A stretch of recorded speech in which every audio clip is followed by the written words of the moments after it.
your man's getting safe out. See some play game like snakes and ladder. My ex-base, come on, new one's better.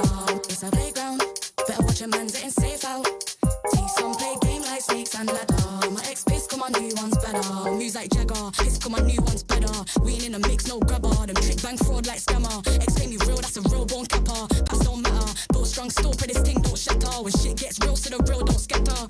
Got bread and batter, 4 hands on the bread like platter. Said it's cold out, they ain't back in beef, got the phones out. Watching where I sleep and where I roll round. Guess I'm gone now, they ain't even there when it goes down. It's a playground, better watch your man's getting safe out. See some play game like snakes and ladder. My ex-base, come on, new one's better. It's a playground, better watch your man's getting safe out. See some play game like snakes and ladder. My ex-base, come on, new one's better.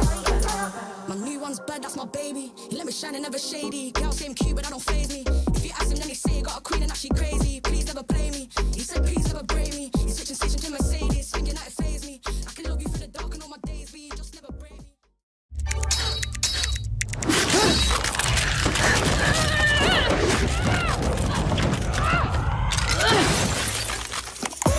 Reach your impossible, Lenovo Legion.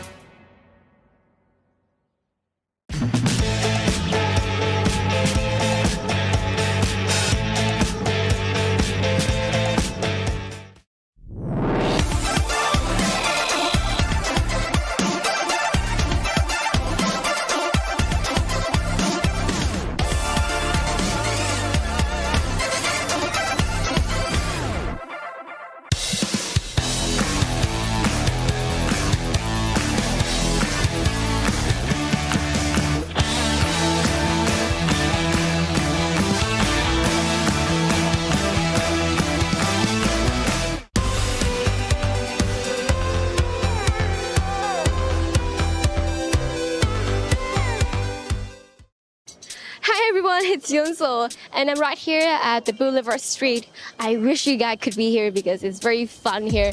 Many things to explore. But you know what? I'm kind of having a bad day because all of my C regions, they seem to be doesn't have a good game. So I'm going into this ice cream store to sweetening my things out. Hello. So there are plenty of flavors, but I think I'm going to do a mix. Everything. Okay. I've never seen this type. I mean, I saw it a lot on social, but I never had it before. But it looks interesting. What is this? How can he? Thank you.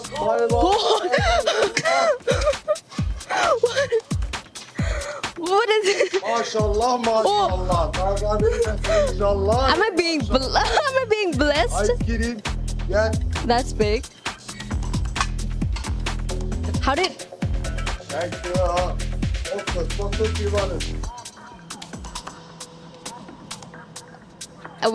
When I can.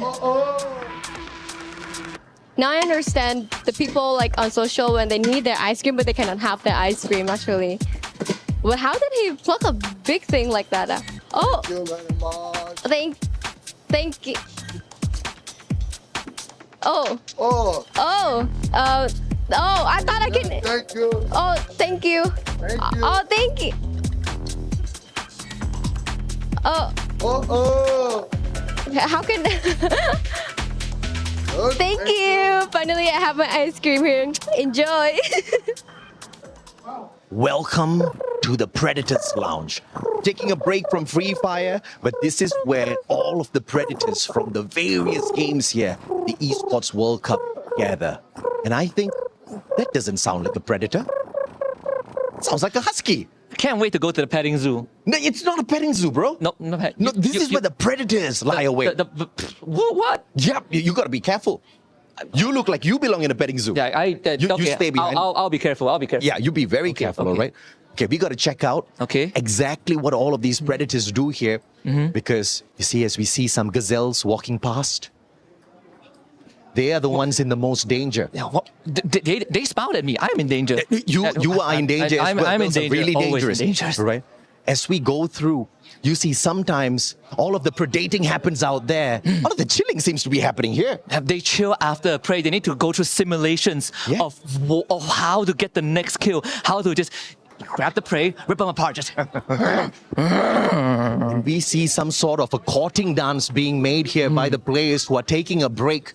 They've got paddles and a little ball that goes back and forth between two couples. This is a very weird ritual. it's not only the small cats need to play, right? The big cats also need to relax, and just calm their mind before they go out back out into the wild and lunge at someone. Not me. Lunge. No, don't. I hope they don't lunge at you. You know, sometimes when you go out for a safari, you see all of these predators. You want to take some photos with them in the background. And this is exactly where you go. We've got a little bit of a photo booth here as well for the Predators Lounge. Yeah, they will get their trophy. They complete their hunt, get their trophy, and then they would take a photo and put it up on the gallery. Yeah, no. And these beautiful gazelles are waiting for their own photos to be taken at this point of time. They got to be careful. They have to there be. are many predators out there. We'll protect them. Waiting to pounce on you them. will protect them. I'll protect them. You will protect them. No, but we got to move on. Okay. We got to see more out of this Predators Lounge. We got to report everything back to the people who are watching. Because if they get here, they got to be careful. They have to be, because there is an area where they not only chill, but they rewatch their glory moments. What? They rewatch Such a the moments ball? where they rewatch the moments that they get the championship, the wins, the hunt. The hunt, they're doing it right now. They are doing it. They're seeing their booyah moments. They're seeing exactly how they rip all of these players apart in the game. And they watch live actions of other people ripping other people apart so that they could rip other people apart better. Oh, no, man. This is just too much of gore for me. I can't take it. I think I need some water. Thank God. We are at the common watering hole. Watering hole. This is where they drink. They drink. they drink to their success. Yes, they do drink. No, points for little petting zoo animal here. And this is a very unique watering hole. It is. They get to choose what sort of drinks they want to drink. Plenty of choices. You can do it off the hunt. You can do it on the hunt. As long as they are hydrated, they will be at the top of their form to continue to reach the top. I mean, when you're a predator who reaches the top, you get to choose what drinks you want to have. And on top of that, when you are the predator of predators, you get initiated into the Heroes Club. Husky, you and I can't even get that. This is like the home to Turok Makto, the biggest bird in the sky. Yeah, at the Esports World Cup, nothing is granted. Everything is earned. And to earn a spot in that Hall of Fame, Hall of Legends, you have to first become one. Yeah, you can be one of the predators here, but only the very best steps on in there. Do I have to have a chance? It's okay, buddy. I think the match is about to start. Let's go. It's okay. It's okay. Good day, Admat here, Play Hunter, and we are here at Boulevard City for the Esports World Cup 2025. We're trying to find something new here from the players, and look at that. We have spotted a few players here on the site. Hey, looks like they're going somewhere. Let's go. Let's find out what they are doing.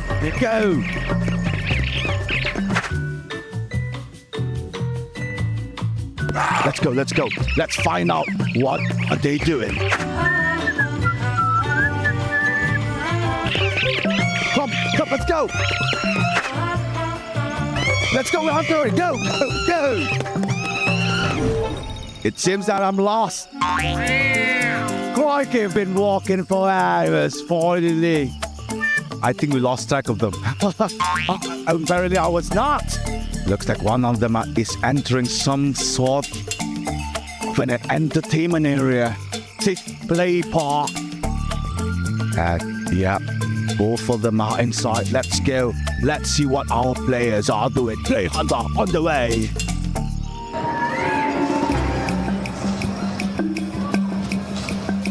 Hey, ขอเล่นด้วยดิไอ้อ้วน Crikey. มาเลยเลยไหนอ่ะอยากโดนดิ Ladies and gentlemen, such a rare occasion for us to see the outing ritual of the pro players. Oh, such a beautiful piece. ยืนแบบผมอะไรนะ เป็นแล้วใช่ เป็นอะไรเนี่ยไม่รู้ฮะ เป็นก็ จะเป็นนะ โอเค เป็นนะ We have the grand opportunity to watch and observe the ritual of the courting of the pro players, and it was magnificent. Blimey, it was so good. And that is all from me, Admat, Pro Play Hunter. See you guys on the next one. Bitch. It seems that I'm lost. What is up, folks? Welcome to Hot Takes at Free Fire at Esports World Cup 2025. I'm your host, Husky, and with me on the couch today, I got two handsome gentlemen from Team Falcons. I think the weather in Riyadh is perfect for this segment because it's pretty hot out there, and that's why we're having hot takes. So now I want to hear your hot takes, right? The most unpopular opinion you have. What are your odds of winning? 0 to 100. Can Team Falcons win again? 70แล้วกันผม50-50 เพราะว่ามันเปลี่ยนกฎกติกามาใหม่ใช่มันมีกฎใหม่เข้ามาทำให้หลายๆทีมมีโอกาสได้แชมป์มากขึ้น If there's one team that you guys want to face, you can 100% beat no matter what. You see them, you're gonna crush them like bugs. There's nothing they can do against you. Which team is that? สำหรับผมว่าน่าจะเป็นทุกทีมที่ไม่ใช่ไทยกับบราซิลครับผมก็ทีมจากปากีสถาน Okay, what about players, right?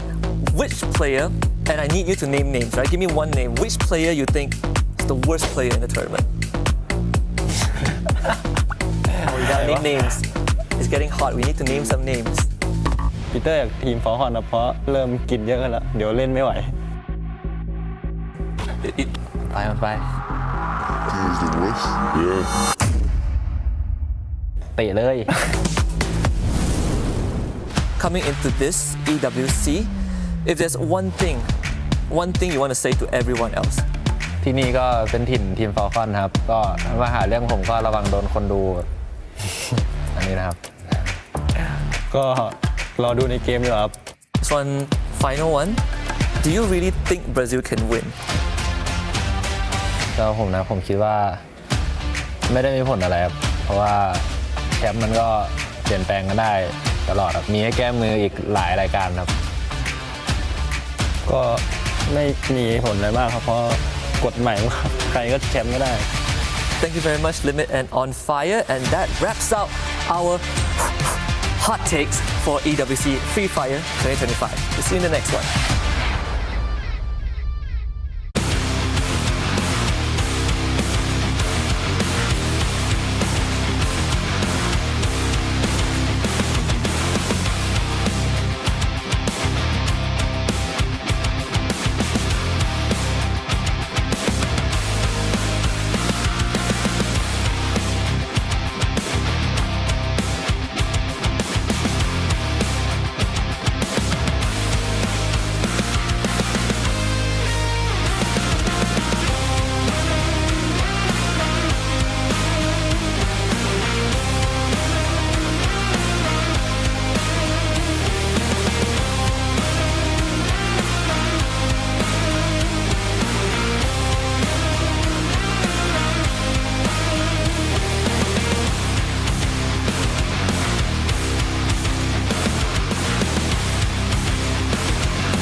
Ladies and gentlemen, welcome to the end of the show recap. I'm Neptune the Gentleman Garcia, and we're going to talk a little bit of what happened from Point Rush. In match number 1, Bermuda, 4 teams remaining, and Falcons clears out 3 teams. It is RRQ, Movistar, as well as Lost, and they were just gatekeeping everyone all throughout. For match number 2, Purgatory, that was a core memory booyah. It will be embedded in the memory of their opponents, and they have wiped out Evo's Divine. They have a clear view of the team, and they just wiped them out. For match number 3, in Kalahari, we have the final circle being taken by Movistar R7. They get the booyah, putting out glue walls, barricading everyone and gatekeeping so that they can take the center of the circle. Glue walls after glue walls, no one can get in, and that is how they secure that booyah. For match number 4, we have Alpine and Core Memory versus Fluxo. Fluxo has got their first booyah here in the point rush stage, and this will bring the team with a different momentum all throughout, and we will find out if they can carry it over onto the grand finals. For Nextera in match number 5, we have a Movistar R7 once again wiping everyone all across the board. They showed a dominance, and they showed that they are the Movistars of this game. Finally, match number 6 in Solara. Team Vitality, the team that dubbed themselves as the King of Solara, are back, and they have shown great dominance, bringing themselves from the bottom to the higher part of the leaderboard. And there we have it for the matches, but of course we can't end it just like that. We have the MVP, the Wonder Kid, Razia, with 19 elimination as well as 11,364 damage dealt. This gives this kid something else to look forward to into the grand finals. And there you have it. We have just concluded Point Rush stage. Hopefully you enjoy, because we have 4 to come into the grand finals. The human body was built to move, not trapped at a desk in one singular posture for 12 hours a day. It's time your chair evolved. This is Secret Lab Titan Evo. Ergonomically engineered for you, gamers, hybrid workers, artists, backing your every move.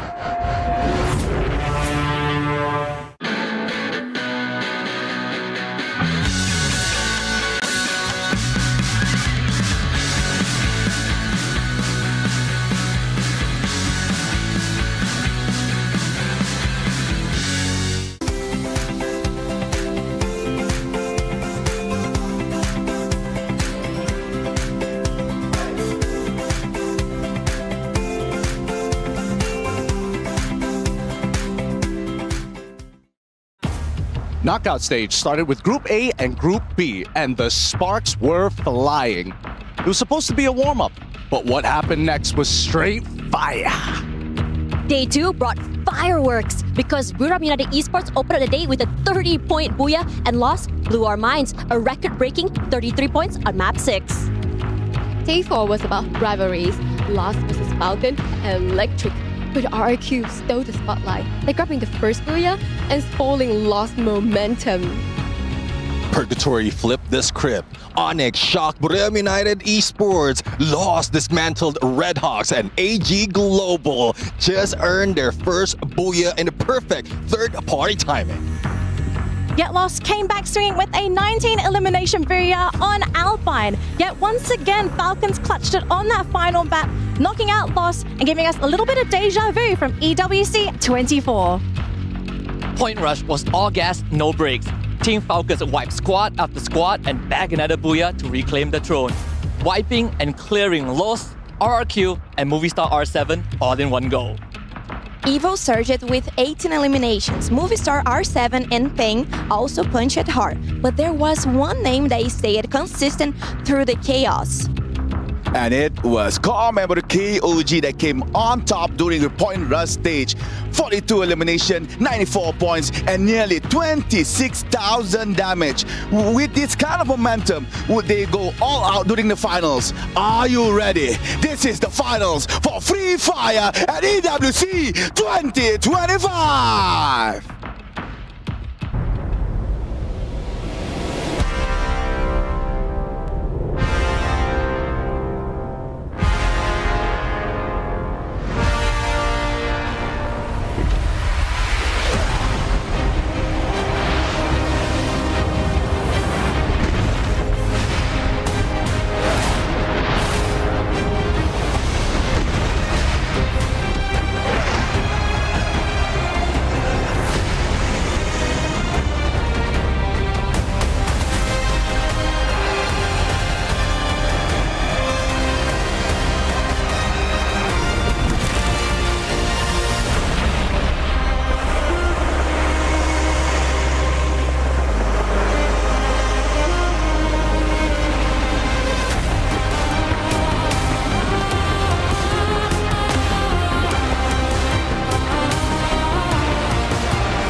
Ladies and gentlemen, survivors from all around the world, welcome back to Free Fire at EWC 25. It is our grand final day. It is Champions Rush Day, and today we will be crowning our champion for 2025. My name is Danielle. I'm going to be your host for this magnificent day of Free Fire, and joining me, I have my 3 specialists, my 3 analysts, my 3 special guests. We have Raja, Neptune, and Gideon.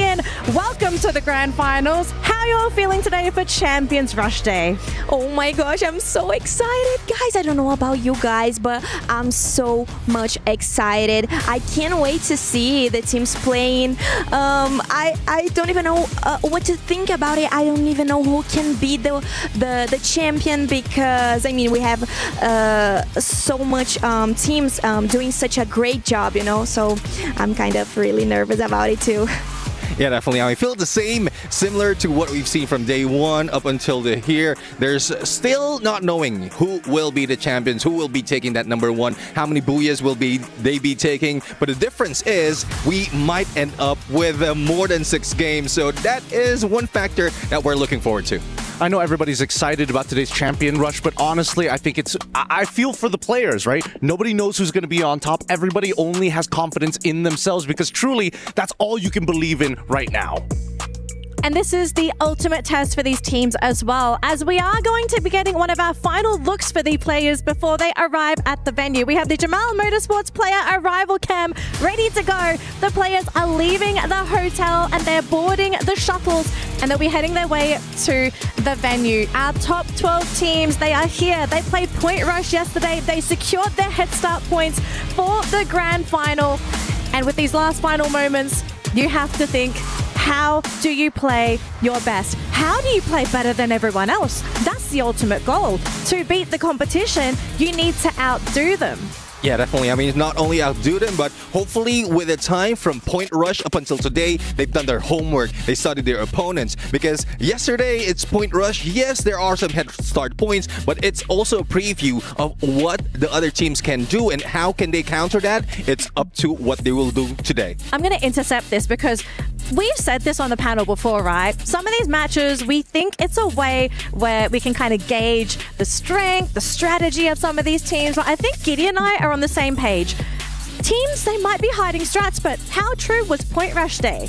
Honestly, it's really hard to define, right? Because I think we were expecting a lot more from a majority of our top teams, and especially from our staple benchmark teams from both regions. Unfortunately, that might not necessarily be the case. We might actually be seeing these top teams now struggling, big ones being Fluxo and as well as Bermuda United.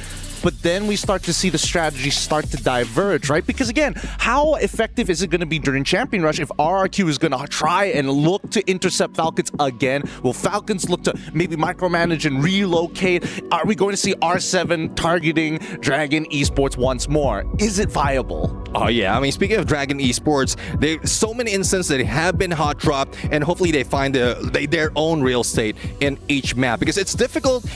Underdogs has a chance in Champion Rush, but if that is the story for the start of each map, then that leaves them with no choice. Well, it looks like we are ready for our Kidia top play. So let's see what our top matches were for our Point Rush Day, because it was a very tense day for some of these teams as they rushed to grab those points and basically set themselves up for the championship grand final. And along the way, we saw a lot of surprises. Teams that we originally deemed underdogs are currently the top dogs. Yes, and I think, you know, these teams have figured something out, right? They're allowed to be more aggressive than others. They understand, they've done what Neptune has said, a lot of homework in terms of their rotations during rounds 2 and as well as 3, which I am now considering one of the more pivotal rounds, because we've seen teams either play, hey, we're going to tank the blue for as long as possible to walk in slowly, and that causes a lot of problems. Then we have teams like Vitality who say, no, we're going to force you back into the blue because this side of the map is uncontestable. Yeah, definitely. And one thing that I'm seeing as well is the difference in terms of this active skill that they have been using, or active and passive skill that they have been using. Because at some point, some has been trickling in. If Southeast Asia has certain meta, as well as Brazil, it just crossed over into today. They're seeing the viability of those active and passive skill, and they are showing up right now compared to what we've seen before. Well, since the teams are showing up, let's have a look at some of our Crunchyroll reactions from yesterday as well, just so we can get a glimpse as to how these teams were feeling yesterday, what kind of emotions were coming out. And you can see here for the teams that did well, high fives, smiles across the board. There's teams even talking mid-game. We saw Rasia just for a moment there, deep in concentration. There's a lot happening emotionally on the stage that the viewers at home, unfortunately, you guys don't get to see this, but our spectators at the venue, they get to see everything. The energy is so different, right? It's electric when you feel yourself shoulder to shoulder with another fan, shouting for the same team, cheering alongside them. It's a boost of energy. And I can tell, Team Falcons, the nest is so nearby. You can feel their energy reverberating throughout the entire arena. And it's not just the energy. I mean, you get to know the players up front.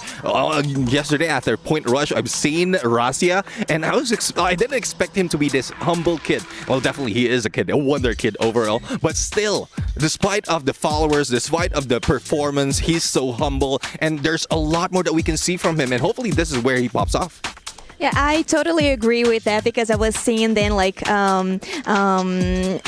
mean I saw you guys like talking to each other, and I kind of agree with that. And I mean, he's really cute, and well, I was just didn't expecting that it was that she will be that she will be that way. Sorry. Sounds like Rasha's making you kind of nervous. 2-time MVP, like stardom is starting to get to you. No, not in that way. But I mean, I'm just impressed by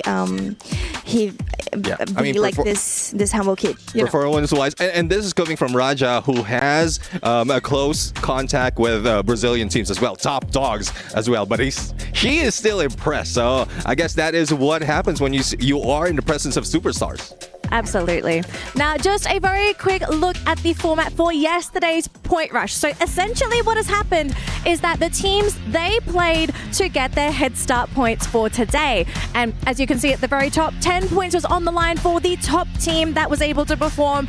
And so with all those points, the teams, they now have their goal set for today. They'll start with whatever they were able to earn through the Point Rush, but after that, they now are going to have to play for additional points in Champions Rush. This is a new format that has been introduced to EWC for the Free Fire division, and it's the first time we're going to be playing it too. So the teams competing today, this is going to be not necessarily a new experience, because some regions have already played Champions Rush in the past, but for certain regions, this certainly is going to be new for them. And one thing that's new is a combination of Point Rush and Champion Rush. Exactly. Because the head start points, it gets you closer to that 80 points to get that activated. So it's really tough not making it and then struggling later on. That might be the difference overall of who's going to be the champions. But I think any one of these teams would have liked the head start points. Right now, Core Memory as well as R7 have basically played a map while everybody else is starting from ground zero. Exactly. Now, it looks like we do have a very quick update here for the STC Club Championship. So let's have a quick look at the update. Hey EWC fans, the race for the club championship here at EWC 2025 just hit another gear, because heading into the weekend of week 2, Team Falcons were leading the standings, closely followed by Team Vitality, Gen G Sports and Gaming Gladiators. Now 7 clubs are officially eligible for club championship prize money. Those 7: Falcons, Vitality, Gen G, Gaming, Navi, Team Liquid and AGAL, each earning at least 2 top 8 finishes across different titles. But here's the catch: until Friday, none of them had actually won a game title, but that changed in MLBB, the Women's Invitational, where Team Vitality took the win cleanly over Gaming Gladiators, becoming the first club to become eligible to win the club championship. Team Spirit took the second trophy of Saturday night by defeating home favourites Team Falcons in Dota 2, doing a full clean sweep, winning it 3-0. This week, Team Vitality and Team Falcons have been the ones to watch, both reaching grand finals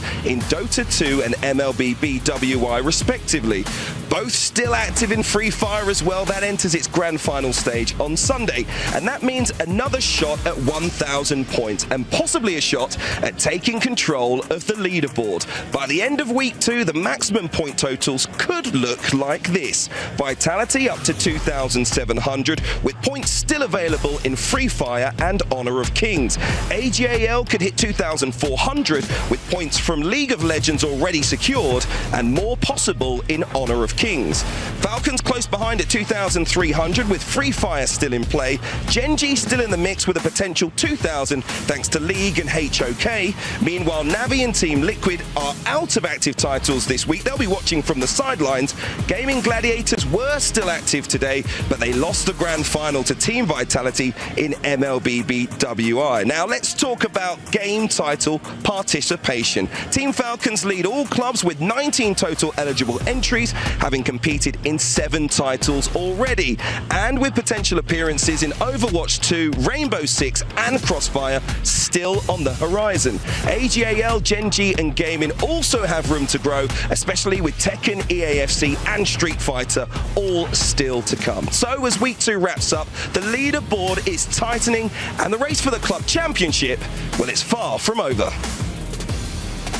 And there you have it, a quick update on the club championship status. But already we're seeing a lot of teams that are also playing Free Fire at the top of the leaderboard. So many points are up for grabs. And if anything, there's too much to lose for some of these teams. Yeah, definitely. I mean, Team Falcons, AG Global, we also have Team Vitality here. So if in case they are the ones or one of them becomes a champion, it really shuffles how the club championship is going to end up. So I'm really looking forward to who's really performing. If that pressure though brings them on, that would be at some point some of the race. Speaking of teams, it's time to look at our Aramco Para Rankings because we want to see what our panelists have listed as their top teams for today. And here we go. Here are the Power Rankings. We are seeing a couple of similarities across my panelists, but a lot of differences as well. Raja, did you want to sort of start things off with your Power Rankings? Why did you go for your picks today? Well, I think my English is not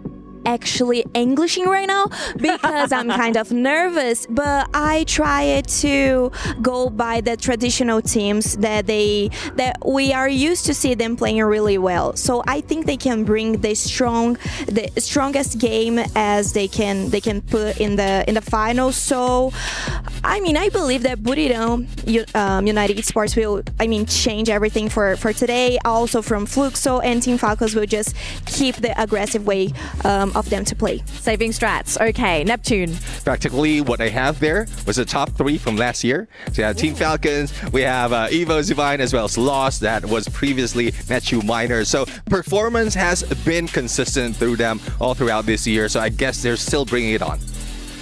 My power rankings are based on performance. I mean, yesterday's performance alone gave us a rough idea of what we should be expecting, and I'm thinking at least for the first 2 teams between Lawson as well as Team Falcons, adjustments need to be made, but CRM have kind of cracked the code in terms of positioning, and I think right now it's about stopping power, right? How do they close out these games? Because that's the real question during Champion Rush. When you hit that checkpoint, can you get that final booyah? Speaking of final booyah, last year the team that secured the final booyah was none other than Team Falcons, who are now our reigning champions here at EWC. Now the question is, can they defend their title? Now, of course, we do need to have a look at this team because if you didn't watch the games last year, that's okay. We'll give you a quick refresher and introduce the team to you. Let's have a quick look at Team Falcons. One name. Team Falcons! One memory. Team Falcons, the champion of EWC Free Fire 2024! One man still standing.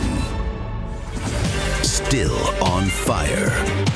The return of the defending champions. They were unstoppable in 2024. A team that blazed through the battlefield and claimed the booyah that echoed around the world. But in 2025, everything's changed. Team Falcons returned to the EWC stage with only one piece of the original puzzle. On fire. The lone survivor of the championship squad. The last flame still burning. This year, Team Falcons rises with a brand new roster, new names, new chemistry, new doubts from everyone watching. Can they do it again? Is on fire enough? Are they still the same threat? We have heard doubts, by some of our audience members, by some of our panelists as well, questioning whether this fragmented version of Falcons would be able to reign supreme again. Now, the thing is, so far at EWC, they have shown potential. They have shown us that they can currently beat the competition. But the ultimate test is whether or not they can take that title. We have to talk a bit more about Falcons because they are the defending champions. But who do you think would be the top rivals targeting Falcons in today's playdate? Because that's a team to watch out for. I don't think you can let this Falcon fly. Yeah, definitely. I mean, the top rivals, I would say, would be Lost at this point. After crunching numbers, yes, Team Falcons are consistent in terms of closing because they have a lot of booyahs compared to Lost. But in terms of elimination, this is where Lost really rise. I mean, they have made so much a presence in the battlefield, whatever map it is. And I think this is something that Team Falcons really need to watch out for. I think we also need another team. If they're looking to try to clip the wings of the Falcons, it's going to come at a huge sacrifice, right? Somebody needs to save the lobby, almost literally. RRQ did that yesterday on Point Rush. I don't think they're going to attempt that today. Can you really afford to go for such a risky play, right? It's like you can't take the bullet for the whole lobby. You got to take it for yourself. So knowing that Falcons is potentially going to be a team that teams are going to be kind of focusing on, who does this open the door for? I think a team we've been mentioning quite a lot this weekend is Boulevard. They've been trying to peel that target off their back. They're saying, guys, we're harmless at EWC. We are not a threat. But are there any other teams that are trying to maybe do this to try and, you know, be the team that no one's kind of looking at? You want to be a dark horse. I'm going to say Movie Star R7. Yesterday's performance really shows you what this game is all about, right? Small adjustments really start to compound in interest as we go deeper and deeper into these games. And they've proven, yes, we can play in the first 3 maps and we can also play in the second half of the day. And it's an up and down performance depending on whether or not we fall for some professional player tricks. Another team is Core Memory. Right? They took the top 3 in 9 of the matches. So I guess it's something that we need to look out for. And they showed us from Point Rush that they really have what it takes. Well, I kind of agree with the R7 because, well, they don't look like scared of anyone. So I think they can, I mean, apply a play style which is really aggressive. So I think they can go by their strategy, you know? All right, it looks like we're almost ready. Oh, actually, we've just been given the call. The opening ceremony is ready. Survivors in the chat, in the stadium, cheer for your teams. Let's kick things off with the opening ceremony.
won. They came from all around the world. Each match, each moment comes all to this. They were one step close to make history. And right now, it is this moment. The knockout stage pushed them. The point rush for sure challenged them. Now 12 teams fight for the ultimate prize. They have trained for this. They have dreamed about this. And right now, it's time to go big or go home. One title, one champion, and one legacy. Who's ready to compete to concrete and take the trophy home? I wanna know, do you know about this? So welcome to Free Fire Grand Finals at the Esports World Cup 2025. I'm Carol Bombshell and I invite all of you, and especially you, to make history together. Right now, let's meet our teams, starting with Red Dragons.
Champions, give it up for Team Falcons!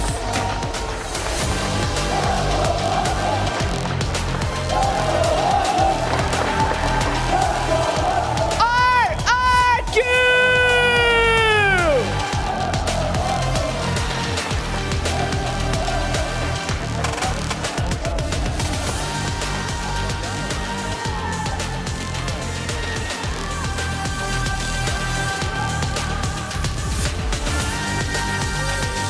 Now, it's time to introduce our top 3 finalists. Can they keep it up with their game? Can they step up with their game? Because right now we are talking about the grand finals. Let's figure out this right now because they are ready to take the stage. First, right now, give it up for Team Vitality!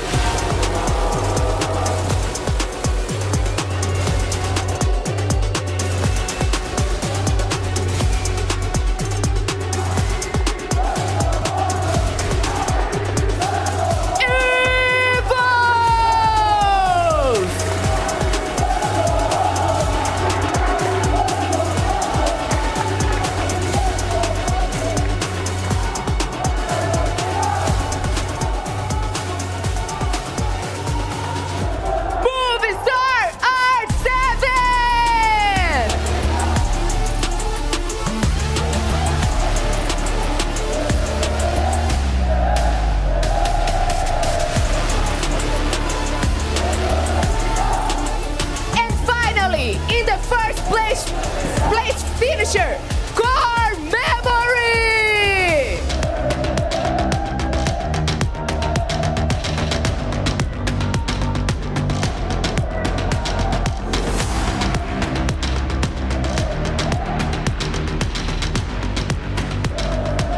The teams are ready.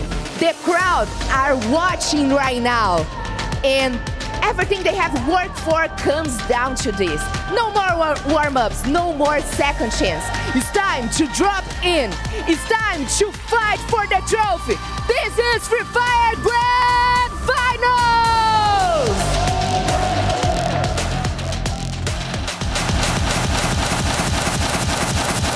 Crazy, but we have finally reached the Grand Finals. This is the first time we're seeing in Free Fire history that nobody really knows who's going to be walking away with the championship.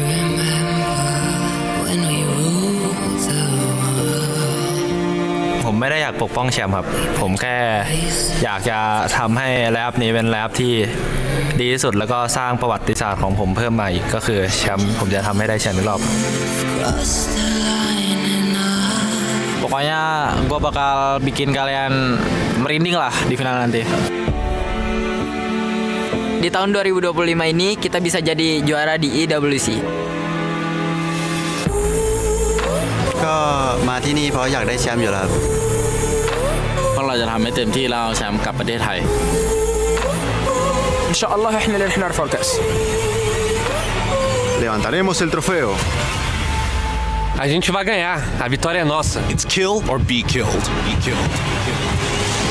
And now General's team is just so unrelenting. Falcons are just way too strong. Incredible game coming from this team. This is the way you can go if you want to lift the trophy. Sirs, they rally, and that's the booyah. There's no way Fluxo is taken out. Dominated. Really looking for a loss.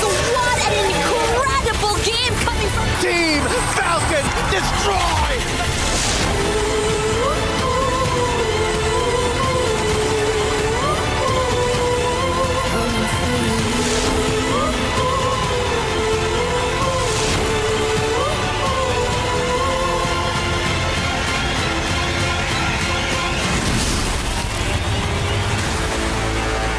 It's the finals day. Therefore, only one key can fit in that trophy.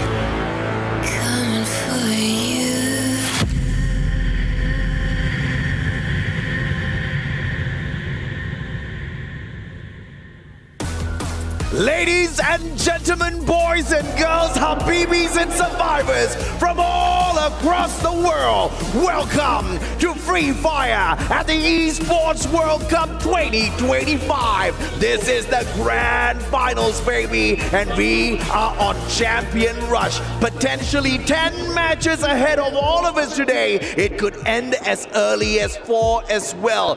Nothing is granted. Everything is earned. It's your boys Mustachio and Husky back on the desk. Let's rock it, baby. Let's rock one more grand final, second year in a row at the EWC 25 stage. And I gotta say, champion rush plus point rush was something that we did not expect, but I think we have accepted the fact that there is going to be a lot of surprises today, even coming in from yesterday. Core Memory Esports XKOG with a 10-point head start today. R7, movie star R7. There's a chance that Latam claims their first international trophy. Oh yeah. But we cannot forget EVOS Divine, EVOS Esports in this case, they are back for blood. Absolutely, man. The Wonder Kid Rasya today, the 20th of July, is exactly 1 month short of his 3-year anniversary with EVOS Esports. This is chess. EVOS Esports, they are the grand masters of Free Fire. They were planning this move 3 years ahead. This kid was acquired, this kid was trained, this kid was given everything possible to be the beast that he is right now. They acquired him at the age of 13. He's 16 this year, finally eligible to compete on the world stage, and he is rocking it. The MVP of MVPs. And he's got the cheekiest smile of them all out there. We saw Fluxo earlier farming a little bit of aura, but you know, that one comes from Indonesia, and who else that's going to be better to farm all of that aura than the Wonder Kid himself. But of course, you know, we talked a little bit about point rush. Yesterday, the 4 teams that walked away with the points are the teams that needed it the most. I would say EVOS is the one that leads it the least because they know how to score those big points. But it's all about the underdogs. The big boys, they stepped aside yesterday. They did. Brazilian teams, not part of the equation, right? They finished bottom 6. Unfortunately, lost Fluxo, Pain Gaming. I mean, Fluxo, we sort of saw it coming. They didn't really have the best knockout stage, but we were expecting Lost to really tear it up, and they could not do it. Vitality is the biggest underdog from the Indonesian region. If there's any team that you look at that you want to support who are not the Kings of Kings or the Tigers of Indonesia, Vitality is going to be your pick, but it's not going to be easy because for some of these players, it has been exactly 371 days since they were first on this stage. Absolutely, and of course, EWOS at one point, they were the champions of the world. That was way back in 2019, right? But of course, 6 years later, can they get it done, or will it be a underdog squad out there, one of those that we least suspect to make that move? Dragon Esports, I did not expect to see them in Point Rush in the grand finals. I did not expect to see them do so well, but of course, we've actually got an interview here that we would like to throw you guys over to. Husky and I will be back with you in a sec. Hello, our survivors. I'm Yuno, and welcome to the grand finals today of Free Fire at EWC 25. Right next to me here is Dix and Koja, comes from Team Vitality. Okay, so let's jump into a few questions, shall we? All right, everyone. So for Dix, yesterday you guys seems to be like having a little struggle in the power stage and only managed to get one booyah at the end of the match. So do you think that today you guys will having the same issues for today or no?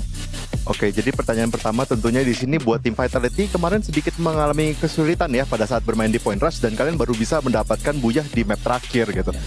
Kira-kira apakah kalian bakal mengalami kesulitan yang sama hari ini atau kalian sudah ada strategi tertentu buat di hari ini? Kalau hari ini pastinya kita nggak bakal kesulitan karena di hari kemarin kita sempat kayak coba-coba buat war dulu. Setelah tahu gimana buat adaptasi, pokoknya di match 1 sampai 5 coba main Pais juga, akhirnya bisa ngerti lah cara mainnya gimana. I don't think we will have much trouble as yesterday because to be honest, yesterday we also trying a lot of things and we're also trying to read a lot of the opponent team, how they're gonna play. So I feel like we have a good strategy and a good mindset on how to play today. So I think yesterday is just a test, right? Yeah. And today everything will go smooth.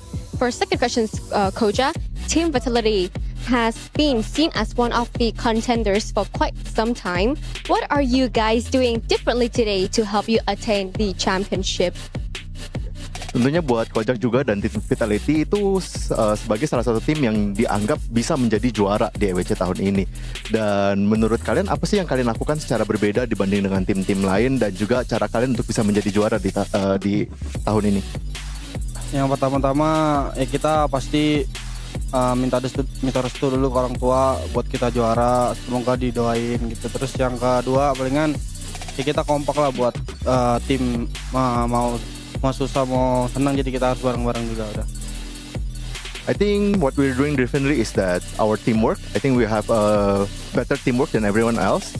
And we're just in it together, whether it's a hard time or just like a struggling time. And the second thing is that we just want a blessing from our parents and our teams and our fans as well, that we can actually win this. Oh, that's very cute to listen to that. All right, everyone, since today is our grand finals day, only one last day. Who will become the champion? Keep continue to cheer for your favorite team. Here with me are Vitalities, but you can always cheer for everyone. 12 teams right here at Free Fire EWC 25. See you guys later, and good luck to all of you guys today. Once more, Team Vitality dubbed as a contender, but at the same time an underdog of their own region. Oh yeah. 3 out of the 4 surviving teams from Indonesia who made it through knockouts, barring Onyx Esports. But on this grand stage, this is where they get put to the test. Even before they were Team Vitality, when they were still Bigatron Esports, they were known as the Falcon Slayers. But ever since they stepped into the Falcon's nest, that has not been the case. Not been the case at all, but of course they have grown from just being the Falcon Slayers, the Falcon Hunters, to being champs in their own accord. They have stepped up their gameplay, but can they take a trophy home to prove that they're true champions at the end of the day? Definitely one of the underdogs. They have got a little bit of extra confidence now since they were put onto a platform and raised up to the occasion. So I just want to see exactly what Vitality can do with this, right? They've got a few points here out of Point Rush as well. A little bit of head start does not hurt. It's just 3 points though. But we know on the grand stage like this, at the world stage, 3 points can mean the world sometimes. And we have seen teams that started the grand finals without any head start points go on to win the whole thing. And in this case, with I noticed a bit of a pattern, because a lot of times for the past 5 years when we go into the grand finals, the first thing we will talk about is always Boulevard United Esports. But I think that team has slowly faded from the headlines of the conversation, and for good reason, right? Teams are catching up to BRU. They definitely aren't coming into this grand finals as strong as a lot of people would expect them to, and some of the people, the sentiments out there, would even go as far as to say that they don't think BRU is going to win it all. Yeah, I most definitely would agree with them as well, right? Not just because they have not been showing up very strong, it's because of the other teams who are really calling them out on their play. Some of the teams literally hunting down Boulevard United Esports very early on in these games. But in that same category, we can lump in your two-time world champs, Fluxo. They are no longer looking like the most threatening squad out of Brazil. Lost out of nowhere. Don't seem very lost out there anymore. Granted, from their local region, Fluxo still are the top dogs out there, but Lost has been looking so clean with their gameplay here at the knockout stage. Not only that, we also had that slight patch on the 1st of July. The Tatsuya nerf definitely brought in some impacts and affected some of the teams that wanted to be aggressive. I think BRU is a very good example. But this also shows us that this meta shift could potentially benefit the Indonesian teams who like to play it slightly more strategic, more smart. They don't really care too much about being in the heat of battle every single second. Maybe that little blessing is what's going to make the Indonesians feel a lot more relieved. But for Fluxo, for the longest of times, even behind the scenes before the knockout stage began, I talked about I didn't really like how slow they played. I feel like it's really hurting themselves more than it's benefiting them. We've seen that play out throughout the knockout stage. We've seen that play out into the point rush. Right now, they have a potential of 10 games to make it right, but I don't know if they can adapt to it. And for the first time ever, we have got some representation here at the grand finals for Saudi Arabia. Dragons Esports, not the heaviest hitters out there, but shockingly accurate with their circle reads, getting into that final zone time and time again. They're one of the teams, in fact, they are the team with the most number of top threes, and that is absolutely unbelievable. Where they do lack, though, is those firepower, getting in those shots, pulling away the eliminations. But if they can repeat their circle hunting once again here today, I'm pretty sure a decent amount of this prize pool awaits them. And it's a good time to also remind everyone, but for Dragon Esports, this is their very first international debut. None of these players have ever played on a stage such big, with stakes so high, and it just happens to be the Esports World Cup. The fact that they made it to top 12 with some help from Team Falcons, of course, in the final round of knockouts, is already mad impressive. Oh yeah. Do I expect them to win? No, of course not.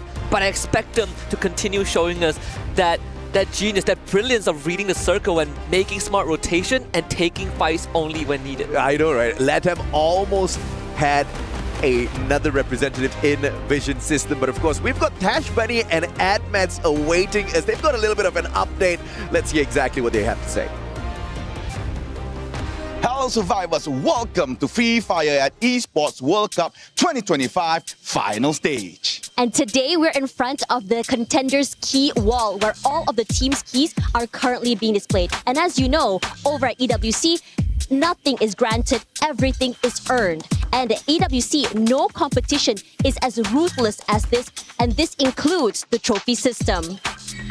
Every team earns a key engraved with their name, and that's their right to compete. The game trophy is not complete until it's sealed with the champion's key, and only one team can place their key into the trophy and become an EWC champion.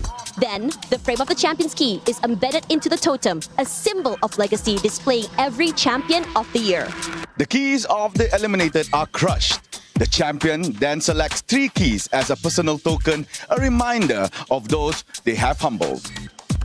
And a resin block beneath the totem holds those crushed keys, and the club championship trophy is awarded to the one club that rose above the rest and reigns supreme across all EWC games. Let's see who's gonna win today and be crowned champions for Free Fire at EWC 2025. It's all for the marbles, ladies and gentlemen. We, once more, have a potential of 10 maximum rounds ahead of us. But if one team speedruns the finals, we could end in 4. But I personally prefer to have a long and eventful night. We've come this far. I don't want it to end in 4 rounds. I don't know. I don't disagree with you, but at the same time, I don't, Absolutely agree with you. That's exactly what Champion Rush is all about. Who can rush to the championship as quickly as possible, be as accurate as possible with their aim for the final circle as well as the Booyah when they truly need it. Because at the Southeast Asian Finals, we saw Buriram unlocking the Champion Rush condition, 80 points, and then not being able to close the game. And a underdog squad from Indonesia went on to win the whole championship, and that is Onyx. And unfortunately, that luck didn't last very long. They didn't even make it past Point Rush to be here at the Grand Finals. But of course, as we kick off game number 1 out of potential 10 here, we start things off at Bermuda, and this map is usually conquered by the Southeast Asian squads.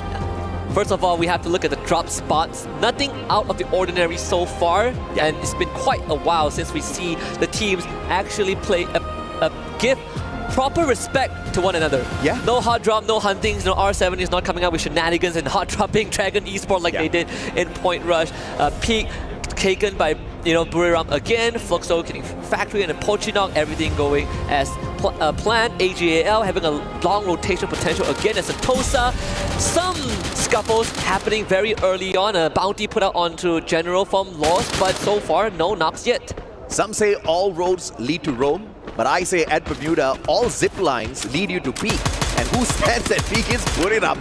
My goodness me, Lost finding an early one here onto RRQ. But we know the Indonesians are always cheeky, spreading out in the open, looking for a lot of loot very early on. And RRQ is actually one of the front runners of Bermuda. Finding a Booyah here shouldn't be a huge problem for them at the end of the day. As you can see, Dirt's already with the 800 coins in his hands, looking for 200 more at the cost of Haral, who does manage to get away. And thankfully does manage to pick up a gun that can match up to what Duts is pulling in as well, that AUG should be able to reach him. And we are also seeing signs of teams who want to get down and dirty early on. Rigby with another collection. That's point number 2 for a loss. And off-screen, BRU actually put out a bounty onto Fluxo. We haven't seen that in a long, long time. It's an old rivalry reignited. It was buried for a good year, and now it has resurfaced on the biggest stage in the world. But I don't think Fluxo cares too much about it. They love to play on the southern side of the map. First time we saw that it was AGAL that spoiled the party, but right now, don't think that's going to be the case. Dutch goes down, point 3 for loss. Yeah, but that's classic Buriram, right? Putting out the bounty onto a player from Fluxo only means that they get to track their movements across the battlefield. I highly doubt Fluxo is going to be playing any sort of tricks whatsoever, but look at the strategy that comes through from the team in a little bit later on. You guys don't have the maps in front of you. I believe Fluxo is playing a counter to this at this very point of time, allowing GU to hold back as the rest of them continue rotating in towards Mars Electric to look for more loot. This could just be the biggest surprise for Buriram, but I highly doubt Buriram went in there for the contract to play the Hunters. They just wanted to know if or not Fluxo was going to come in here to bum rush them and kick them out of Peak very early on. So Buriram can stay put for the time being, but they are not the only team that Buriram needs to worry about. Remember yesterday, R7 also came looking for them at Peak. Yeah. I was about to bring that up, right? R7 with a very ballsy move to go to Peak early and actually flushed out everyone else. But the occupants of this fishing hut, not so lucky, Lost once more continues their bout against RRQ. With Kyridum takes down that blue wall, Haone down and out. Easily collected by RRQ, getting a second elimination point. The rivalry continues between these two new-found fighters. Yeah, and just like that, RRQ has made that full recovery already. And with the P90, easy takedown for Ma'al. The question is obviously going to be whether or not Lost continues to fight for this, because we did spot Falcons over at Hangar earlier on as well. They could very well be the third party in this little scuffle between Lost and RRQ. And thankfully Lost does not want any part of that as they quickly back away into Clock Tower to play a little bit of recovery. Very bloody start. Team Vitality getting 5 eliminations. EVOS just picked off 2 members from R7 who got revived back onto the map. Then checking on Dragon Esports as well. Playing very, very safe, like we expected, right? This is a team that is, you can agree, I think everyone can agree, not the best at gunfight, not the best in mechanic, but one thing they're good at is reading the map. They know how to make rotation, and their survival instinct is second to none. For a team that is on the world stage for the first time, I think it's worth highlighting every now and then. they are going to potentially be sandwiched by teams like Core Memory and Vitality, but for now they haven't made any presence just yet unless Core Memory runs into them. Yeah, when you're not the strongest fighter on the battlefield, the best thing that you can do is do your homework, find out where everybody else loves to play and where everybody else rotates through, and AGAL just found Peter rotating through their mids, and they did not think twice. Shot it down instantaneously. Question is, do they now go in for the hunt? Noda staying silent. Cypher, M590 in hand. Noda spotted out. Plays the corner really well. Decent blue wall pulled up by Cypher. And a counter tag as well. Barros comes in here for the bait and switch. Going in for the shutdown.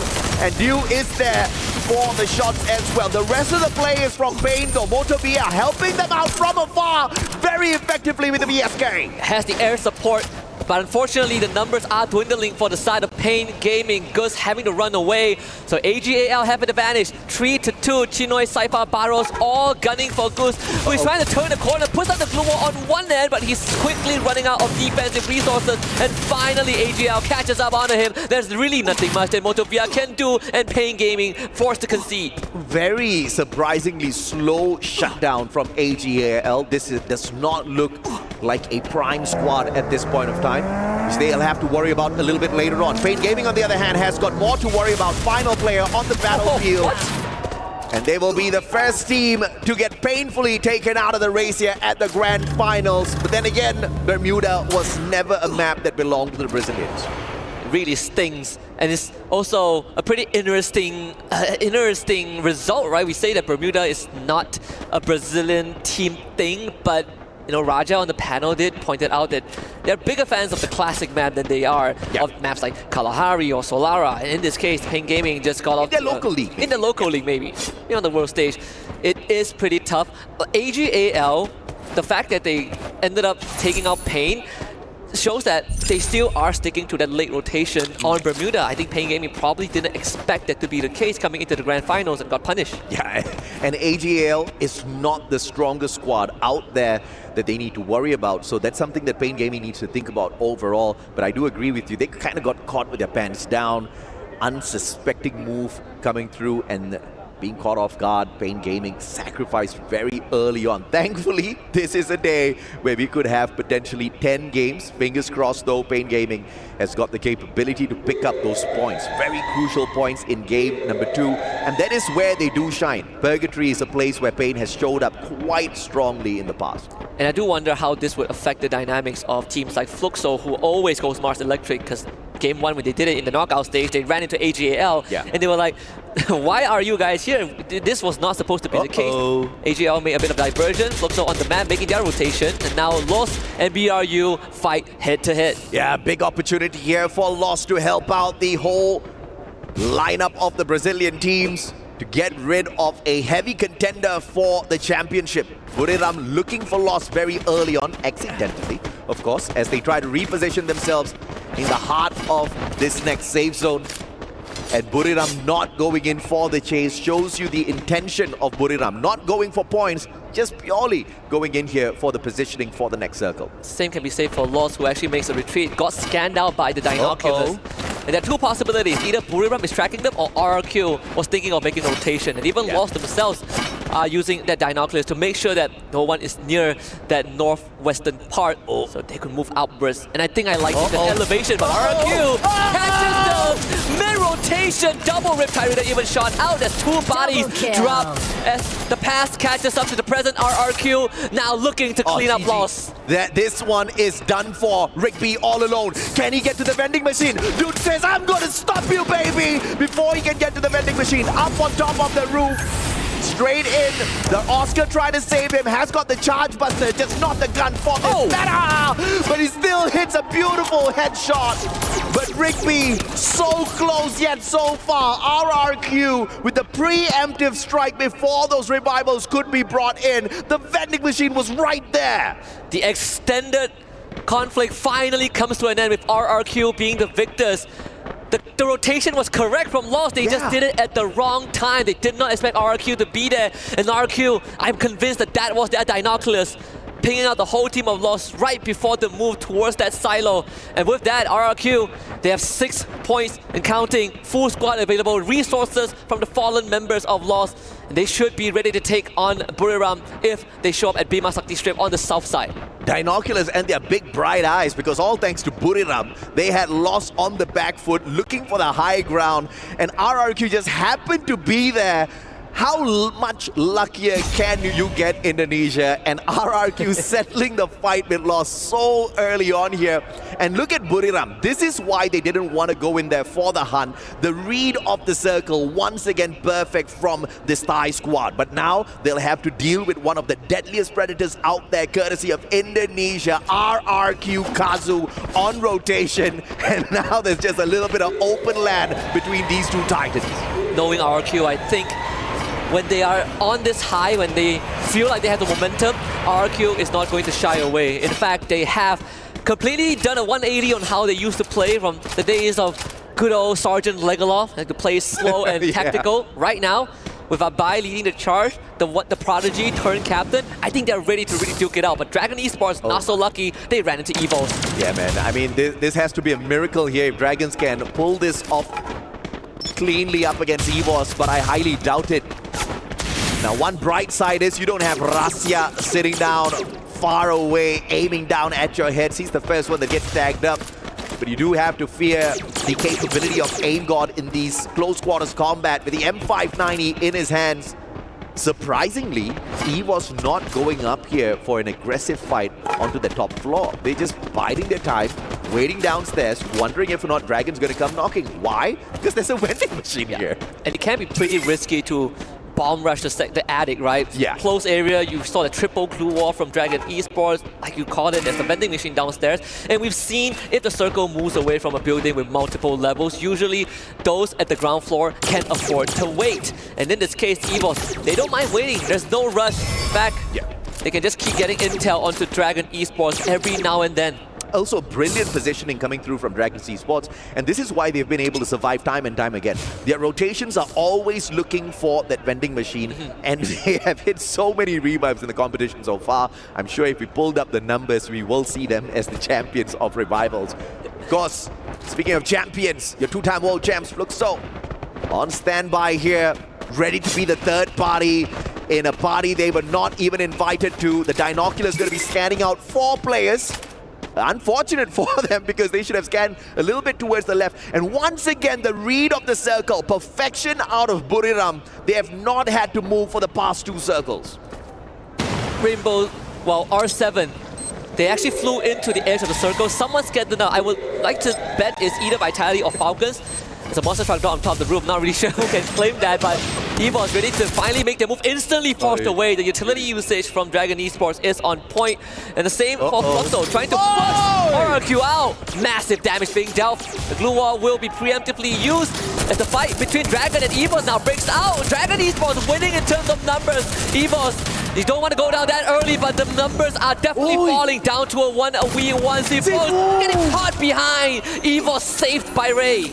Seifu, instead of using the glue wall to block off any potential damage and pick up his buddy, went for that super med, instead paid a high price for it. And now, that grenade, no follow-up earlier on, but it has given enough time for RRQ to play the recovery. Time turner on top of everything else, pulled out as well, just in case anything was to happen from those windows. Mahal still sees some action. Dudes gets a grenade onto Bob, and Buriram cleans up house, and the victims are the Indonesians, RRQ. Just one grenade for 3. One more than worth it. Second they come through. A bit of a chip damage. You actually stolen away by Gil from AGAL, who finally joins the party. BRU still can afford to play slow, but for Fluxo, they paid a high price. EVO's now fighting against Vitality, and EVO's completely outnumbered. Vitality, they just need to be patient and surgical. Core memory gets wiped out off screen, but EVO somehow is holding on dang well with only 2.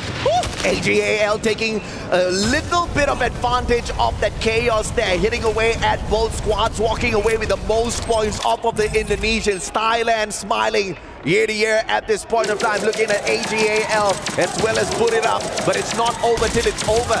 EBOS, 2 players up against Koja, but both squads need to be very wary of AGAL and their position. The circle now forcing all 3 squads to move inch by inch. Nobody wants to sit in the open circle just yet. Only 2 teams have a full squad alive, BRU and AGAL. EVO's trying to circle Koja, coming for the pincer maneuver. Koja takes a 1v1, and that's step number 1. The execution confirms the elimination. Koja only has to deal with Kochiu, and things are not looking good. At least not for Koja. He's going to try to navigate the blue zone. Couple of blue walls left. That's the last reserve that he has. Same for Kochiu. Both on the last legs, but blue wall melter from AGAL. The Indonesians might just fall victim to the ties. Yeah, Kochiu looking at Koja, but AGAL showing up just in time to knock Kochiu down onto the ground. Koja will be ripped away by Moshi. And Thailand will stand strong in the final circle. This Bermuda map belongs to Southeast Asia. And AGAL and Buriram both proving that. Fluxo falling out in third, surviving long enough. But Buriram looking for the absolute shutdown. Sniper taken away from AGAL. Chinoy, down you go, they say. But Chinoy just standing up long enough to get a knock. And Buriram starting things off hot here. Question is, can they keep up this momentum they're building? Cinematic opening. Buriram United Esports, no longer the favorites, but continues to remind the world that even if they are not, they will make themselves known. And this Booyah is going to give them heck of a head start. 12 eliminations plus the Booyah, that's 24 points, and they are already a quarter of a way there to unlocking Champion Rush. AGAL so sneaky, man. I mean, taking best use of that position that they had on that high ground, spotting out the battle between EVOS and Vitality, taking advantage by being the third party. But I tell you, massive points picked up here by the Southeast Asian teams. And of course, we saw Brazil try to catch up. Fluxo did get into that final circle, but we didn't really see the squad walk away with a lot of eliminations. They just could not hold it together, right? Fluxo paid a high price when they tried to go for RRQ, and yes, that job was done, but BRU got some of the credits, and Fluxo ended up being the one that paid the interest for that move. BRU, they reaped the rewards. We're gonna take a quick short break here. When we come back, the grand finals here at Free Fire and Esports World Cup 25 will continue.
เคปั้นใจเย็นก่อนตีนะตีแล้วเดี๋ยวกูเข้าไปหาปั้นนะกูกดการระเบิดนะปั้นไม่ต้องกลัวการระเบิดไอเกตเปิดการระเบิดไอเกตต้องเล่นป่าหินได้ป่ะป่าหินมาดิดาวสวย177ไปฉุกใจสุดไป100นี่ไอ้ดาวอันนี้ให้ดาวมาเฮียเว้ยWelcome back to the panel, folks. Buriram secure the first Booyah of Champions Rush, and I think teams are now starting to shake. The Kings may very well be returning, and after that crown today, ladies, gentlemen, that was a really exciting matchup. Our first matchup of the day of potentially many.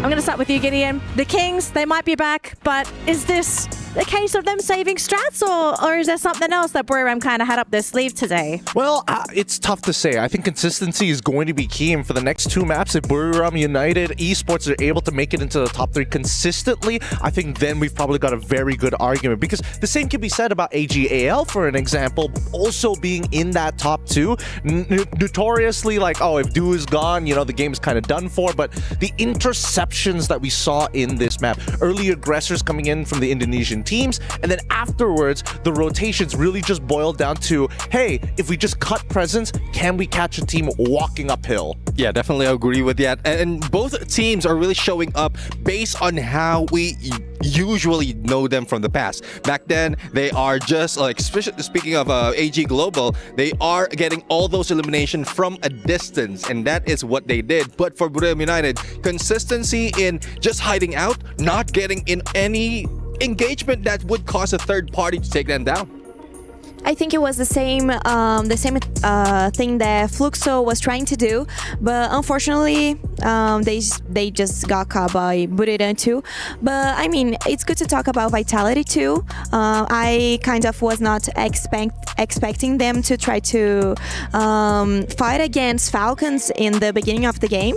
So that's really impressive, and they got a bunch of eliminations, which is pretty cool too, and they are in the top of the bottom, so I think we need to keep our eyes really open for them. I'm glad you brought that up, Raja, because I think we're starting to see who teams are really trying to prioritize, right? Where you're landing, who you're trying to avoid, and potentially trying to choose, can you land in the path of a team that you feel confident actually fighting in an early skirmish?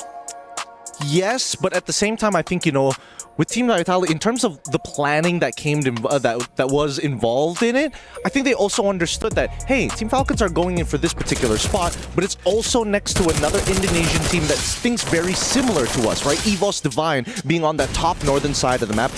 Team Falcons, and then just slightly below them, that's where we saw Team Vitality, which I think is why they were so confident into pushing in, because they knew as soon as there's blood in the water, those white tigers are going to come out of the dens. Yeah, definitely. I mean, EVOS Divine dropping in a shipyard. The graveyard is the drop spot of Team Falcons, and then Observatory would be for Team Vitality. All in the northern part, and it's bound to happen either way. Either Team Falcons goes into one side, it will be EVOS Divine, and then the other side will be Team Vitality, and the same goes for both. But the one thing that we're seeing right now is how the teams are reading those rotation, especially with Lost.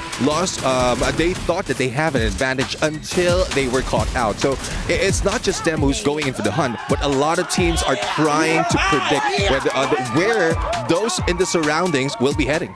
Well, the most exciting thing we need to know is the overall ranking after our first matchup of the day. So let's see where everyone is currently standing in terms of points and placement. And for obvious reasons, Buriram United Esports is currently occupying that top spot at the leaderboard. It's looking good, of course, but, you know, I'm going to hold my tongue. I'm going to see whether this is going to be a consistent performance from the Buriram United Esports of old. But at the same time, right, just notice that Team Vitality, despite the early aggression we've seen, looking on the second half of the leaderboard with RRQ, Team Falcons, Fluxo, Lost, Pain Gaming, and as well as Dragon Esports. I think the main thing that we need to keep in mind is the recovery, right? How do you survive these initial attacks from your opponents, and can you still make it to the very end? Because we've seen it from Team Vitality, right? First early engagement worked out in their favor. Second engagement actually didn't. They lost like a good chunk of their members, 2 of their members, before looking to recover later down the line, and still they were hunted. Yeah, and it has been pointed out by the casters as well, AJ and Husky, wherein some teams are prioritizing survivability, thus they're staying in the area where there are vending machines. So just in case engagement happen, loss happen, not lost, but losses of teammates will be happening in some engagement, you'll be able to revive them as early as that. So that's one thing, another tactic that is geared for survivability. So if you mix that up with your elimination factor, you'll be able to lead a team. Okay, here's an issue I kind of see with the whole playing with the survivability factor, and entertain the idea or disagree with me if you want. Going for survivability, going off of the last game points as well, it was very top heavy, right? Because no one's looking for eliminations. They're trying to focus on the survival. So can you afford to play the long game and not have any elimination points prior to coming into those last few circles? Because remember, right, if you try to go for eliminations, that's you putting your future in your hands and not waiting for someone else to make the decision for you. I would agree with Danny's opinion, but it needs to come with a specific condition, right? Because if you are playing for survivability, I think right now more than ever, resources is just such a big driving force. When we're talking about the economy of those free fire coins, everything is more expensive nowadays, right? So actually taking the risk to fight another team and taking away their coins is actually a very viable strategy, especially if you're down a man and you're already backed into a corner. Yeah, I would agree with that. And also we're seeing some of the teams bringing back the Suzy as a skill, because that gives you the money mark, gives you extra of those coins that will help you revive, as well as get all those extra firepower that you'll need on the vending machine. But speaking of survivability versus elimination, Boulevard United, I think, is one of the team who has somewhat perfected that. 15 or 12 to 15 mark of the clock. No elimination, but towards the end, I think they're counting how many teams is available, and by that, they would know how many eliminations they can get. Well, I mean, technically, if we're being real technical about it, they did steal 4 points away from Fluxo, especially in that house. Like, our RQ, they bit the dust with a single grenade, so we got to keep in mind that it is possible to not only fight other teams, but stealing away eliminations is actually really powerful when you start coming into, like, the 4th ring. Speaking of stealing away, not only Boulevard stole Fluxo, but AG Global.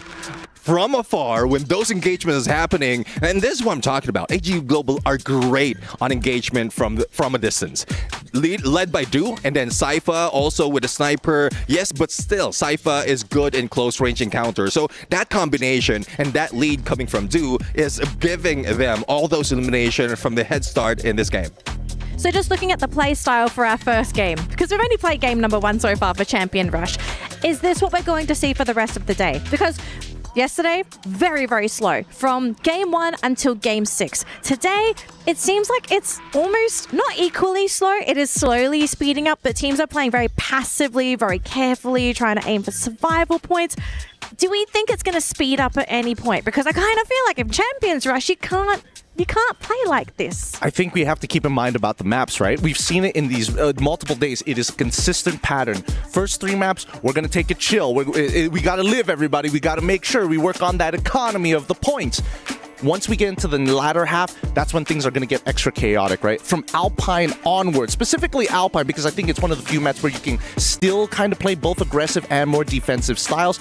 Once we get into Solara, once we get into Nextera, I think that's where a lot of the bottom teams are going to think, hey, the pressure is off our shoulders now. It's either we do it now or we're never going to be able to catch up. And there's also a factor where Kalahari will be introduced, because there's a lot of changes, like a switch of game style that will be happening once you're in Kalahari, wherein everyone else, Bermuda, Purgatory, as well as Alpine, pretty much the terrain is the same. But if Kalahari will be introduced, and that is where snipers will be leading, like all those engagement, and then survivability is at most, because you have those hook guns as well available. So we might see another like 12 minutes with 12 teams happening in that game.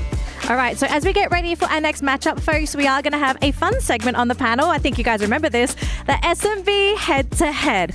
Now, I want you 3 to discuss amongst yourselves. You can let the audience know your thought process. 2 teams that you would like to put in a head-to-head matchup for our next map. All right, no mics yet. No mics yet. We can talk.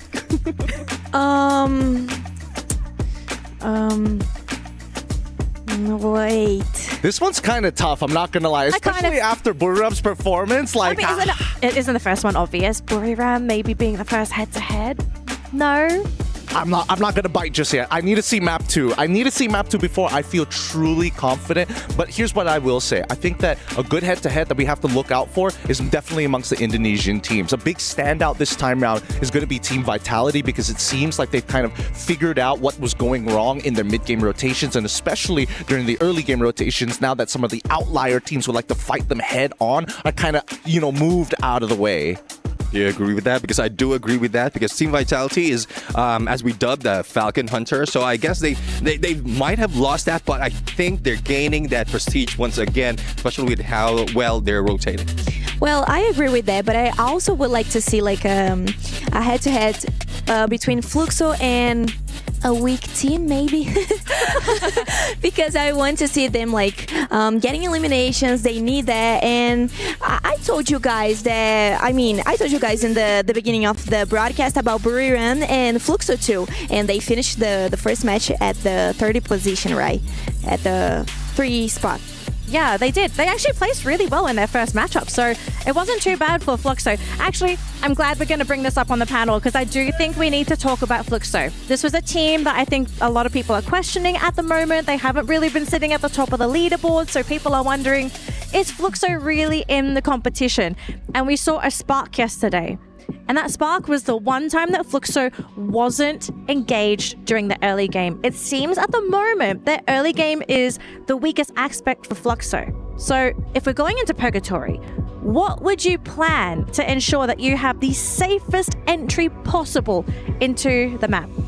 I think a lot of it is going to come down to how you utilize your not only utility, the UAVs are very, very important this time around coming into such a big map, but more importantly, I think they might need to have to change a bit of their setup, right? So far, based on what we've seen from Fluxo, there's only 2 conditions that really cause them a lot of pain. Either they get dropped early, like we've already mentioned, or one of their members get picked off with, especially when they are walking into 4th to 5th ring. It seems like as soon as they drop a member, they lose a lot of their firepower when they need every resource available. So I think the strongest Fluxo is a Fluxo that has all the coins that they need. They have the information while walking into that 5th ring.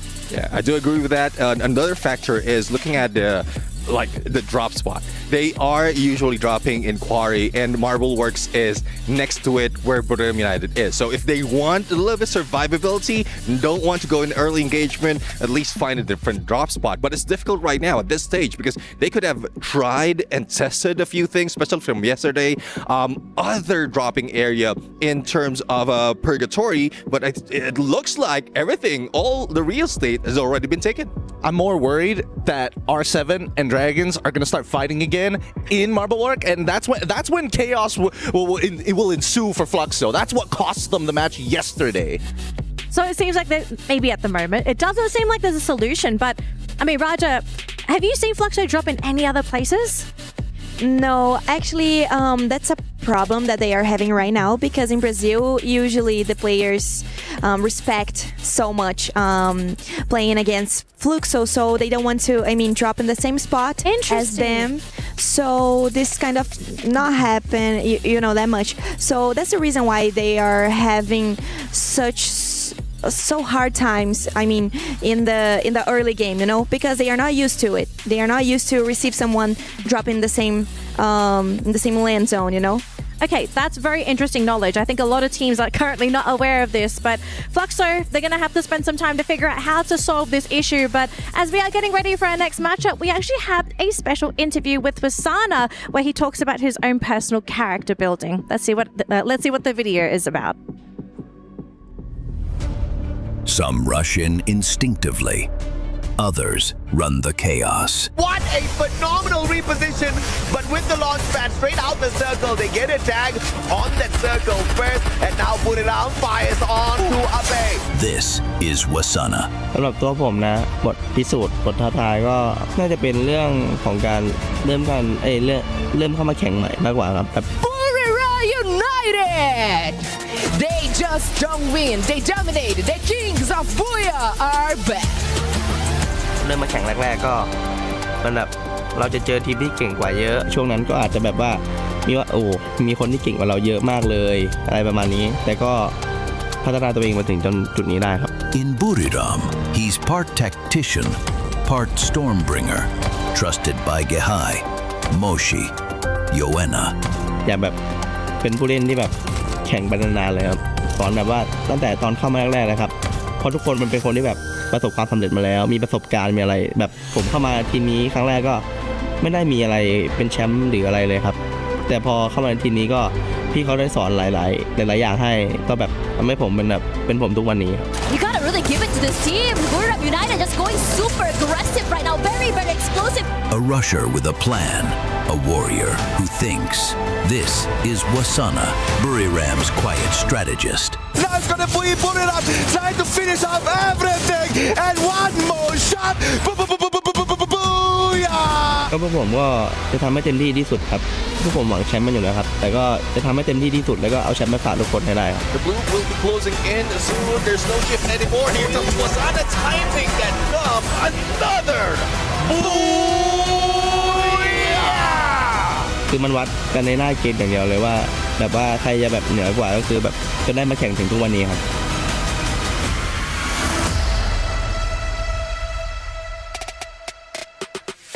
So Buriram currently topping the charts here for Free Fire at EWC 25, and it's only been game number 1. So Buriram fans are currently rejoicing both live at the venue as well as any of our premiering live streams. Thank you so much to everybody tuning into the broadcast. We will be starting the next matchup very soon, but as we are waiting for that next matchup, we've got to keep talking about these teams, right? We've highlighted Buriram. We've also highlighted a weakness that Fluxo is currently experiencing. Are there any surprises that we have currently noticed in our first game? Because it's the grand final weekend, and this is normally the time that we start seeing aces, tricks, tips, things that we haven't seen leading up to the grand final. I guess there's a lot more that can be settled in terms of looking at in how it happened in Bermuda, because at some point there were some potential disappointment gameplay.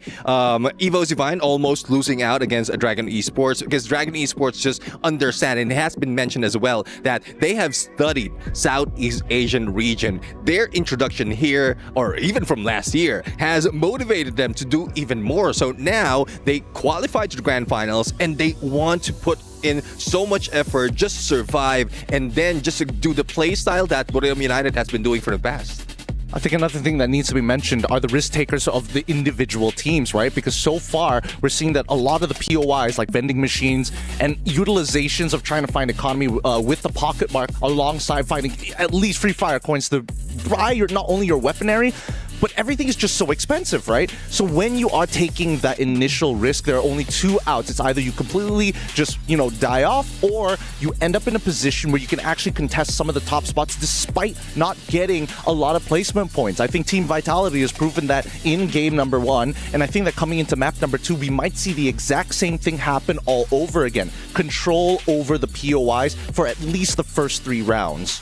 So with that in mind, coming into our next map, which is going to be Purgatory, what do you think are going to be the hotspots where teams kind of want to congregate to position themselves for that safe circle entry? Because of course we don't know where the circle is going to end, but the teams have to correctly predict. And there are hotspots that make it much easier going into certain circles. Neptune, I know you're a man of numbers. You have that tablet in front of you. You got the cheat sheet. What do you have for us? Well, definitely one factor is to take advantage of a path towards Brazil. Because at some point, if you get that middle of the map, you'll be able to go in and out. Like some of the strategies of the team is just stay in the edge. But since we don't know where the circle will be ending, will be showing up, at least as close as you are in Brasilia, there's a huge chance that you can always go make a U-turn and then stay onto the edge. So there's also a technique in terms of Battle Royale wherein you put a square in the previous circle, and then what is covered by that square can be a potential area that you can wait for before the next phase of the circle shows up. It's a pretty good shout out, but for me personally, as much as I like Brasilia, I personally like playing on the high ground of that mountain range, actually pretty on the northeastern side of Brasilia. And I think it allows you a couple of good options, assuming you win the 50-50. That's the big problem here. It's a power position to hold. You don't have a lot of structures to play with, but the verticality of it allows you to rotate to the northern side and towards the western side a lot easier compared to other teams, especially when you're on the north-facing side and not on the south-facing side going on the incline. Yeah, definitely. I mean, that's one reason as well why AG Global takes the fields. That is a specific area that you were talking about because of the elevation that they have, and we did mention and we saw how well they are treating the high grounds with the snipers, and they have a good chance as well if Lost will still be going into Ski Lodge, as well as Pain Gaming going into Mode House, so they will be the potential target of AGAL. But unfortunately, these are teams that has been eliminated early in the Bermuda, so they need to get away from that. All right, so as the players are going to keep an eye on each other, apparently Admat has gone for a bit of a journey himself in the jungle. Let's see what Admat has managed to find on his safari adventure. G'day, mate. It's me here, Admat, pro player hunter. and we are here in Boulevard City for Esports World Cup 2025. I'm here to find out what else does the pro player been doing here. So let's find out. Let's go, let's go.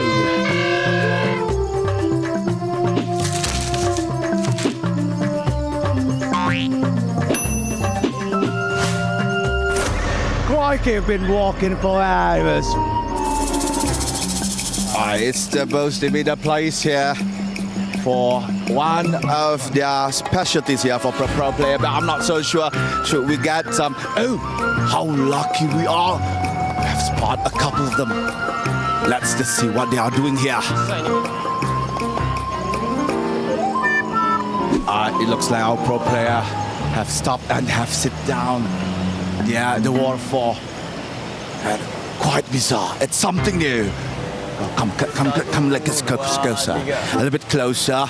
It looks like some sort of ceremony. I believe this is a ceremony. They call it as the ceremony of Zen. This is where they clear their minds. Fascinating.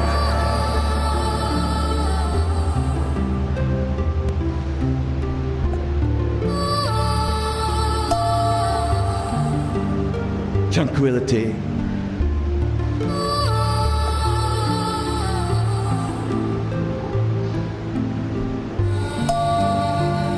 Meditation.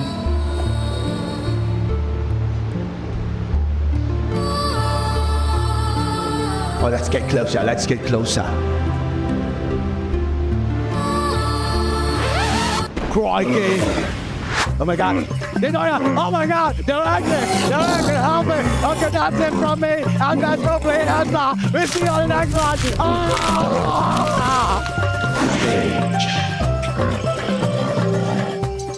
Cast her down, call an ambulance. I think we may have lost Admats there, but that was a pretty interesting journey.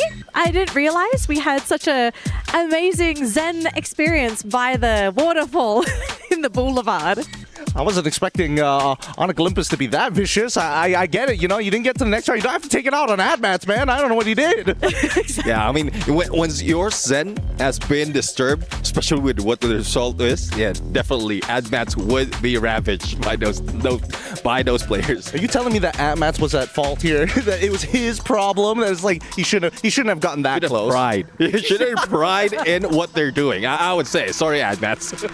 I don't know if we have Admats anymore with us, but we will find out if we're going to be seeing that man in the future.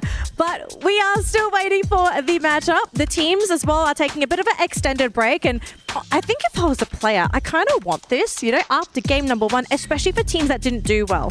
This is the best time to start recouping with your coaches, your assistant staff, to look back, maybe watch some VODs, really have a discussion and figure out what went wrong in that previous round and how you could potentially fix it. If we were to suggest something, we're not coaches, you're analysts. I'm definitely not. I'm horribly underqualified. But if there was something that the coaches could do that would really improve the morale or even the play from the players, what would you expect the coach to kind of provide in terms of support? I don't know, but if I was like, if I was a player, I probably would try to call my mom. To calm me down, you know. But I think they are not able to do it here. But maybe I would try to pray, because I like to feel, you know, connected with, you know, energy in this type of things, because you can't let this let you down, you know. You need to breathe and try to do something better in the next match. That's my opinion. I don't know if you guys will agree with me. Definitely agree. I mean, I did coach a team for Battle Royale, and I guess that relaxation, the calm before the storm, it really helps you.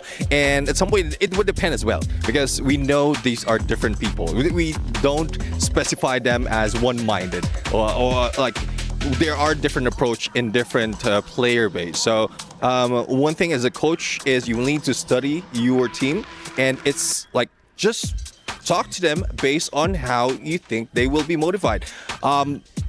As a coach, it's not just the in-game that is needed. What's more needed as a coach is as a life coach in general. I'll tell you this now. I'm on the slight opposite opinion of this. I don't completely disagree with this. I think that for the first two maps, and especially when you are looking at these players who are feeling that pressure, the first thing that comes first is motivation. Why are you here? Do you have any regrets? Drop those regrets. Be aggressive. Do not get disrespected. Show why you are the best in the world. And once you start coming into those third and fourth matches where you start to feel that overheat, where it's starting to get into head, that's when you pull the reins back and say it's about balance. You got to change up that narrative. You start gaslighting your players. Say, hey, you're not the best in the world just yet. You got to prove to yourself you've done it in the first two. Now it's just find that balance right in the middle, right in the center. A little tough love, right? A little tough love, baby. That's the reason that I'm like honestly not a player, because I will probably cry, I guess. So I think it kind of explains so much, you know. It's like the right amount of gassing, right? It's like you load them up, you hydrate them with that ego, but then it's like, wait a minute, we're overflowing. We've got to calm it down. We need some towels here. All right. Now, we may have lost Admat in his safari adventure, but I have been told that Yunsul is on a bit of an adventure herself on the Boulevard. Let's see what Yunsul is up to. It's me, Yuno, and we are back again in Boulevard. So many nice things here to do, many games to play, and the weather today is actually really cute. I love it. Do you guys like stuffed animal? Because I do. And I found this place, catch my eyes, and we're going to play it. Hello, I would like to try this. Alright, only one shot. Let's see what I can do. As you can see, in esports, sometimes we lose, sometimes we win. But it doesn't matter.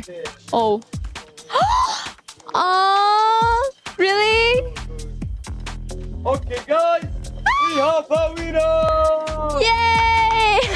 Cannot believe I lost, but I still won this purple banana. Anyway, many new things and nice things awaiting you guys at Boulevard. Come here and try with us! I think we could do with some props on the main stage, but I don't think I've ever seen a purple banana before. A purple koala. Yeah. Banana. Banana. It's hurting my brain. My dyslexia is killing me right now. Oh my gosh. I mean, I think it would be very fun for us if we could go on the Boulevard, because we haven't had a chance to have fun yet. You know, I mean, we're on the panel, we're having fun with you guys, we're having fun with the players, the teams, and also some free fire, but we got to have a little bit of fun we got to have some fun to relax as well. I think Yuno has had the most fun amongst all of us. I think, you know, that after all the safari adventures, and I think, you know, going into the play area, she's got what? Ice cream, games, a haunted house. Like, come on. I mean, this is the best job ever. Oh my gosh. Yeah, I love it. It's because of that woman. Okay, I'll tell you all the story. So we have been here last year, and I think out of all the talent, Yuno is the one that likes to wander around and really do things. She plays everything. She tries all the snacks. And she has it in me that because of her, there is a giant cup of lemonade that you can buy outside. And it's giant. I mean, it's like that big. And she couldn't finish it. And apparently there's all kinds of varieties of lemonade. I need to get my hands on the lemonade, but I need to find time to get off the desk when there's no free fire to go buy this lemonade. So if I find it, I'll try and bring it onto the stage. But if I can't, after the broadcast, if you guys are here in the Boulevard, you might see somebody wearing a purple suit with some lemonade. But I guess you need to hope that teams will rock it and get all those points as early as possible. Because if they ended in 4 matches, you would have that time. That's a good point. Yeah, I agree. I mean, keep in mind, this is Champion Rush. You just have to qualify and then get the booyah at the end here. And I think something that people don't realize about Yuno is that she is quite the gamer. She is the most competitive woman I've ever seen in my life. And I'm glad that as of right now, Garena has implemented a Free Fire World Series for women's, because if she started to compete, I think Vietnam is going to have a really big representative. I promise you she'll be doing all the content. You know, all the side content where we get to see all the players and we learn things about them. You'll learn everything about Yuno. Everything from start to finish. I mean, there's nothing you won't know about the woman. Definitely. I mean, we've been in together and like talks, even in the ride from and back. I mean, there's a lot that Yuno has to offer in terms of entertainment, not only in I remember the dance that she keeps doing every time she meets someone. Like, hello? Just a little wobble, honestly, this is setting it up perfectly for the $1 million idea for the anime here. The Free Fire World Series anime, EWC, that could be one. And then afterwards for spring as well, to have all the characters. Because, again, the player reactions are already great, but also having amazing storylines to kind of play with, whether you're from Southeast Asia or whether you're from Latam as well, you can definitely see the diversity in the way, not only by how they play, but how expressive they are on that stage. Because I feel like with Brazilian teams, when you know the crowd is against them, they feel more empowered. I saw Fluxo telling the Falcon fans like, "Hey, no, I don't hear you now." Yeah, that's such a Brazilian thing, I guess. We are, we like the energy. I also like the energy because I think it gives you more confidence to do something, But Brazilians are really expressive. Me as well. I'm always like,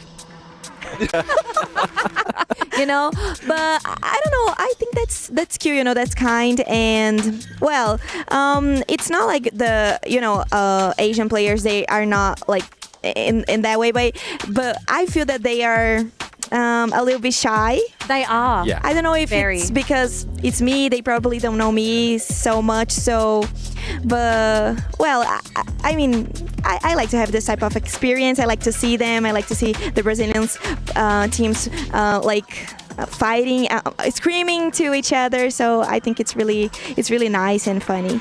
Look, we got to keep things light on the panel here. I know we're having a little bit of fun, but we actually have a little bit of extra fun for you guys at home because we had a moment with Core Memory to play a game. And that game was Guess the Sound. Let's see how Core Memory did in our little game of Guess the Sound. Hello Free Fire fam, I'm Carol Bombshell and I'm happy to be here in Saudi Arabia, Riyadh for Esports World Cup 2025 Free Fire Tournament. And also I'm happy to be here with the Core Memory team. Welcome guys, it's so nice to have you here. So we're gonna play a little game. It's a fun game, it's not Free Fire, but it's all about Free Fire. So you guys have to guess which gun is only by the sound. Are you guys ready? Okay. The first sound, please. ได้ยินแต่มันคืออะไรมันคืออะไรอ่ะเสียงปืนนั่นแหละเสียงปืนอะไรเสียงปืนแต่รู้ไม่แหละก็เปิดแค่เนี่ย AK เหรอวะไม่รู้อ่ะหรือมันเป็นลูกซองยาวต่อไป AK ใช่เหรอAK มั่วขา98ขา98 Almost. Okay, I'm gonna give you one more shot. ไม่รู้อ่ะขาไอ้ AWM No! You guys said like the two snipers, which is good. It's kind of similar, but it's SVD. SVD อ๋อ SVD อ๋อมันไม่ใช่สไนป์นี่หว่าเสียงมันแบบวิเดียวอ่ะ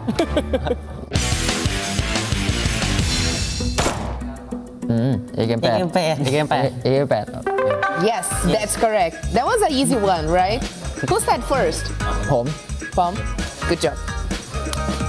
There we go.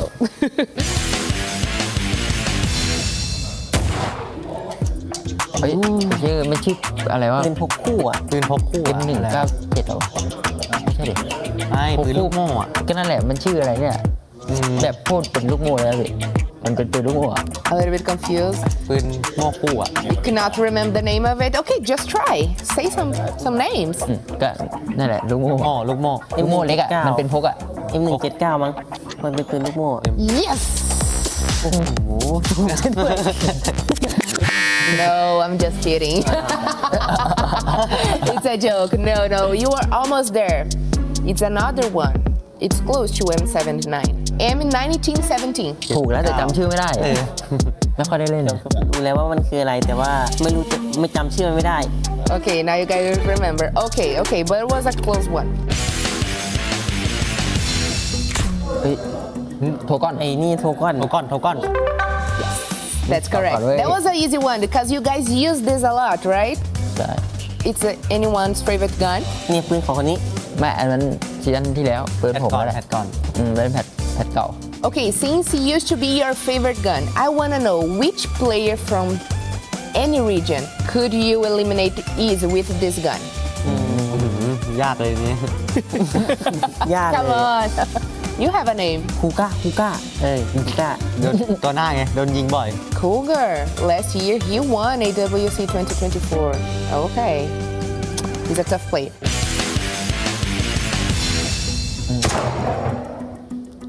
Thompson Thompson. Yes, that was an easy one. Easy. Easy. Okay, next and last one. พันยาอันนี้ท่าพันยาเป็นพันยาเฉยๆพันยาไม่ใช่แบบพันยาExactly, mad kid. Okay, that was an easy one. I think you guys have a good year. Thank you so much, guys. I hope you enjoy your stay here in Riyadh, and I am excited to see you guys in action for Free Fire at the Esports World Cup 2025. And that's all. I see you. Hello, survivors over here. Guys, what's up? Love the energy. Love to hear what's going on. I'm Tash alongside Admat here. Yo. Honestly, I'm super hyped because everyone be talking about core memory. Everyone be talking about Boulevard United Esports. Yeah. But what about Falcons? What about a dynasty that could be a back-to-back win? But come on. They have won last year. Enough. Oh. I sense a challenge. Okay? I think an Indonesia team will win this year. Indonesia team. Because no boo, bro. Sportsmanship. All right. Because I think I can't talk. They're loud. Yeah, they're loud. Because everyone's ready. Everyone's hyped. Okay? Everyone's hyped. But I just want to hear more. Indonesia, suaranya di mana? Ya dong. Guys, I think they're a bit loud. Should we go louder? Where's the Falcons chant? Do it for me! All right. The next game is about to begin soon. We had a very nice opener from Boulevard United Esports. They had a magnificent booyah on game number 1. So before we head to game number 1, why not we rap out, we explode the arena. Everyone, cheer for your team. Come on! Right, that is Kiddy Arena, ladies and gentlemen. Let's go back to our panelists. Welcome back to the panel, folks. Yes, we are so stoked for this matchup. We are still waiting for it, but we're very, very close. But it's good to see that everyone in the stadium is hyped. They're ready to go. And I feel like in the stadium, it's almost like we have a match happening in there as well, right? We saw this happen yesterday. We got all of our supporters kind of fighting each other to see who was louder. Now I'm going to ask the panelists here. Who do you think was the loudest audience? Falcons for sure. Let's be honest here. Falcons are ridiculous in that arena. The nest is so nearby and the fans have come out in droves. But I am impressed because I would imagine in every game title that the Falcons are going to be there right at the very forefront to give that energy to the teams. But I've seen so many foreigners come in and just try to support their own locales, like Indonesians, for an example. Koreans as well have come down to watch their teams, their local organizations play. And honestly, it's pretty impressive. Yeah, and also in the opening earlier, we thought it was like just Team Falcons cheering. And then I was hearing a little bit of fight back and forth between Team Falcons and Team Vitality in those cheers. So I guess that is like, with all that pressure, with all that shouting happening from the fans, I'm quite surprised that the teams are not, like, nerves are not wrecked. And Raja, I noticed we also have some fans from Brazil. Now, obviously, they're not as abundant as some of the other teams, but I have to say, some of them are crazy loud. Yeah, I mean, I was at the Global Finals in Brazil, in Rio de Janeiro, and it was so fun. I was inside of all the people, you know. So sometimes I couldn't even hear, you know, the production, and they keep talking to me like, Haja, you need to do that, you need to do, you know, and I was like, I can't even understand. I can't even hear that because they are so crazy, so loud, so in love about the team, and it's really good to have this type of supporters with you because you get motivated. And I just said a word, call it loud. Oh, have you guys?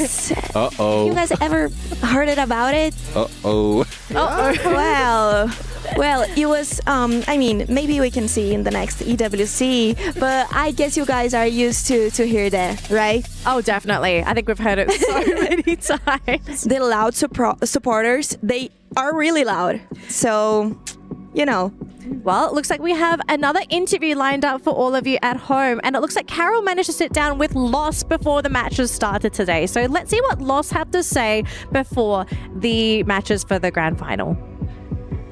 Hello everyone, it's Carol Bombshell here, and we are all about talking about the grand finals, and I'm happy to be here with the coach of Lowe's, Lipão. Welcome, Lipão. It's such nice to have Lowe's here for the second time. Before they were Netshoes Miners, and right now you represent Lowe's team.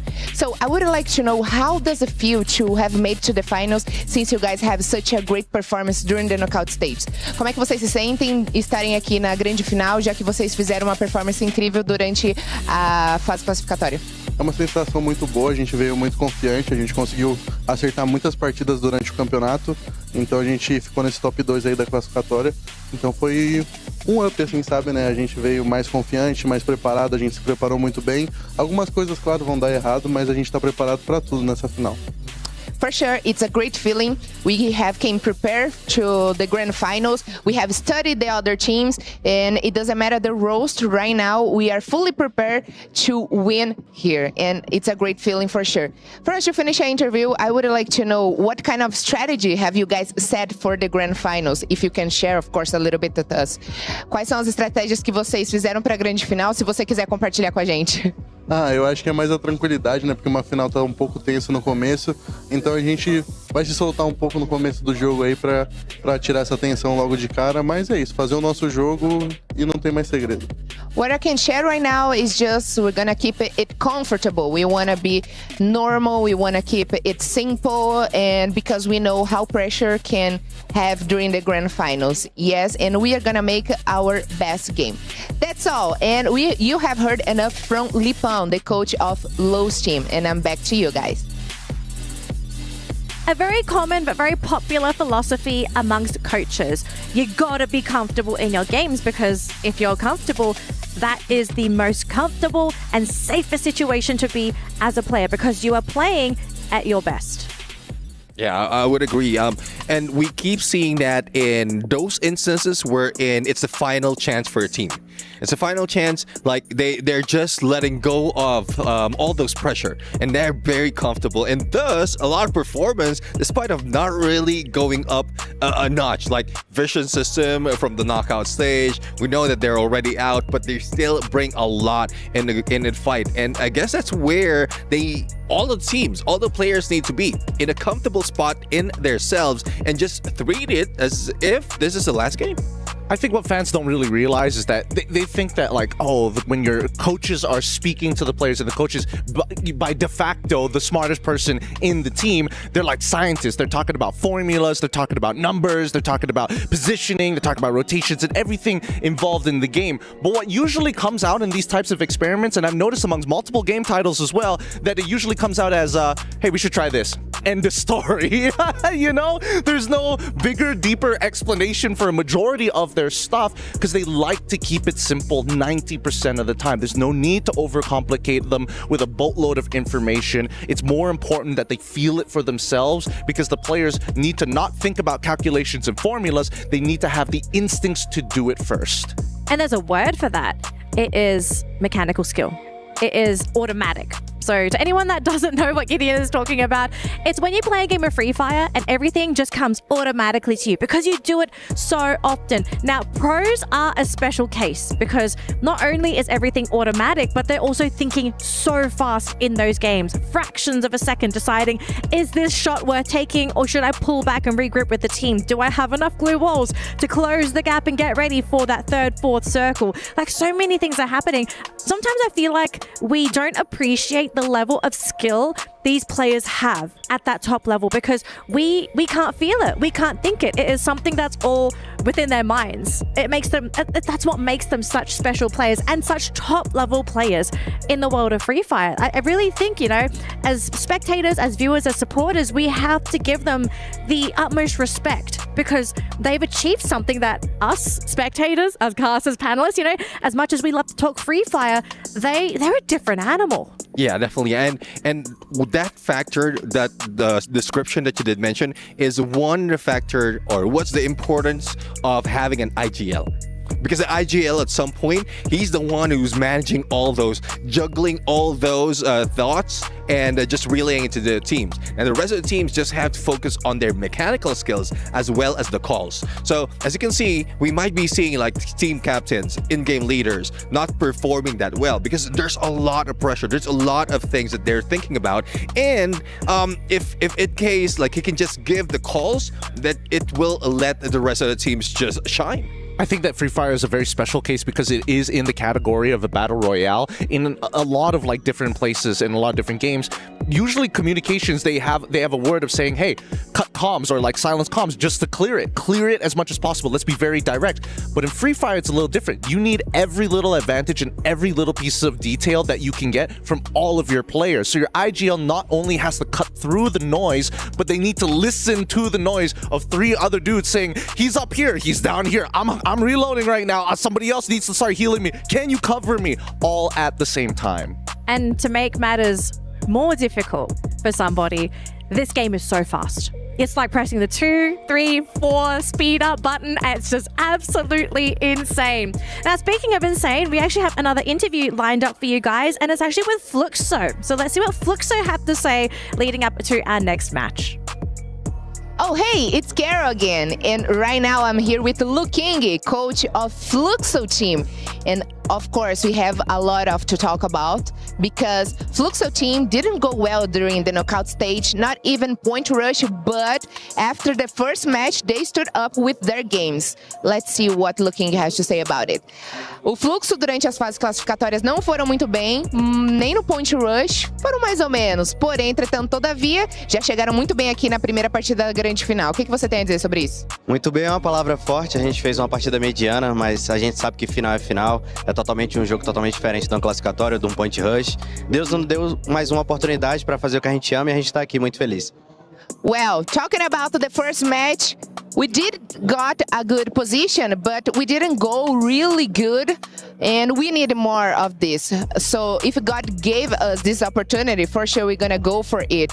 Especially because we are the world champions for Free Fire, and right now we just are going on the path for take the trophy.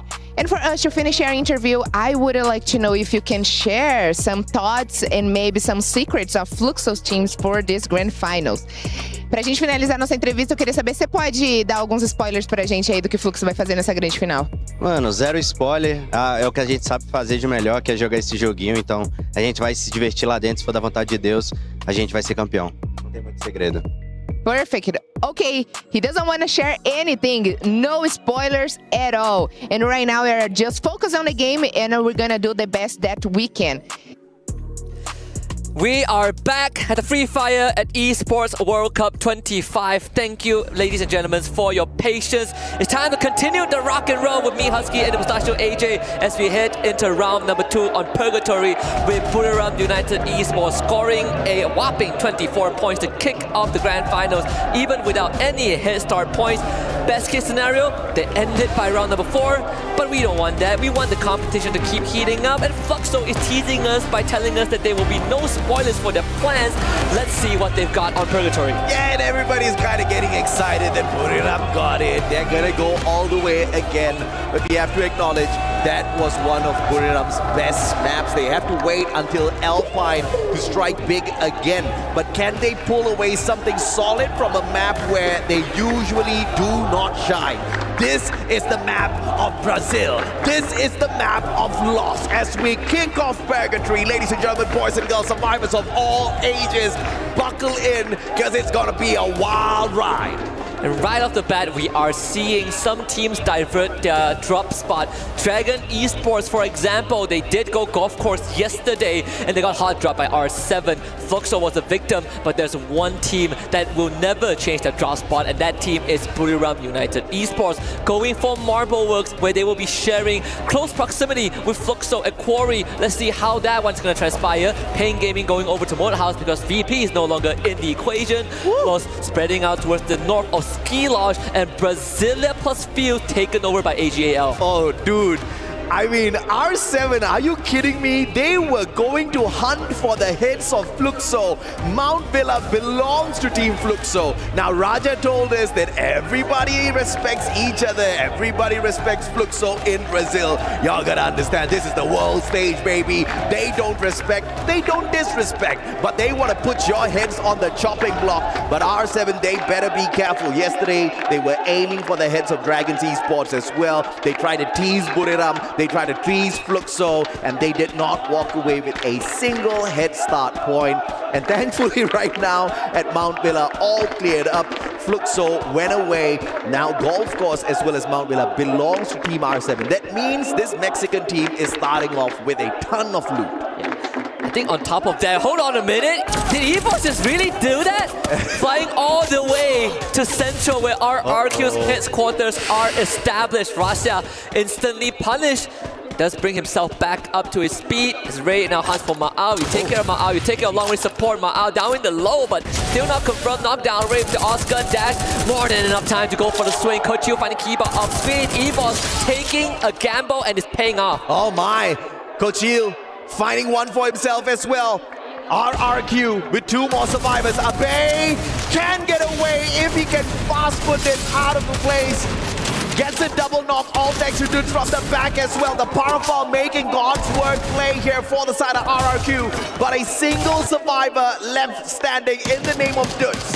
2v1. Rasa has got the plasma gun, but Dude says, down you go, baby. You'll always be the kid behind me. 1v1, time turner, aim gone, and 590 plays the meta, but the time turner wins it.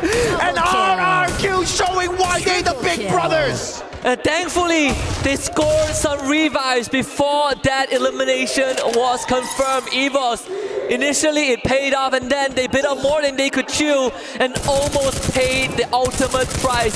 Rigby ends up breaking his ankles early on, that's why Pain got their point. But EVOS, they gotta really feel the hurt. Kochiu being the only survivor, going over to where Villa and Golf Course are. Thankfully, the teams R7, Fluxo, BRU have already left their town. But EVOS, they gotta start from scratch again. Unlike Avatar, when Indonesia needed him the most, Dudes delivered. What a stand-up play from this buddy here. 3 eliminations, clutching it out up against EVOS, who dared take the fight up against them at Central. Initial player taken down from the equation was Russia, just pausing the play. But of course, EVOS on the recovery now, trying to get super aggressive, and the Wonder Kid hits a double revival. EVOS back in play. We've got 47 players in the lobby, but I'm not too worried at all. Dragons usually hit that revival as well. Yeah, they really uphold the Hippocratic oath. They always make sure they have a combat medic ready. Everyone is going to be healthy, even though they're not that good. It reminds me of not that good at shooting. No, I gotta finish sentence. Reminds me of the I forgot his name, the sergeant in the war that does not want to pick up a gun. That feels like Dragon Esports now and then, right? They are not the best fighters, but they sure as gentle hell. dragons. They're the R1. They just like to scan out the area, avoid it if possible. Yeah, they don't like conflict, but they're not pacifists either. You can't be passive if they are massive! Sifu showing that who's boss. Abe. The first one, and Abe's having a terrible time here. Ma'al with a very quick reversal. Looking for the save, but that Riptide Rhythm gonna make sure the glue walls cannot be erected around Sifu for the time being. In the meantime, Ma'al going in for the flank. Dudes going in for the finisher. Time turner was erected. Great glue wall to protect the boys. And now Dudes all alone in the situation. Dragons can take advantage. Let's see if RQ can pull it off again. There's a time turner. Dudes 1v2. Kiba in the back him up. Great acceptance from Dudes. And now going on to revive. Another glue wall to block out the damage. Round the corner, Dudes goes. Are you kidding me? Another knockdown. This guy is on a rampage. freaking out. 5 eliminations for Dudes. That ain't gonna stop in it. Ma'al, the sniper of the squad, taking a 1v2. Won't get sprayed down by Yasser and his Bison. But of course, Dudes still alive and kicking. Dragon looking for that recovery on the revival. Blue wall melter not in their pockets. And the deep freeze will tag up Yasser for quite a bit. And Dudes with the RGS 50. Trying to use whatever in his arsenal to take down the rest of the team members. But I think he's used up quite a bit of his luck already. It's down to Dudes once more. Abai not in a condition to fight. In fact, he's not even going to share the area. 1v3, time turner from Simox. What is Dudes going to do? He's going to try and heal back up. Time is of the essence, but he has enough space to make it work again. Another attempt to swing, and finally it runs out for Dudes. Dragon Esports recovers, and now it comes down to Abai to keep the run going. Bloody hell. RRQ. Unbelievable stuff out of them. Vitality looking for a little bit of pain. Do they deliver or do they receive? Peter up top has got the shorty in hand. Not much of a rate of fire, but the damage can sustain quite a bit here in terms of battle power. Young with the M590 looking for their opponents, but Vitality, all they find is an empty house as Pain backs away. See if that rooftop takeover is going to be beneficial for Pain Gaming. As Vitality, they are still in a pretty decent condition, trying to go around the backside of the building. Good wins that one. Kyung ends up going down. Pain Gaming now have a numbers advantage. Vitality attempting to go for a revive, but the pickup is unsuccessful. Koja and Kyung now out of service. Pain Gaming continues to systematically get rid of Vitality, and it might just come down to Dix with a Trogon. 2 from Pain down. Peter literally ran in there and walked away without a single scratch. The pickup onto his buddy failing. 2v1. Pain Gaming in a lot of trouble here. If they do lose Peter, they will be on a super hard reset. And Vitality actually allows him to get away as they look for their own recovery play here as well. Either way, both squads inside of the circle, and Pain has a vending machine to play with. And earlier on, we did say that R7, they were flirting with a bit of conflict with Fluxo and Buriram.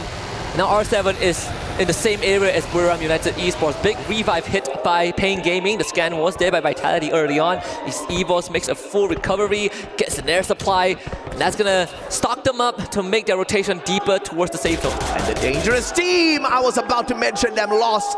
Finding Peter early on. Falcons, there's not an elimination just yet though, just a shot from afar. Ross making sure everybody still remembers them. It's one of the front runners here at Purgatory. But Buriram still being alive, this should be a record for them at this map. Let's see if they can find a little bit more. Falcons not wanting to mess around with the Brazilian squad. Jump pads their way out of there, but on fire, left behind here. See if might just win the sacrificial lap. Being surprised we're paying. Good shot from Nando 9. So another 3 points for Lost. Falcons did get majority of the squad away to keep this going. Really? Is he going to go in for the chase here? Nah. Running straight to the jump pad though. It would be a risky move. They might end up running into Pain Gaming instead. Yeah, it would be a terrible move. A little late to the party. You know Falcons can shoot them out of the skies, but of course boys are looking for a little bit of a revival here. EVOS on the other hand, meeting their big brothers RRQ. Poking the Hornet's Nest early here. Very cheeky from EVOS. And you know that wherever Dragon Esports is right now is a high priority area, because there were 2 R1 scans right on top of them. So Dragon Esports, they obviously don't know this, but we know one of the teams that won that spot is EVOS. Yeah. They're going to slowly move towards the area. There's an arsenal to work with. It's a pit stop. But it seems like EVOS are deciding against that. In fact, falling further away from the circle. And we might just have a rematch here between RRQ and EVOS. Both teams have recovered fully. But as RRQ goes in from the rotation from Brasilia, looking for fields, coming across the rotation path of EVOS is just extremely high here. Wow. Dragons on the other hand keeping their heads down, trying not to be detected by the players of Buriram, who do have their hands full with R7. Yeah, there's a UAV just hovering around that crucial zone as well. I believe 4 teams at least. Core Memory, R7, BRU, Dragons, and now Fluxo is about to join the party. This next circle will dictate how that one's going to play out. Favoring BRU, R7, and core memory, AGAL on the southern side, Falcons and Pain Gaming on north. And this is where the great rumbling begins. All the teams are going to converge and we're going to have a full 48-player lobby duke out. Yeah, absolutely, man. And we got to thank Coach Namo and his crazy capability of analyzing these circles. Time and time again, we have seen Buriram get such an accurate read. They have not needed to move for quite a bit now. And because of that, they have the advantage. Dragons flying straight in to the Buriram den. And all they will see is bullet after bullet shooting down their players. That is a very big risk that they took, but I feel like it's necessary to get themselves some cover, and now you gotta use as much resources as possible. One last glue off for Yasir. If they can make it into the building, there is gonna be a chance. And Mark needs some cover. Great coverage from Yasir to keep his buddy alive. The run now is a bit harder for DRG because they have lost 2 members, but at least they still have a chance to spoil R7. Yasir, you cannot miss those shots, buddy. Gets a couple of tags onto their backs, and then R7 backs away. Had the golden opportunity. Yasir, 3 eliminations so far, just could not get those accurate connections onto the players of R7, and Mexico gets to play a little bit more. He was fighting Fluxo from afar. Raja's gonna cry now on stage. This is going to be incredibly important for Fluxo to survive, but the odds does go down. Hutchison and Bobs removed GU. He's just barely hanging on, but thankfully he was able to heal back up. They are tanking the blue, and EVOS is not going to let them go easily. No, not at all, man. I mean, Fluxo, when they go in for this rotation, they have to go up against Buriram and core memory. EVOS at the very edge of this next circle. For the time being, the blues not hurting them just yet, but you can see the jump pad set up behind Fluxo, and EVOS not going in for the reposition, taking down those glue walls, so they have a straight line of sight to that jump pad. And I don't think Fluxo has got enough money to buy another one, so DGWP. But thankfully the blue forcing EVOS for a rotation. Fluxo gets to live a little bit longer, but the blue is getting the damage in though. Yeah, the safe zone did move away eventually from BRU, so that's going to force the Thai Giants to rotate as well. The rematch that you mentioned between EVOS and RQ feels like it is destined to happen as EVOS makes a southward rotation. They're going to end up behind RQ, who are preoccupied. And Vitality taken out. I can't even say fairly early. We're heading towards the 13th minute of this game. Insane quality on the world stage. So many teams still alive. That basically means Pandemonium awaits us all. Pain now going in for blue wall melters laid out. But EVOS this time snuffing out your big brothers. The rematch goes to EVOS. Dudes could not save them with a masterful play this time round. Unfortunately, we missed that. It's not even close. They came from behind and RQ just caught off guard. Falcons and Pain Gaming wrestling for the most important spot in the northern side of the safe zone. Moto VI is positioned very far away to provide cover fire, but it requires the rest of Pain to start and engage. They need an A124 plus that Skylar Riptide Rhythm to do some chaos. Peter does get knocked down, but without any meaningful follow-up, it is not good enough. Peter gets brought back up. Riptide Rhythm was slightly late, and Pain Gaming continues to play this long, drawn-out fight. Yeah, crazy repositioning here coming through from Pain. Avoiding the battle with Falcons after putting in the initial hurt. Fluxo getting taken out in 10th. The EWC is absolutely insane at this point of time. Pain now focusing on core memory. Getting the help from the blue zone as well. Damage has been put on Peter. AC80 looking for those shots. Won't find it.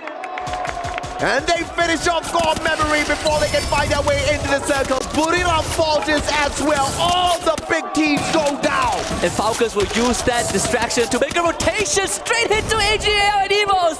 And Falcons landing in the middle of the firefight, able to duck into the first floor of the building. EVOS will hold the perimeter, but as the siren sounds one last time, at least for the next safe zone, EVOS most likely will be the first team to make a move, and Falcons, they gotta be ready to accept this. And this map is known at this point of time as the Brazilian map, but if Pain takes on loss very early on, the chances will dwindle down instantaneously. Look at those grenades rain down on Pain, bringing exactly that to the team members, putting them out in 6th. Now loss, the final team out of Brazil, has to take on both EVOS as well as Falcons, who are absolutely sharp with their positioning right now out there on this Purgatory map. Remember we talked about how DRG needed to make a necessary rotation, and that has kept them in top 5. The only team without a full squad, but this circle is going to force Evils to move. There is a chance that they ended up fighting lost. First, DRG now caught in the middle of the crossfire. Riptide Rhythm from AGAL, and now it breaks into chaos. DRG targeted by multiple teams, wiped out in 5th, and Evils runs towards lost. And Evils actually taking the outer rotation. This puts them in the crosshairs of Falcons, who do not think twice. Taking those shots, grenades won't find a connection onto Russia. Glue wall melted, remain the defense made here by Evils. But the question is, can they get away? Oscar does run through those glue walls, but brings them no knockdowns just yet. Rigby needs one more shot, but Rosa's Shield has got the rate of fire, but the backup from nowhere. Great valiant dash to break down the defenses of Lost, to give Evos a fighting chance. 12 elimination, 13 on the dock, and Razia from afar with almost no HP, willing to fight to the death. AGAL joins the equation and give him a bit of a knuckle sandwich in the face of Evos as AGAL makes themselves known. Evos out in form. AGAL now faces against Falcons. Lots going in for yet another booyah, but with just a single player, this looks nearly impossible. Falcons up against AGAL. Yu has got the M590 in his hands, but he's not the intended CQC player. Still alive and kicking. He's out of his comfort zone, but still getting the knocks for AGAL, putting Falcons and their team members 6 feet under. But one final one left standing. Limit missing his AWM shot, not doing him any favors at all. There's going to be a chance for Limit to clutch this. It needs to be able to identify where Yu and Cypher are at. They're currently still running in a straight line. That shot has to connect. A dash in front, Cypher in the face of Limit. Limit in, out in the blue. He's just too tough. AGAL will find the first booyah in the grand finals. Second booyah here at Purgatory for AGAL. Almost became a Brazilian map once again thanks to loss. But they took their chances down by removing Pain Gaming from the equation, and unfortunately for them, that was just way too open of a final circle. Those defenses just didn't work, and Falcons just playing that high ground advantage so well for themselves. You know what? You know what, AJ? I think the race is officially on. Pack leaders after round number 1 all fell. Evos, AGAL lost. They have risen up. Pain Gaming and even Falcons have got some points for themselves. I think it's fair enough that we're not going to end by round number 4. We do have Carol, who has one of the players with first, so let's check out what they have to say. Wow, what a performance of Team Falcons this last match. It was almost a booyah. We have watched great acting so far here at the grand finals. And of course, I want to hear Team Falcons, are you there? That's what I'm talking about, guys. Let's talk with Limit right now, because Team Falcons crowd are going crazy and they are chanting Falcons, Falcons. I want to know, what does that mean to you? What this kind of love from Team Falcons crowd means to you?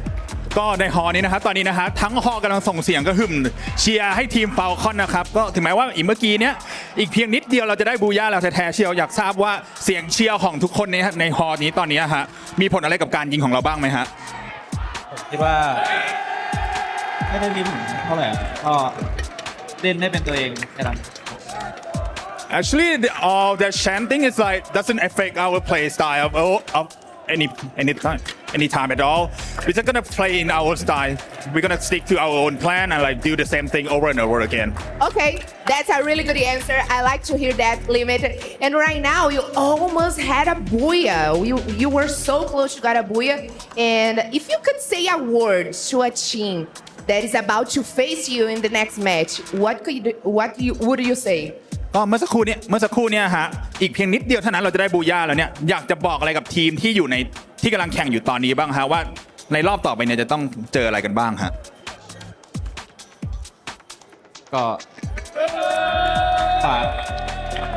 ฝากถึงเขาขับกันละกันครับว่าอย่าเบาๆหน่อยดังเกิน Actually, there's nothing to tell the team that we are going to face in the next match. But I have something to tell to the fans, like maybe keep your voice lower for a bit. It's too loud for it's a little bit too loud for him. Okay, I don't think they are willing to do that. Once again, Team Falcons, are you there? I'm sorry, Limit. That's how things work in here. And I'm pretty much sure you guys at home are very hyped like we are here on stage. So keep it up with us because we're gonna go for a quick break right now and we'll be right back.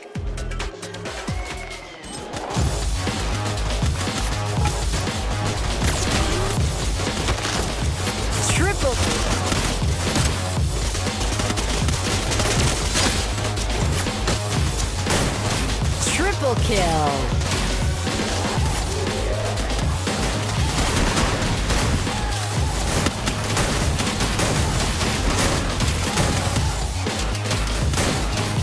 Double kill.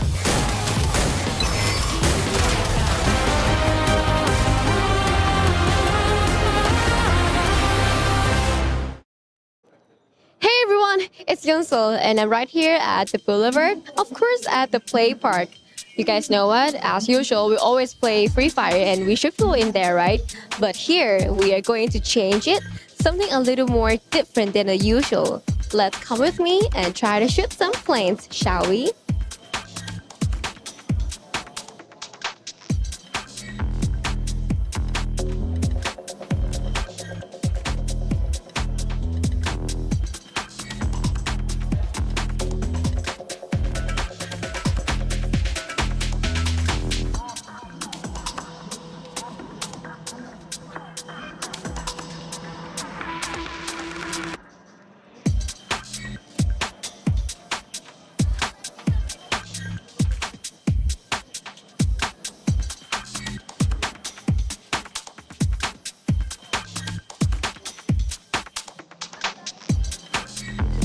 To play.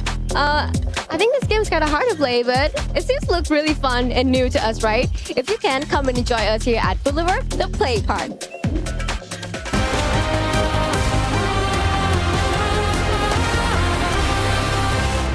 Mark, down.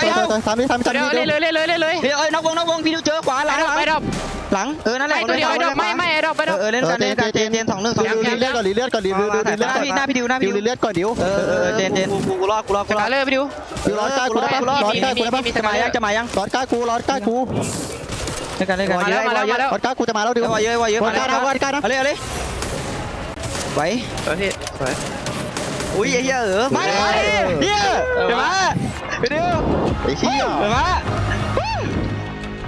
Falcons were so close to catching that booyah, but unfortunately just weren't able to come out on top in that 2v1 situation. So AGAL secure our second booyah of the day on Purgatory. And so far, we're seeing a very interesting trend amongst all of our teams. Towards the very end of that game, it was not very top heavy. We saw a lot of teams up there with very few eliminations because, again, teams are prioritizing survivability over eliminations. And I think we're a little bit concerned on the panel here because when you play like this, sometimes if it doesn't work out, it really doesn't work out. Yeah, definitely. I mean, there's a lot of things that has gone wrong in those game style, especially with EWC and RRQ. Initially, it was RRQ who won that battle against, as they call it, the younger brothers. But towards the end, that's when they turned it around. Thus, EWC Esports managed to get a lot of elimination, a lot of points as well. But for AG Global, I guess how they slowed down their pace, and of course, the number of teams still available doesn't give them an opening to really shoot at anyone.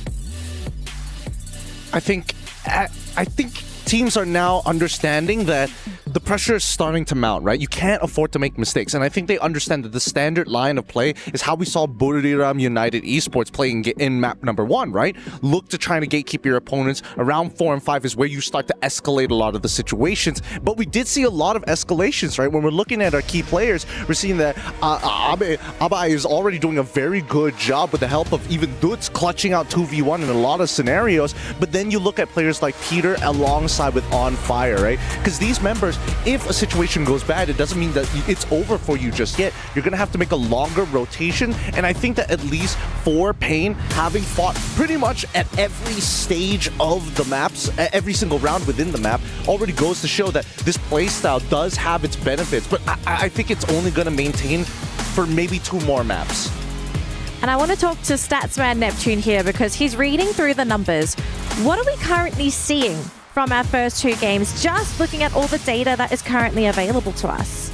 Well, I guess in terms of elimination, it is still EWC who's leading it. But who's following them is not only AG Global, who has 16 elimination, but also those at the bottom, which is RRQ. It just so happens that RRQ has that firepower, but is not consistent in closing. As what we mentioned earlier, they almost got that elimination already against EWC. They could have also eliminated the teams who are surrounding them, but unfortunately, they only got a total of 2 placement points out of the 2 maps that we've seen. Well, I kind of agree with that. I think that the teams are trying to play safe, you know. So I think that's the mainly reason why we can see like Movistar R7 doing the same game as we saw on the knockout stage. They can even do elimination. So it's really hard for them right now. And I think they are not into this type of play style, you know. I think it's gonna be hard for them to adapt because again they did all the knockout stage in a way, like in a aggressive way, and now they just need to turn everything because I don't know, it's just not working, you know. But we can also see like AGAL, which was not doing such an amazing job at the knockout stage, but right now they are doing such great points for them. So that's the reason why they appear in the top of the ranking, right?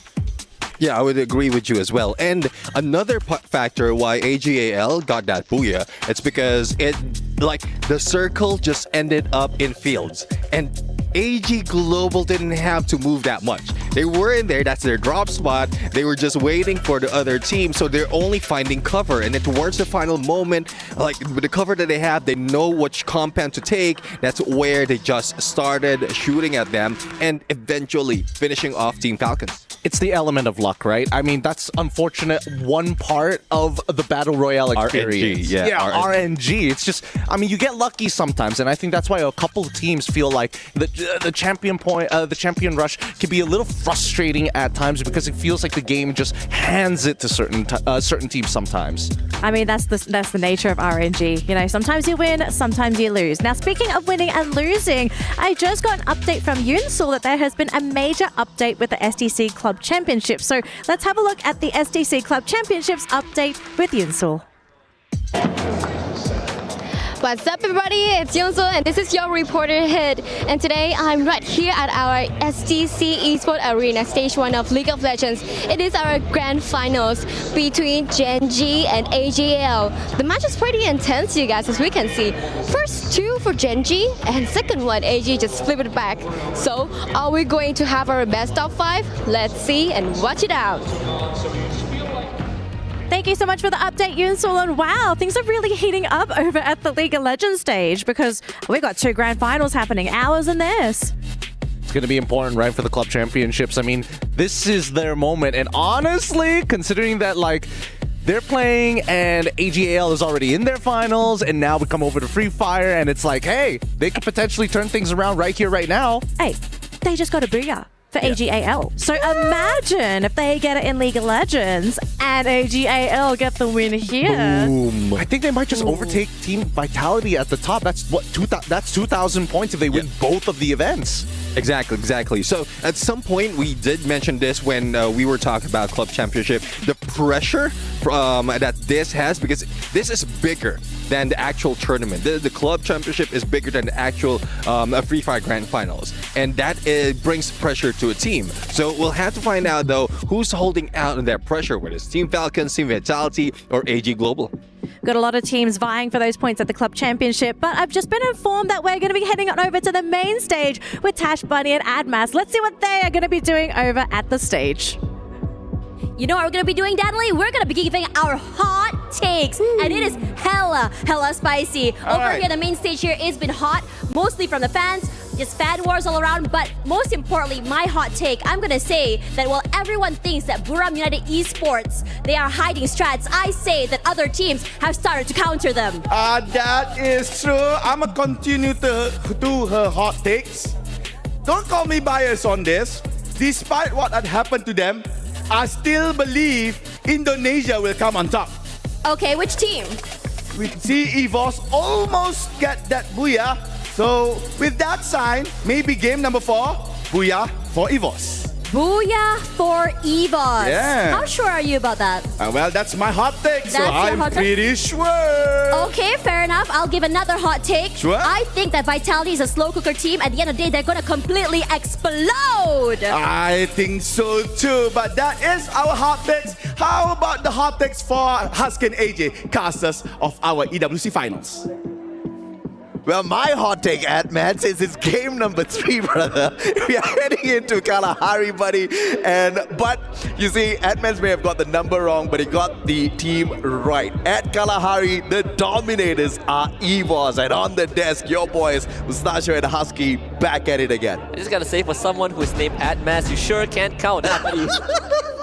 I gotta put it in. That's 0-2, all right? Okay, that's hot takes from the casters.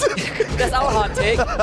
Maybe you should go back to traditional maps, but it's all love from the casting booth. Yes, EVOS Esports came close to a booyah, but I respected it, right? Mad respect. They held up for longer than they should have. It was a very bloody fight between them and RQ on Purgatory, and then they came out on top after a gruesome recovery sequence. Right now in Kalahari, it seems like we're entering the playground of these two teams again. It's another opportunity for Lost from Brazil to find their way out here. Just like EVOS, they're one of those teams that do manage to pick up quite a bit of points here on Kalahari. And unlike EVOS, who mainly focus on the eliminations, Lost is a team that looks for the circle, and they find it pretty much all the time whenever they play this map. So this is pretty much high on the board in terms of potential for them to walk in here and rip away. But of course, match point stage here, you see the highlights onto Buriram as well as AGL for a good reason. But I don't know why they missed out EVOS, who's exactly in between them. And I think if EVOS gets off to a good start, they are definitely going to be on the board. Oh yeah. We only have slot for 2 teams, so EVOS, just a bit more injection of points and they will be just fine. Movistar R7 already scoring a first blood for themselves. So that is sort of what you need as a team who is falling behind, right? Like, I think there's only so many rounds you can fall behind in Champion Rush before it really comes out to the state where you have no choice but to ruin other people's chances. A hit list taken up here by EVOS, and that instantly sends the players of Core Memory scrambling away back towards their own compound at Santa Catarina. But that obviously also means that EVOS now could go in for an early hunt. Buriram taking out a hit list, targeting the players of Dragon. This is not good for business at all for Saudi Arabia. Dragons need to fly away as quickly as possible. Especially when they are currently resting, basically stationed at Buriram's next favorite spot after Stone Ridge, Command Post. Only a few teams are willing to take Command Post, and the one team that Buriram respects is Onyx. But Onyx is not here anymore, so if you want Command Post, you gotta fight for it. Oh, what's happening here, man? Falcons rotating towards Core Memory. This is going to bring them directly towards Buriram as well. Dragons might just be the 4th party in this that just stays away from all of this heat of battle. But this is just danger zone for sure as EVOS moves on into Santa Catarina. We've got a party here, Husky. And you instantly see the Dinoculus being thrown out by Core Memory. They were caught off guard, and now they need confirmation of how many ops are there from EVOS. Luckily, with that confirmation, they were able to continue to rotate southbound. That's good news, but the bad news is they're about to run from the pan into the fire. Absolutely. EVOS chasing them from the back. You've got your 2-time world champs right in front. What do you do if you're Core Memory? They haven't managed to pick up solid points here today, although they did manage to rip away 10 points to head start this day here at the Grand Finals. They haven't been able to make good work of that just yet. I mean, EVOS and AGL are currently the leaderboard. And with EVOS getting more points, currently they are going to be in first place. And that is a scary thought for a lot of teams, because EVOS did come in with some head start points. Yeah. And you don't want to feed them extra, because EVOS, they have a prophecy to fulfill. Absolutely. And Zenzi has got a life to protect his own. Man has got enough coins to buy back his team members, but no vending machine around, and Coach Hill, M590 to the head, and EVOS off to a fantastic start, but that was an effort across 3 teams, all right? So nothing against poor old core memory. They'll just have to make their way back in here at Alpine. That stings because they did have 10 head start points and were not able to utilize that in any condition. The head start points are the only thing still keeping them in the middle of the leaderboard. Purgatory was probably the better map that they had, but this Evo saga, if you've been following it for the past years, since EWC 24, you know how important this 25 run is for them, especially with Russia. You said early on, 3 years in, finally gets to play due to the age legalization. His first season, he's right here about to bring that team to potential championship run. That would most definitely be the dream run for EVOS after 6 years of grabbing a championship on the world stage. It will most definitely be sweet for both Russia and the squad, especially for the 16-year-old, because he is that firepower behind the squad, right? But as Falcons now choose to back away from that impending doom of ending up between Buriram as well as EVOS, they now move towards Bayfront, reading the circle really well here, all of these teams. Whoa, and the Katarina is definitely going to be a tad bit hot. But I know why you just said whoa, because the Brazilians, Fluxo, just made a crazy rotation. That is mad. They just flew right past BRU. We just, kind of a footnote on EVOS, if they do win this, it will be the first organization to win 2 different world championships with 2 different teams in terms of nationality and region, right? They did it with the Thai TV plus Phoenix. That was where Jonah, Get High, and Moshi were from. Right now, to bring it to Indonesia and have a trophy back home would be historical. Hey, the Free Fire World Cup counts. It does count, of course. Different brand, but but still, no teams have done it with 2 different regions at least. I think, again, this is quite a story that spans 6 years. BRU actually decides to not contest command post, go over to the sub, which is the safer spot. So DRG somehow avoided an apocalypse. That's insane, man. I mean, Fluxo and Buriram literally just switched spots. Okay, this is insane because if Buriram had just been a minute late on this rotation, Fluxo would have met them. And I don't know which team would have been on the receiving end of bullets, because it could have just been Fluxo flying straight in towards Buriram, giving Buriram that open opportunity, or them just catching Buriram with their pants down. But either way, that's fantasy land. Neither one of those scenarios happened. Both teams alive and kicking. And Buriram continues to rotate in towards Refinery, which is usually held by RRQ, who unfortunately have left this spot at this point in time for some weird reason. But it's also understandable because there are a couple of times that we see RRQ take Refinery and then they spread out, right? They decide to play the perimeter. What's interesting is the fact that this is an off rotation, an odd rotation for BRU. They usually don't do this. They don't go from Stone Ridge to the sub and then go straight north. That's the Dinoculus, who just scanned out 3 out of 4 members of Dragons Esports, who took the zip line to Refinery. BRU, I wonder if they would expect that to be RRQ instead. You have R7 also there. There's a potential sandwich that could happen. DRG holding high ground. And with BRU thinking that Dragons could be RRQ, that could just force them to hold back, and that may just put them in the crosshairs of R7. And as I say that, Buriram getting shot at point blank center. R7 not getting any knocks just yet though, but just love taps at this point of time. And the read of the circle, fantastic once again from this world champion, 2-time world champion. But Dragons up top, looking for a little bit of trouble as well on the very edge of Refinery the moment they spotted Buriram rotating in. Dragon Esports actually moving a little bit. I'm not sure if that rotation was the best choice because they just put themselves in the crosshairs of 3 different teams. And to back off right now would be taking a risk. And just like round number 2, Dragon Esports forced to make a tough choice. EVO's now on our screen and they're about to challenge the Falcons in their home ground. This is the nest of the Falcons, but for EVO's, they know that they have the upper hand. They definitely have the upper hand and the high ground advantage rate. M590, Metagun finds a good connection, and the Oscar breaks it down to the Valiant Dash, and the follow-up from Russia from nowhere. Limit will sneak away to keep the team alive at least for the time being, and aim God, what a shot! And just like that, your reigning champions Falcons being snuffed out. Aim God with the Woodpecker, easy shot to the head. The one final survivor on fire. EVO's about to snuff out the sounds from the crowd. And with that shot, Ain't God puts Falcons to rest. You can hear the collective groans for the Team Falcons fans, and the Indonesians, they erupt in triumph. You see the contrast in the crowd, you know. Oh, you Falcons, smile, brother, you smile. They've invested. That's how you cope with heartbreak. But thankfully for the Falcons, they are not too far behind. We've seen them work miracles, but to have those points fall into the hands of EVOs, that's what's scary right now. And that's why Admat's got a tad bit excited there as well, right? He did say EVOS, they do have a lot of promise here on this map. They have gotten the number wrong, but the prediction is absolutely solid. But it wasn't even EVOS pulling in the hurt onto Falcons. RRQ, phenomenal rotation. Unfortunately, they just caught Falcons at the wrong time. The Falcons just weren't battle ready, and Limit tried to back away in towards the hills, and there was just no escape zone from then on. Vitality up against AGL at Foundation.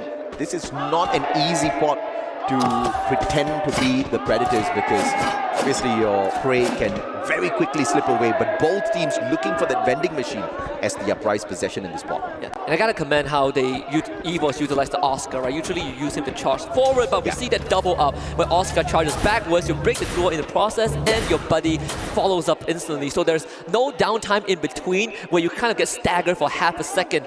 Fluxo, again with the late rotation, makes it to a safer spot, a big scan of the DRG. As the western side of the map starts to get a bit crowded, EVOS are in a great spot.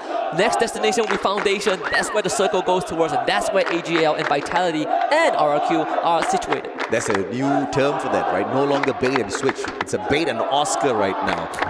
Just move on in there, be the bait, and then take down the defenses of your opponent as you tag in your partner, and that was just brilliant. And obviously Rasya, he does not miss. Those VSK shots hit like a truck in the current meta. And EVOS is flirting with the edge of the circle, but they do have a jump pad that they can make good work with. Loss on the other hand, one player down. Hanaral not gonna get picked up just yet. Ray M5, nice! From afar! Saves the day, buys his team members a few extra seconds. Great save by Haone, but GG. The Riptide Rhythm went wide, so those glue walls for EVOS ended up being their greatest cover. Oh, that could have been a turnaround point for loss, but I think they have just missed that opportunity. EVOS scoring another big bag. And I just gotta say, with that win, they're gonna face off AGAL, but they're past the halfway point to a champion rush. And AJ, they're not stopping AGAL now on the hit list. This is insane. They lay out the jump pad, and they hit down player after player, forcing AGAL to scramble. The grenade fighting one, Cypher. Let the man play his medkit at the very least. A1 hopping on in, crushing the hopes of the Thai squad. There's a vending machine here to play with. Chinoy backing away. Ain't God not giving up just yet. Finds the connection with the M5, the high T. And Ray comes by to say hello as well. 14 eliminations strong. EVOS, what are they on?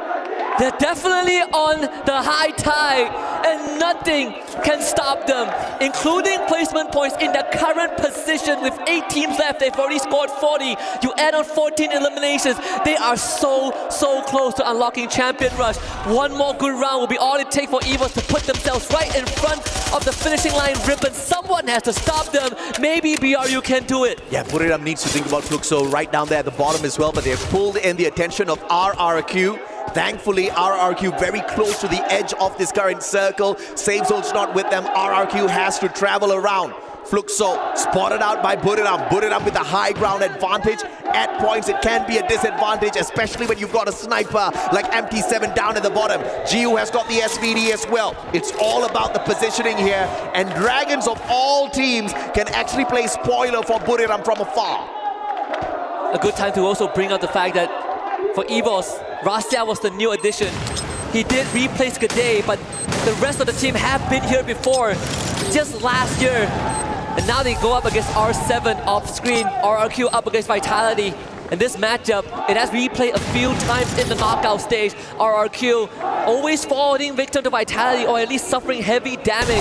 Fluxo against BRU, but as we turn back to RRQ against Vitality, Ma'al is going to get the first knock onto Faiz. Keon goes down, RRQ striking back hard, but Vitality, they are not one to be tried for with. RRQ needs to get the revive. Yeah, great knock coming on through.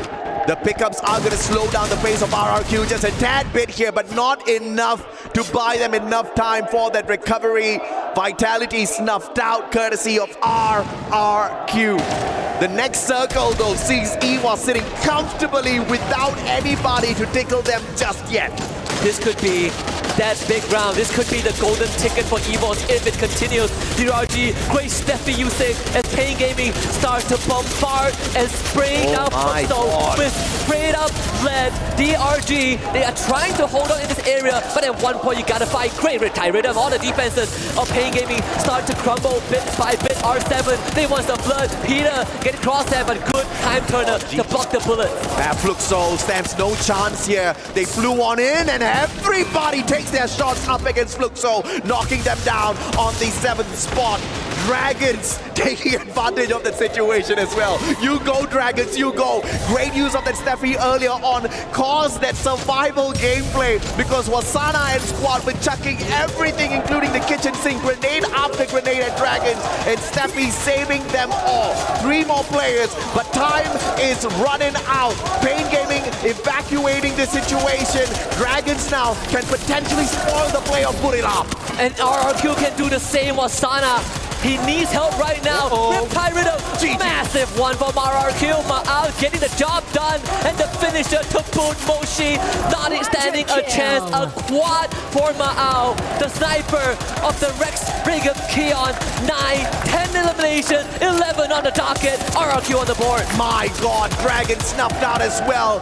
This is the shooting range. Everybody is a prey as far as the Indonesians are concerned. But the threat is up on a hill, on a rock that they call their own. R7 now, high ground advantage, about to turn into a disadvantage as the circle slowly pushes them on in.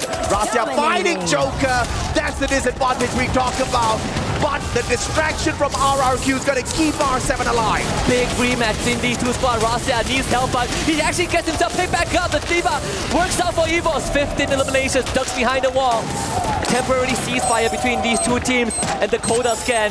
EWC knows what's in front of them, and Ma'al takes the front of the Games King from behind. EWC, they might have a good opportunity to close this out. 17 eliminations. And the circle moving towards EWC. R7 stopping RRQ. Distracting them. Kiba being shot by EWC as well. Aim God finds hacks. The team of R7 now being slowed down. Aim God moving on in. Valiant Dash breaking down their defenses and breaking down their hopes as well. Game King as the final survivor, struggling to pick up his team members. But EWC calls it to an end. Strikes a booyah at Kalahari. 33 points, a booyah, and 21 eliminations. EWC once more puts themselves way ahead of competition. A replay of Free Fire at EWC 24 where they were in the exact same spot. They were so far ahead of the crowd, but this time emotional management was there. We saw the players calming each other down. The race hasn't ended yet. And the veterans leading Russia, they know that feeling when it was all too close to the end and they could not cross the finishing line. This time they needed to get it done, and they will get it done. I think one more good round, they will be at the cuffs of lifting that trophy. The dream run for the Wonder Kid. There's 2 ways to say his name. Russia as well as Russia. Russia means secret, and he has been that secret weapon, the deadly secret weapon of EWC that they have been cultivating for the past 3 years. And now they unleash him upon the world of the Esports World Cup, and holy hell, they might just be able to. Now, what am I talking about, might? They are going to activate Champion Rush condition in the next game. They only need 10 more points. Spirit looks pretty down on the side of Falcons. It's pretty rare that we see this sight, especially with the home crowd by your back, knowing that you have won before, you have come up with miracles before, you have achieved the world record 40 points in a single round last year. But this year, the case is very different. EVOS seems to be the only team that is able to consistently step up when they need it the most. They just need to finish the job. They get one more go round on Alpine. We might just end this before we even step foot onto Solara. You know, it's so difficult to tell a kid to not touch something hot because they just don't understand exactly what heat or fire can do to them. And that's exactly what this Wonder Kid is. He knows no fear, and that has been the greatest advantage of the team. And by the way, fun fact, those 70 points that I talked about doesn't even include what they picked up off a point rush. We're going to take a quick short break here. When we come back, we get to see the Indonesians activate the champion rush condition.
Sekarang nice. 9 orang guys. 8 Moko hijauin Moko dong. Tuh guys, gua gas sumpah. Udah mati yang kiri. Yang kiri udah mati. Di gua satu. Repep. Ikutin ler. Waduh, kirinya guys, kirinya ada satu. Baler. Kirinya ada satu di ujung. Nice, satu lagi. Kiri lu. Satu lagi. Depan gua. Ngen. Kebatal. 100. Nice. Woi, tos dulu woi. Woi, tos yang bener. EVOS has achieved a huge feat here at Free Fire EWC 25, scoring a massive number of points, rocketing them up the leaderboard and potentially putting them in a position where they could very soon unlock the win condition here for Champions Rush. And I don't think anybody expected this crazy of a performance. Oh my gosh, I can't believe it, guys. We have broken the curse. No more slow Free Fire. Definitely, I mean, it was quite fast. But I don't think it was intentional for EVOS Divine to really get all those elimination. Because how they approach things is they try to go from their drop spot in confinement. They try to go clockwise. They met a core memory, and then since they met an engagement already, they want to go the other way. But on their path, they met I think it was Vitality, and then a few more before they ended up in Foundation. And right there, even AGAL couldn't do anything. And towards the end, I mean, just grabbing that Booyah seems easy enough for them. Just unintentionally grabbing those eliminations. I mean, typical EVOS things, right? Because historically speaking, EVOS has been naturally strong on Kalahari. This is one of the few maps that the Indonesian teams generally do amazing on. And I mean, we can already see that experience from EVOS really shining through on this map. But the huge feat of scoring over 30 points. That is huge, because all of a sudden this threatens the other teams, because you see EVOS so close to unlocking the condition, and you see them play like that in Kalahari. I mean, somebody's got to stop them now. Absolutely. I think as long as now EVOS ends up on the first page of the upcoming map, I mean, Alpine is something that they've played a lot before, and achieving 10 points is so doable. But at the same time, right, as you mentioned, nobody was expecting them to earn 30. We were expecting them to maybe get 10 and then another 10, them in Solara, maybe look to try and close it out. But even for RRQ, we're noticing that a lot of the movements made by the Indonesians are extremely similar, which has costed a couple of teams to really pay the price. However, now, even Pain Gaming, Movistar R7 is coming into the play. And now that we're going into our last 3 maps, well, I say last 3 maps, but 3 maps in rotation, this is where we're going to see a lot of teams start to pick up the pace, because the pressure mounting is enormous. And we saw the reactions from EVOS Divine, right? throwing off their earphones, screaming how good that felt, because again, they're keeping it all in. They're trying to keep that cool, calm, and collected momentum as they move on to Alpine. Yeah, it was only for a few seconds though, because after that, like they were asked like slow down, chill. It's not yet over. They haven't won just yet, but it was still an amazing feat. Imagine you're already in the top, and then driving to the 33 points brings you closer to that champion rush condition. Apart from the other teams who will still battling, it's very close. AG Global, RRQ, as well as Movistar R7 from 39 to 38 in the points. It's tough a battle for. It's really a tough battle for them. Whoa, look at the overall standing, folks. EVOS are at the top of the world. They are so close to unlocking the condition, and it's so close to in that, let's say next round, they don't have a great one, 10 points. 10 points is all they need to unlock the condition, and they just need to booyah any of the following rounds. So now we're starting to see teams sweat bullets. They're starting to realize time is running out, and I have a feeling this is where we're going to start seeing some movement from teams. You can't play safe anymore, because if you let a team like EVOS do this again, they play proactive last game, you're just going to give the points away. Absolutely. I think it's totally fine for now to do so, but then when it comes to that final booyah that you need to achieve, I think that's where we're going to really start to see EVOS Divine struggle, right? Because in terms of map rotations, once we get past into Solara and we restart the map rotations all over again, I don't think any team is going to let them take it away that easily. And if they want to replicate that performance, that's like what?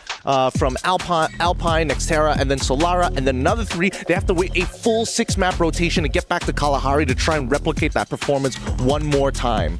It's difficult though, and it's a good thing that we have some teams who really are proficient in whatever map. We've seen, especially Rivalry United, though they didn't perform that well, but they're very close, 35 in the points. But we've seen them grab booyah in 4, if not 5 matches in one competition. So there's a team that can do it. I think Fluxo did the same thing at some point. A lot of booyahs in one of their matches in Brazil. So they can possibly do so, but they have to deny first EVOS Divine from getting to that condition. If they can hot drop right now, it's a risk of one gameplay and then they can just follow up later. Or if they can survive that and then just play safe towards the end, then they can stack on the points to get closer to EVOS Divine. I mean, it's hard for them because you need to deal with the fact that EVOS it's just in the top of the ranking, and you also need to understand why your play style is not working. So it's really difficult for them. I think. I don't know. I'm not really sure what they can do right now, but they need to, refresh and try another strategy maybe. Might have to be new strats. Sometimes you have to do something uncomfortable to find a result that you do find comfortable. Now, obviously, our viewers, our spectators, they're having fun in the arena as we get ready for our next matchup. And folks, it's only game number 4, and we have a team that is so close to unlocking the condition for victory. But it looks like we're ready to jump into our next game, ladies and gentlemen. We're going to fly into Alpine with AJ and Husky. Thank you very much, Daddy and gang. This is Alpine time, baby. Now, EVOS can sneeze and they'll activate the champion rush condition. But if someone else snuffs them out, like the big C19, and ensures they cannot sneeze or put some masks on them, then perhaps we get to play another round. But if they do activate champion rush, the other teams don't need to worry that much just yet, because when we get to Nextera's not EVOS's best map. So we could just have a game number 6, and like Gideon said, hit that reset button after Solara. This competition is still crazy when I look at it. I think there's still a possibility for sure that we go further. At least we see the full rotation until Solara. But for EVOS, they know this feeling. 3 out of the 4 players, they've caught a whiff last year on this exact same stage of lifting that trophy, of fitting that key in. They got stopped by Falcons, but I think this time it feels different. Yeah. That momentum is infectious, that energy, it radiates, and EVOS, they know it, and all they need to do is to not let last year repeat, where in the final round they had one of the worst start ever. Yeah. But if they can prevent that, I think Champion Rush is going to get unlocked by the end of Alpine. Yeah, that's the secret to this, right? Rasya's the secret, and Champion Rush condition is the secret. If you can't hit the Booyah once you activate Champion Rush condition after exceeding 80 points, it means absolutely nothing, unless of course you keep the competition running until game number 10, and then we get to see exactly who has the most number of points. But the finals lead is 70 points on the leaderboard, the one and only EWC Esports. It's crazy, 40 eliminations in 3 rounds. These guys are killing machines. EVO's taking Forest Red. You're gonna could not ask for a better draw spot at the start. A couple of hot spots that you usually want to go to. Forest Red, even back in the local region, right? Buriram at some point have tried Forest Red before, but right now they prefer Snowfall, and I think that has been the case for at least 2 years. It does put EVOs in a good spot to gatekeep a couple of key teams like Falcons and Pain. And you see the proficiency of all of these pro teams always dropping in with a 3-1 split in case anybody comes hunting for some heads. But of course, thankfully, no early hot drops as of this point of time. But EVOS needs to back away here because Pain Gaming looking a tad bit aggressive here from Ocean View, using the binoculars to scan out the area of Forest Red. Only scanning out 2 players, but those initial shots look like they want to pick a fight. I don't know, I feel like if you're EVOS right now. So last year, when we head into the last map, EVOS' biggest challenge was that teams were actively hunting for them. Yeah. And they had a very poor start, and they still recover. R7, this is one of the few teams that have been actively hunting Dragon Esports. At least yesterday they were a lot more active. They get that first blood. In fact, it was actually stolen away by BRU. Good job on that. Get high. Needed to get a bit of extra points for the team. BRU sitting at 35 points. Well, R7 going in here to hunt down some dragons, some mythical ones for sure. But Buriram taking advantage of the situation as dragons try to find that reposition out in the open. Oh my lord.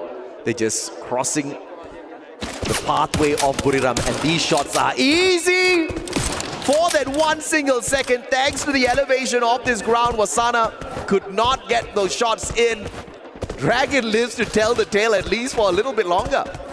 But probably not for long, at least compared to the previous rounds where they were able to scrape by. When you are that far out from Garrison, you are a sitting duck. I think BRU done. They're gonna get as much as they can. Good Reptile Rhythm, like you pointed out, that's gonna, discourage BRU, but not for long. Jonah is wrapping by the corner. Yeah, Jonah is just gonna be that irritating person that makes this so much more difficult. FTL to the walls, my lord. The Dragons just can't seem to get away from these deadly players. But R7, they want some revenge. How dare you steal our point? And that is massive. See folks getting down Wasana. BRU, they need to get him back up, but this is a hard line across, and R7, they are going to clean things up. BRU will just abandon ship. R7 becoming the eventual winners of this, collecting 2 freebies off the board. 3 points for Movie Star R7. Yeah, you steal 1, we take back 2. All's fair in love and war, baby. R7, instant comeback.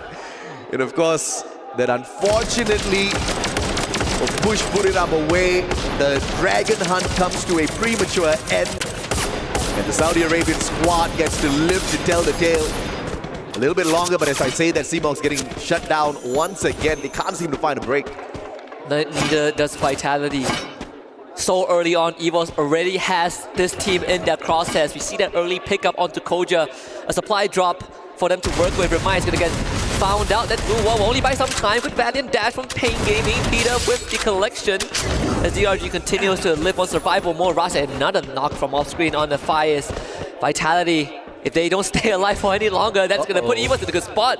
Good backup from Koja, but still, the collection is there. Now Kyung is going to be on the run. EVOS is not going to let him get away. Not after the damage that they attempted to do onto EVOS. 2 points to start, 72 total for EVOS. Yeah, Kochil getting knocked down did not slow him down at all. Rushing in together with the rest of the squad. And he knew that they needed every single bullet out of those barrels to get the points. But Vitality said, not today, brother, as they quickly back away from the situation. But R7, I'm not too sure if or not they're gonna face a little bit of trouble in the House of Pain. But Joker finding Motovia, who had his eyes on them all along. And that is what it means to make every shot count. Joker really making it tough for Pain. One more. R7, they're gonna go for more retaliation from Pain, but they are outnumbered, and R7, they have control of the roof. Joker just needs to stay alive. That is mission number 1. Priority being given over to take down Joker, but the rest of R7 is gonna make sure that life is hard for Pain Gaming from in front and from behind. Joker stays alive. The VSS continues to pay off. Latam making Brazil look like quick work, but out of nowhere, Gus. Perhaps this is that comeback gameplay they're looking for out of Pain Gaming. Peter put down as well. Joker and Games King have a little bit of leeway here as Motovia does not stay to find out what else can happen through his gun skills. With 300 coins, he's gonna be on the hunt for some of those coin machines for a little bit longer. Falcons, on the other hand, finding the mythical dragons once again, who are so good at surviving. But can they slip away from these deadly predators? So far, we're seeing some adjustments from the RU2. They're still hogging by Snowfall. RRQ against Fluxo, another big fight. Yeah. And both teams cannot afford to lose this. They really need some collection, especially for Fluxo, who are right down at the bottom with only 14 prior to this. And Bob's actually getting a buy, but Kiba instantly finds the exchange, and it's Kiba that comes out on top. But Fluxo, they are just trying to fight to the death. Might as well give it all you got. Riptide Rhythm takes down at least 4 glue walls. Mao with another backstab, and that could be another quick end for Fluxo. GU needs to help put this in up, and he will do just that. But RRQ has the numbers. Kiba had a good chance, but Ma'al still keeps the odds on their side. Does not use the M79, pushes him down on the ground. Abe looking for the finisher. Drogon not finding the connection just yet, but the numbers game, even though GU does find Abe. Ma'al puts the end to Fluxo's run. The first team to get eliminated are your reigning world champs, as a matter of fact. That's insane. Not even the Biblical Chronicles could have predicted this. Fluxo, ever since the first round of the knockout stage, has not found momentum at all. It felt like they never belonged here. It felt like a foreign land, even though the maps are the same. The format is something that we all know, but for Fluxo, seems like they have been thrusted into an alienated land where everyone else is just playing the intended game. I don't know what you can do as Fluxo right now. I don't think even a pep talk could save them. But you gotta pray that EVOS doesn't hit that 80-point mark so that you could play a bit longer, because EVOS are getting dangerously close to that. As I say, they're on the map. AGAL, you gotta win this. Yeah, man. They need 8 more points. But what can I say about Fluxo, right? This is Riyadh, Saudi Arabia, baby. You can be the reigning world champion, but here everybody is an equal. On that phenomenal stage, everybody is an equal. And Fluxo just found that out the hard way. Question is, can AGAL prove that up against EVOS as well? It's going to be a little bit tough here because EVOS playing a different strategy this time around. Not super aggressive. They're just staying away from all of the trouble, looking for the same zone. They're waiting for the Coda to come back off cooldown as well. AGAL, they might have some info with those gunshots. That definitely is going to alert EVOS. I think Coda should come back off cooldown right now, right about now. EVOS, if they want to make any sort of move, they might as well could. But with how the circle is, I think EVOS are going to stay still. What worries me right now is where RRQ is going to rotate. There's a chance they rotate north first, they run into Lost, but Vitality, they might just spoil the party. I think RRQ will just stay for a little bit first, because the way the circle has been pushing in closer and closer towards Stadium and Rai, this will continue for yet another circle. But RRQ will have to move out of vantage either way though, because the circle usually does not fall onto those waters, because that's just a very difficult area to play with. Thankfully, that has been patched up in the past months. But as Falcons slowly rotate towards this little tiger's den in the name of EVOS, trouble is looming. The reigning champions of the eSports World Cup for Free Fire might just want those points for themselves, but holy hell, look at what we've got on the overall leaderboard. They have got a long journey ahead of them to activate champion run. Very long. Complete opposite of last year, where they had one of the best start Some might argue that's the only reason that they won, because of a huge 40-point start. But however you see it right now, they are on the back foot. When this next circle closes in, there's a huge chance we move over to Rai, but there's also the off chance we get closer to Stadium. And that's where EVOS gets put to the test. At least 4 separate teams might converge on that area, but if EVOS can just survive even one of those squads, they put themselves in a way stronger position, and indeed it closes towards where they are.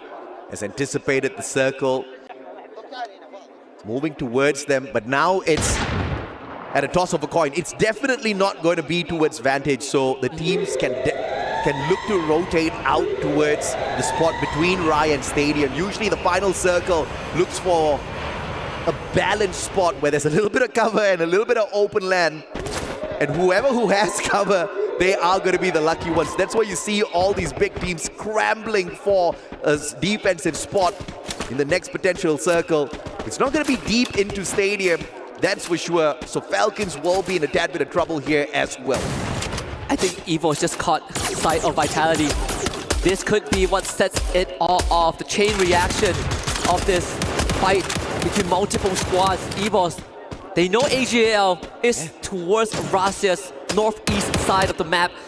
They've gotten their bearings right. I think for EVOS, they just let it happen. Yeah, man. Vitality, EVOS, AGL in a damn good spot within this next zone here. It's all about who makes that one mistake. Buriram playing with the circle, but they're about to enter the house of pain. The Brazilians need those points. The issue is they are battling up against the blue zone as well. Rotation in towards Rai. This is a very good spot for Buriram. Just nice to dodge R7, because that could have been very, very messy. R7 in an alternate universe would have gotten a full wipe onto BRU before they even hit the ground. The body would still be warm when it does. DRG, again, playing it slow and smart, but this time making an insanely late rotation. Not something that we see often unless they were down members, but in this case, they had a full squad. Pain Gaming making their move is about to get crowded. The circle now even more powerful for EVOS. Mythical Dragons, they've been dealing with the heat in Saudi Arabia for too long during the summer. They think they can battle up against this blue circle, but not for long. Yasir and gang getting tagged up by the blue quite heavily. This is going to put them at a disadvantage. They need to get into the circle quickly, or we are going to see the extinction of the Dragons once again. But the fact that they have survived this long praises to the squad who has made it to the world stage. Vitality might have just scanned out where DRG is. R7 against BRU happening. What a More riptide. Memory now is going to be fighting out as well. Lost in the conversation. This party is about to get chaotic. What a circle. This is painful. EVOS, Vitality, and AGL. They just need to be the welcoming party for everyone. But a portal goal, so rare to be seen here in the current meta, used by Falcons to pull the rotation into a compound that serves up the best defense in the next circle. Brilliant rotation. Buriram on the other hand, found by R7. Joker, VSK to the back of the sniper of the squad. Instantaneous retreat from the Buriram players. Oh no. Knocked down by the blue as well. This is not the kind of circle you want to tease. That was panic by Buriram. Yeah. I looked at Wasana. He didn't even have grenades to work with. He has to win this by pure force. But unfortunately, R7 were more than prepared to fight that battle. And in fact, they are the ones coming out on top. Buriram now really into survival mode. They need some kind of cleanup, but they just do not have the numbers. They do not have the bodies. Lost eliminated off screen. Buriram completely crippled with just one left. R7 now makes a D-rotation. Joker getting on Jonah, trying to hold on 40 HP. But this is going to be lights out for BRU. They just could not pull it together. And Rasia finds Della. EVOS now shows. Yeah, R7 wins the ego play, but both the squads getting tagged up bad by the blue, and they perish. Dragon still alive, the mythical creatures on the lower floor, up against Vitality up top. They can call it truce for the time being, but in 10 seconds it's about to be danger time. Dragons calling in for the monster truck as well. They want to rotate, but that's the slowest vehicle you can use. If EVOS wins this one, they're going to unlock champion rush condition no matter what. Replacement points and eliminations. This is the biggest fight. We saw the fans duking it out in the crowd, and we have been gifted with the ultimate showdown pretty early on in the most crucial moment for EVOS' history in their run in 25.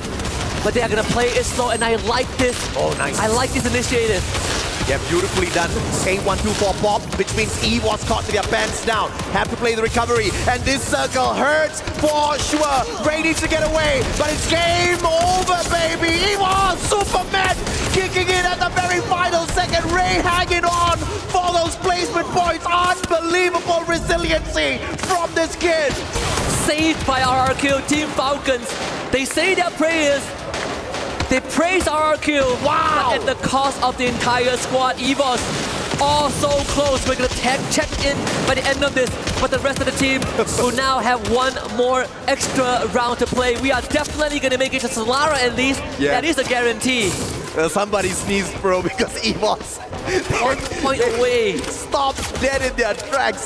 Dead bit unfortunate, but that's how the cookie crumbles here at Riyadh, Saudi Arabia, baby. This is Free Fire at EWC 25, and it does not get better than this. Dragon still hanging on, but that's the end for Sifu. Gets taken out, and we are with our top three. 2 C teams, 1 from Brazil. Pain looking to represent big time. If Pain gets this win, we are going to get a grand finals on our hands, because AGL and RQ, they have been doing pretty well so far, but for Pain, they are the ones that have been suffering. The Riptide is to destroy all of the glue walls. That's 4 from Ma'au. Investment, pretty heavy, but the price that they pay is also something that they can only bear for so long. Glue wall melters also tossed out. AGL with the high ground vantage point to look over Pain Gaming as RRQ now faces the blue. They take the jump pad right opposite of AGL, and it's just a firing race. The meat grinder of the Thai squad. Yeah, the firing squad of AGL, and the reason why RRQ and Pain Gaming did not go in there for the rush was because of the timely use of that A124. Wonderfully put a stop to their tracks instantaneously, slowing down the pace. But now it's Brazil up against Thailand. Who drags this Booyah away? Either way, both these teams are quite far away from activating that champion rush condition. This is just going to be a little bit of a souvenir that they can carry on into next Terra, where they're going to try to compete up against EVOS to activate. Can you imagine if we have multiple teams activating Champion Rush at the same time, Husky? I would like to imagine, but thankfully it hasn't happened yet. Even EVOS got stopped at 79 points. That I can't believe. If Pain wins this, it would definitely benefit them a lot more, because AGL already has a Booyah. Oh, dude, does not have that Riptide rhythm. But thanks to the timing of this circle here, Pain Gaming backing away. The glue wall melters taking down their defenses, and Dew and his Riptide rhythm, they are fully engaged, activated already. Pain Gaming, if they take a fight on the outside, it will be trouble for them. That's why you see Motovia moving up to the second floor. They need to find elevation, but the circle is not going to wait for long. Pain needs to make a decision right now. Riptide Rhythm, Steffi online for AGL, so those grenades are not going to do much. As long as it is timed correctly, they will block the first grenade with the glue wall, drop the monster truck, and use it for cover. Pain, what is the plan? Seems like they're going to go for a 2-2 split. Yeah, beautiful decision making here for Pain. And they do leave Motovia behind to deal with Shinoy. They will keep each other engaged. That A124 waiting for that final opportunity, but it will be Pain Gaming to pop it first. These players are now frozen. Pain Gaming has a few seconds to take advantage of the situation, but high ground advantage still held by Dew, and nobody else in his process. With Noda making one mistake, that guy goes down, and the gameplay for Pain crumbling down right after. And Dew sets it up for the team. Sci-Fi and Barros will clean it up. AGAL second Booyah of the Grand Finals to put themselves one step closer to the top. They needed 41 points to activate the Champion Rush condition. Safe to say, they haven't done it just yet. But guess what? EVOS as well. We called it, man. Somebody just needed to sneeze. Many teams tried. EVOS, unfortunately, 1 point away from activating it. You know, the dream run, obviously, everybody else tried to stop them as well. But that was just lady luck telling them, be patient. This is the Esports World Cup. We have a potential 10-game grand final here. You can't just end it by the time we go to Solara. It's not that time yet. If only, if they wipe Falcons, that would have been champion rush for sure. Even just one extra knockdown would have done the job. But either way, EVOS still in the strongest possible position. They could finish 9th spot with 0 elimination and still be the first team to have a chance at the trophy. And that's how close they are. EVOS, nothing to be disappointed about. It was just a small speed bump in that journey to greatness. They just need to be patient. But for everyone else out there, at least we will see Solara. Yeah, you say that, but dude, being stopped by 1 point before you activate Champion Rush has to hurt their souls. But let's see if or not Russia can keep the squad motivated. We've got Carol on the stage with an interview. Let's see what the player has to say. Hello everyone, and we are back here on stage with the grand finals, and it keeps getting better. And actually, right now I would love to hear Indonesia!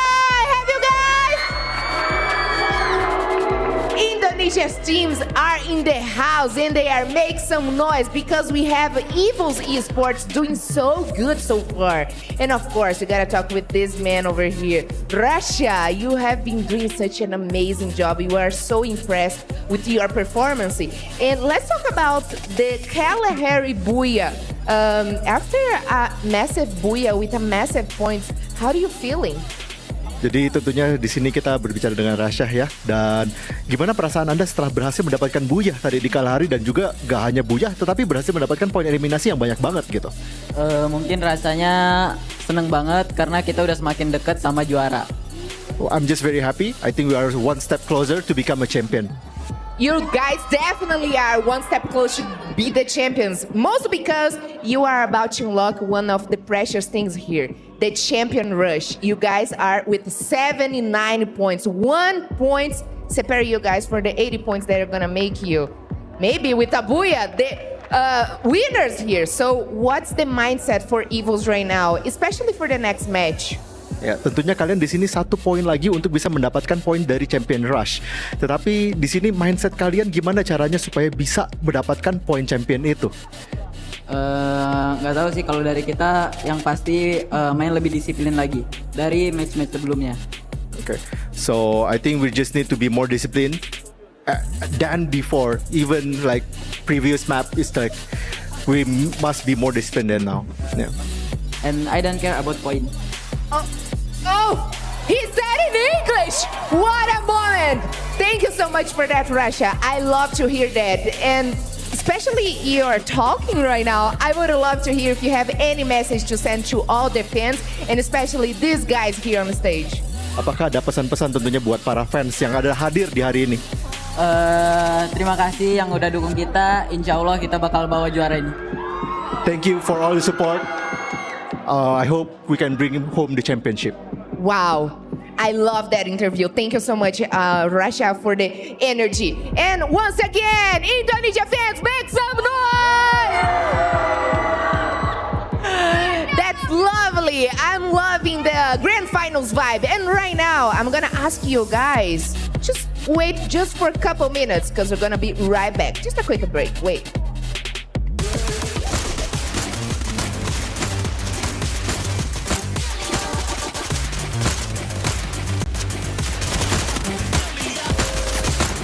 Double kill.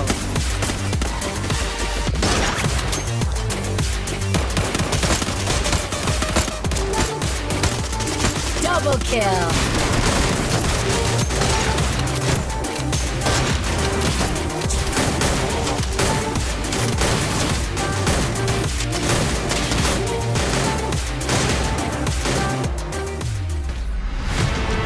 Clear.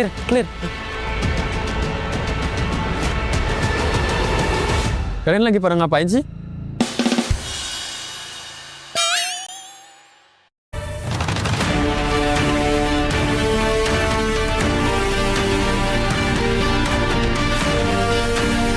Mungkin perbedaannya kalau Raser di luar tim gua, mungkin gua sih ngerasanya gua lebih agresif aja daripada yang lainnya. There is also one more difference, his age. Abai is the youngest on the squad. Perasaan saya senang karena Mungkin di luar sana banyaklah pemain-pemain yang lebih tua dari saya. Jadinya saya pengen lebih baik dari mereka. Despite the age, he's not the one to be underestimated. Kalau ngeremehin pasti adalah beberapa kan. Tapi mungkin kalau misalnya sekarang ya bakal gua buktiin sih ke mereka yang orang-orang kemarin yang pada ngeremehin gua.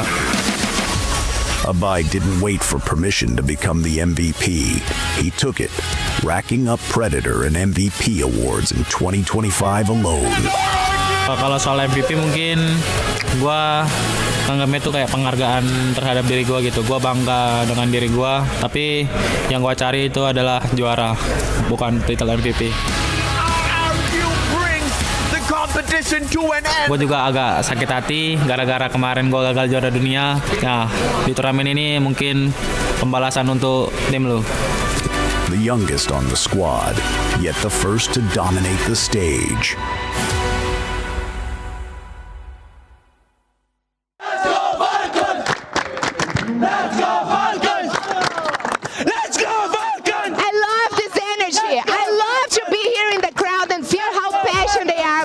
Falcons. But right now we have a quick interview, so I'm gonna invite you guys to come with me. Let's go there. Thank you guys, you are amazing. And here we are. Oh my gosh, the energy of the crowd, it's everything. So how you guys are feeling right now to make to the grand finals? Actually, we're really excited, confident as always. Team Falcons are here to dominate, so that's it, yeah. So are you guys fully confident to keep the trophy? For sure, we're here to keep it, and we'll try our best, as we always do. So we're hoping today and every day, for sure, yeah. Wow, that's everything for me, and I think I have heard enough. So I might come back to the crowd because the energy is everything. Hey guys, let's go!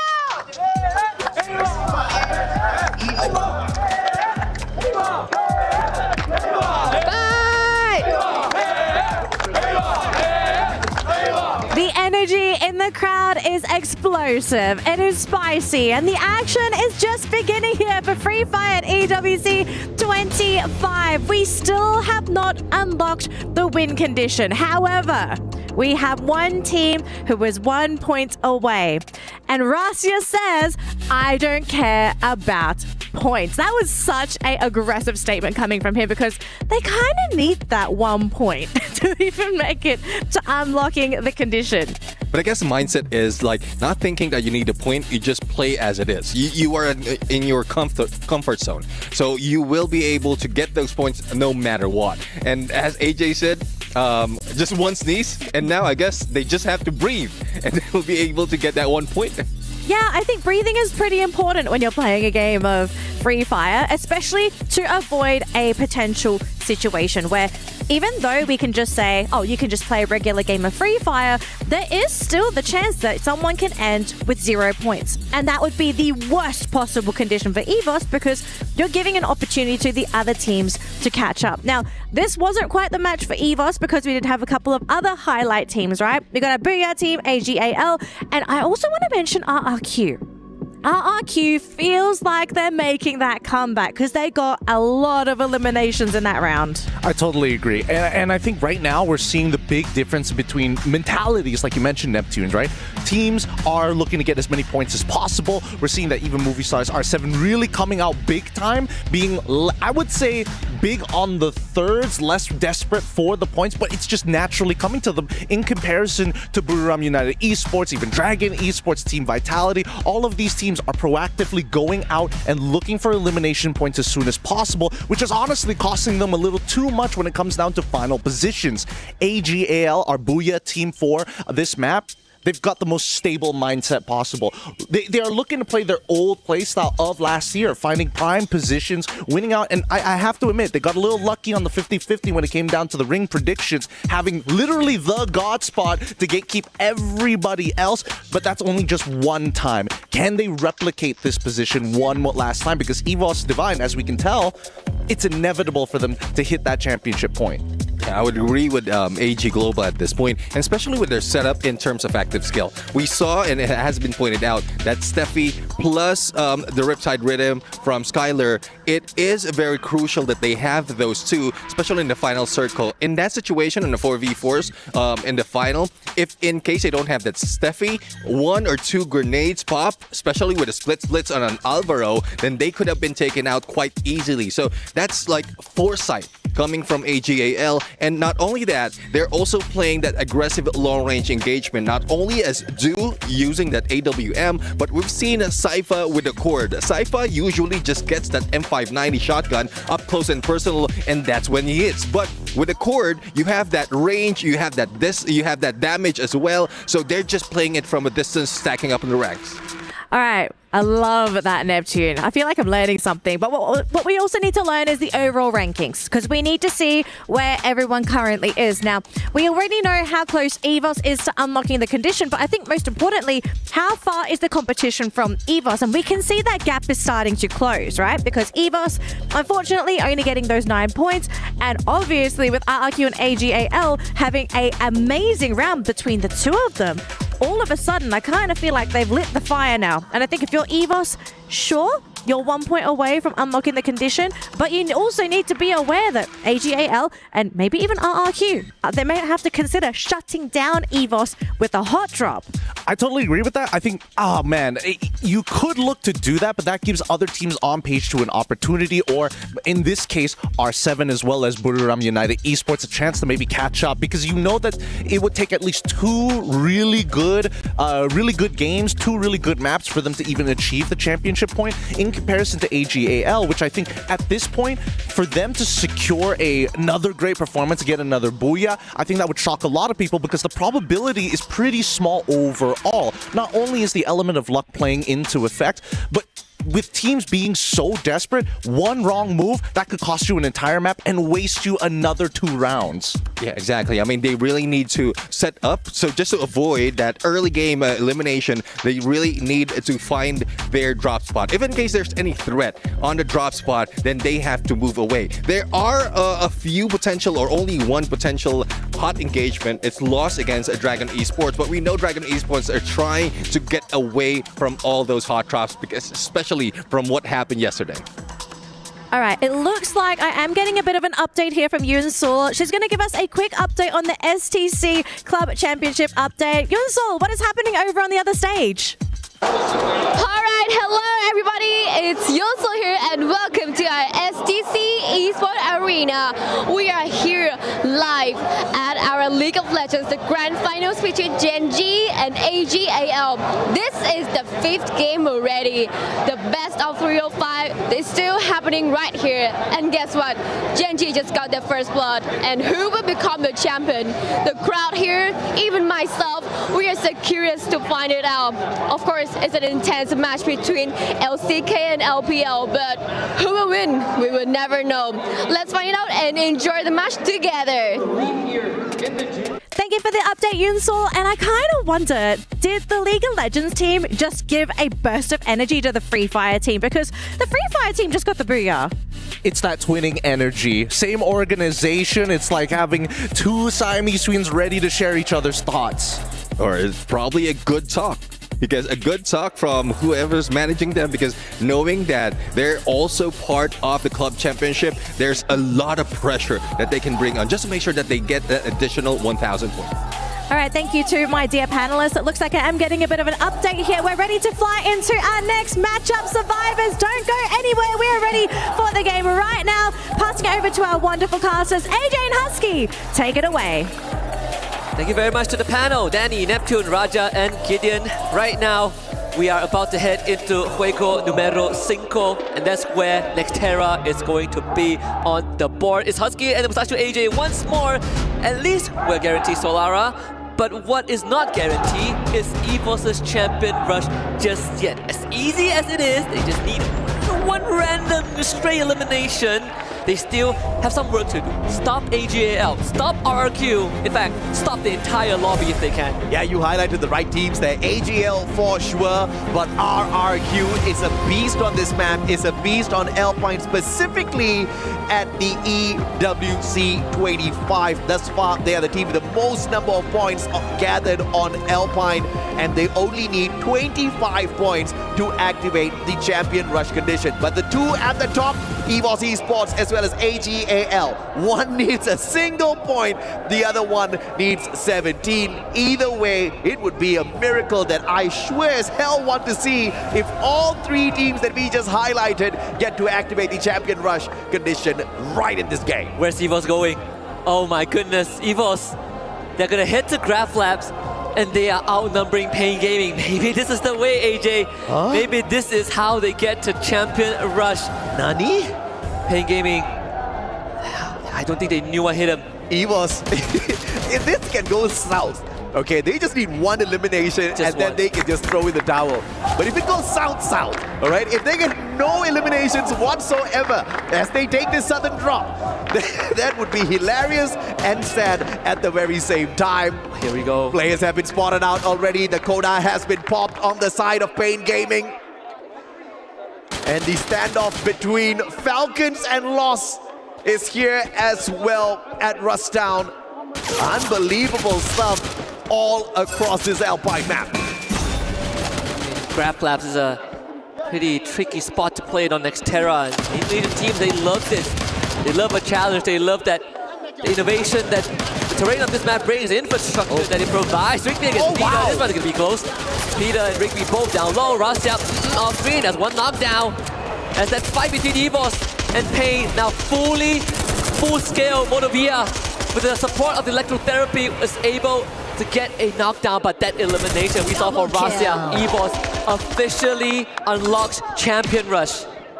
Oh, it's GG right there. Even though the battle was going south for them, they get that elimination, all thanks to the Wonder Kid. A 3-year investment leading EVOS Esports to the World Championship here at the Esports World Cup 25. Reigns sprayed down by Motovia as the battle between Pain Gaming and EVOS Esports continues here at Graph Labs. P90 from Aim got on top of the roof. I don't think Motovia saw him. You hear the gunshots. Rasya gets taken down by Peter. So Rasya eliminated. Aim God actually finds Motovia. EVOS continues to fight on. Koju is out in the way, but if Aim God can at least get another knockout punch, which he just did, Motovia going down, EVOS will put themselves in a better spot. Pain Gaming needs to go down, and EVOS is making it hard. Very nicely done by Aim God. He loots up his opponent as well, pulls up those blue walls right out of the loot box, but a 3v1. Even the god of aim could not get that one done because Chill still has the team in play, brings back the Wonder Kid, and EVOS can still continue to toy around with the teams. But of course, I hope they don't toy around too much, because if they don't get the booyah on map 6 on Solara, and I have to say it's not their best map, but they are one of the better teams on Solara, this is going to get extended, and we may just come down to who has the most number of points by the end of game 10. So even though they're close, they cannot falter. They can't really take this easy. Yasser M1014 in hand, but of course those numbers will very easily overwhelm the Hanaral. That's what the format demands out of the team. You have to play at your best every single round. Failure is truly not an option. And EVOS makes another great read. Coach Yu goes to Turbine, buys Russell back, and they all drop at Museum. And usually BRU will hold that spot for a bit longer, but BRU changing their approach onto Nexterra. They made an early rotation to Farmtopia 3 minutes in, which leaves Museum for EVOS to use as a base to recover. And you could not have asked for a better situation for EVOS. No, you could not, man. But either way, I think the confidence has dwindled down for EVOS, all thanks to Pain Gaming putting them in check. But now, Falcons up against R7. An opening here, but it is Della that takes advantage with the Bison. Pulls up the Time Turner as well. Uses it to back away on fire. Struck down Peter! M1017! The shot, he gets the hit. and backups on the way. They make quick work of R7. Unbelievable stuff out of Falcons. Finally, Falcons show some signs of life. The fans desperately wanting them to at least show that they still have it in them, and they indeed still do. Leading the elimination leaderboard for now, 7 eliminations on their belt, a clear path to rotate from Mona to Zipway or Rust Time if they want to. The Dextera is their oyster at this point of time. Fluxo about to run into EVOS off the map. Vitality might run into AGL and Dragons. My God, with the shorty, you cannot miss. And Falcons understanding exactly what is on the line here. Pina delivering with the shorty. But now, EVOS as yet another contender that's trying to ruin a little bit of their confidence once again. But is it going to work the opposite way as the Brazilians Fluxo come across the White Tigers? Coach Yu needs a +1. He is running the Cassie, has a Tatsuya, the Rebel Rush, his back pocket as well. But the rest of the team, not really the most equipped. We're playing with a bit of scraps earlier on. They got some loot, but nicely done. Boost from Fluxo is going to give them that upper high ground advantage. Now Rasia gets activated. Rasia's playground, but needs to deal with both Butches in as well as Jiu. They've got the guns to make quick work of Rasia, but Ray pushes on forth, asking big questions, and 592 the glue walls. Brox has got the shot, but the valiant dash knocks him down. 2 players down on the side of Fluxo. Bobs with the survival play, with the jump pad, gets out of hell's way. And Fluxo might just survive long enough for this revival. He's got 1,000 coins. He can bring 2 players back in at least. Unbelievable. Once more, Evo shows us how that Oscar is utilized. If you can't, if they run at you, you run straight at them. There's no true Fluxo. 4 revive for the Brazilian squad. Circle closes down to southeastern side of the map, so these 2 teams need to make big rotations. But EVOS, with that win over Fluxo, will be able to loot up and be fully equipped by the time they get into the circle. Yeah, praise the devs for these coin machines, because in the past, you would have needed a elimination for those extra 200 coins, or you needed to get lucky. But now with the coin machines written all around, finding the extra 200, bringing the whole squad back in for a full reset. All those players will have a minimum of 2 glue walls as well as the P90. And this was a replay. M1017, Pina, freaking hell.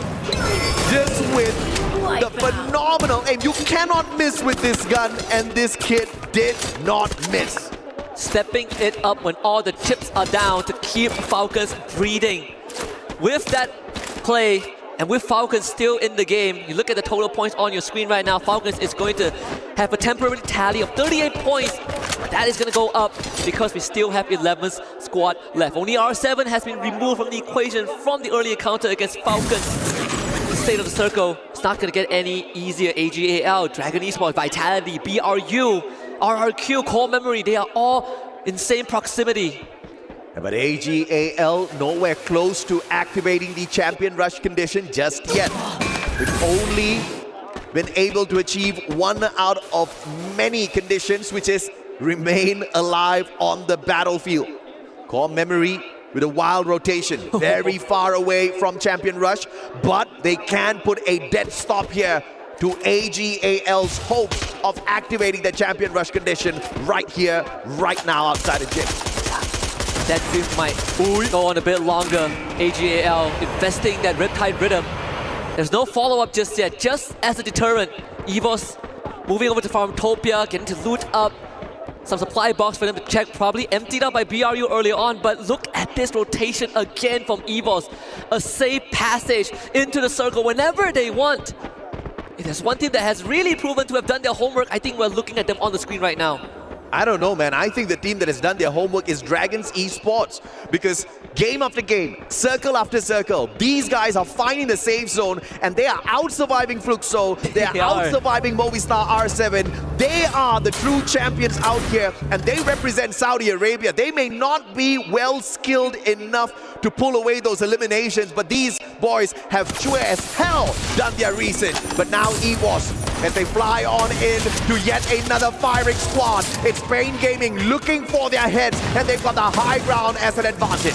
EVOS back for round number 2, and this time revenge is to taste so sweet. Ray, Rasta all getting lit up, but they're not down just yet. Goose not so lucky. Koju finds him with that rage.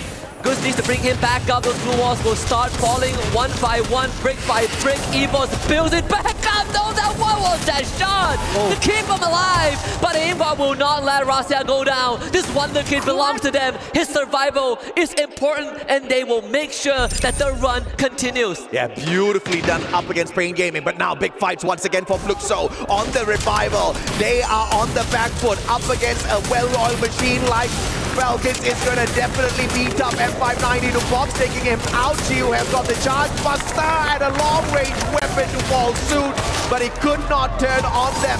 But Ross, another Brazilian squad, lending Fluxo a hand. A miraculous save for their brothers Fluxo. And once more, Falcons fall in their own nest, and this time not just in the hands of Fluxo, but Lost lending a helping hand as well from afar. With Pain Gaming forced away earlier on, the teams are starting to move towards the circle. Dragon Esports making a big jump pad rotation straight on top of Team Vitality where Boxing Gym is. BRU sees it happening. The standout between Core Memory and AGAL continues. Again, so impressive from Dragons Esports. You gotta love the fact that they have got the hustle in them, and to do so much of homework to survive this long on the world stage on their very first debut here. It's insane in terms of quality. But how long can they hang on with just those 3,000 IQ rotations? At some point, you need to get into a gunfight. You need those eliminations, Husky. You see the time turner and Steffi, the Feedy available too. I think DRG, they understood their position, right? They're very far from unlocking champion run, but they sure as hell can stop everyone else. Yeah. We expect them to come into this maybe dead last, but no, it's not them. No, I mean, first of all, many people doubted the fact that they would even be able to get into Point Rush or the Grand Finals, but here they are, and they're not even dead last. And mind you, we are not just looking for who's going to be the champions of Free Fire at EWC 25, because every single rank that you climb up there from the 12th to the 8th spot, I believe, you get a 5,000 USD bonus. These boys are playing for the cold hard cash. There's US dollars on the table there, baby. Everyone's going to return home rich, but that biggest piece of the pie is not just a grand prize of, I believe, what, $300,000, but on top of that, not just crushing other teams' totals. And the trophy, right? You get to encase the fallen opponents. Oh, yeah. Your rivals, your nemesis, however you want to see them as, and bring the corpses back home, or the remnants of what's left of them. Oh, that's the best part of the Esports World Cup. I love it. Yeah, not brutal. Yeah, not just the trophy, but the fact that you get to choose 3 of your opponents that pissed you off the most, 3 of the opponents that try to stop you dead in your tracks, and you get to lay them down on the ground and build your trophy above them. That's beauty. It's just pure style at Esports World Cup. And of course, the rematch between Fluxo and Put It Up, the two teams that seem to be struggling. What used to be a rematch for dominance is now just a rematch for survival.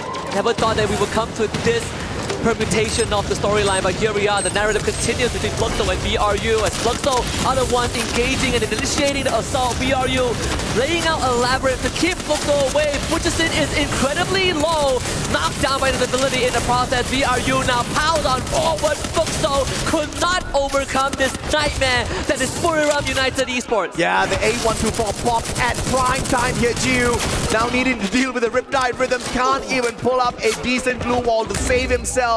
And Fluxo remains at the 12th spot. How unbelievable this is. From the best to, at this point, the worst in the Grand Finals. EVOS, they're going to show up a great drop. Vitality, Dragon Esports, Core Memory for the picking, and EVOS chooses Core Memory as their point of contact. They see Pain Gaming, they see RRQ, but they are somehow in a good position to fight all of them. Yeah, RRQ needs 25 points minimum, but the way this is looking, it looks like it comes to an end right here, right now. Pain Gaming goes down, and Pain is what RRQ receives as well, courtesy of EVOS and all of those shots. Put It Up, on the other hand, struggling to survive. A bus they will use to go back to the lobby. And Rasta with the final blow too. 6 teams remain. Vitality now enters the picture. It's them against Lost. Dragon Esports will play slow. but somehow EVOS are still in a good spot. Yeah, absolutely. They have got their minds in the right place here. Their head is set. It's not just about activating Champion Rush. It's about making sure they get as many points as possible, and if potentially they can stop AGAL from activating Champion Rush for themselves. And they are in prime position to do exactly that. Circle's going to start moving towards the team of Core Memory. AGAL in a deadly battle up against Vitality, and EVOS can play spoiler. They certainly can. For themselves, for the trophy, or at least to catch another whiff, a sight of it that was placed right in front of them on that grand stage. AGAL with 5 eliminations, still holding strong, but Core Memory are not going to hold on for long. In fact, they are gone. EVOS finding another full wipeout, and now they have control. AGAL needs to be finished off right here, right now, if EVOS wants to be the only team that activates Champion Rush through this match. And they'll have to depend on LOS right behind. But Dragons, the Saudi Arabian team, making a name for themselves once again. This is that team that has got ice cold stuff running through their veins in this hot freaking desert.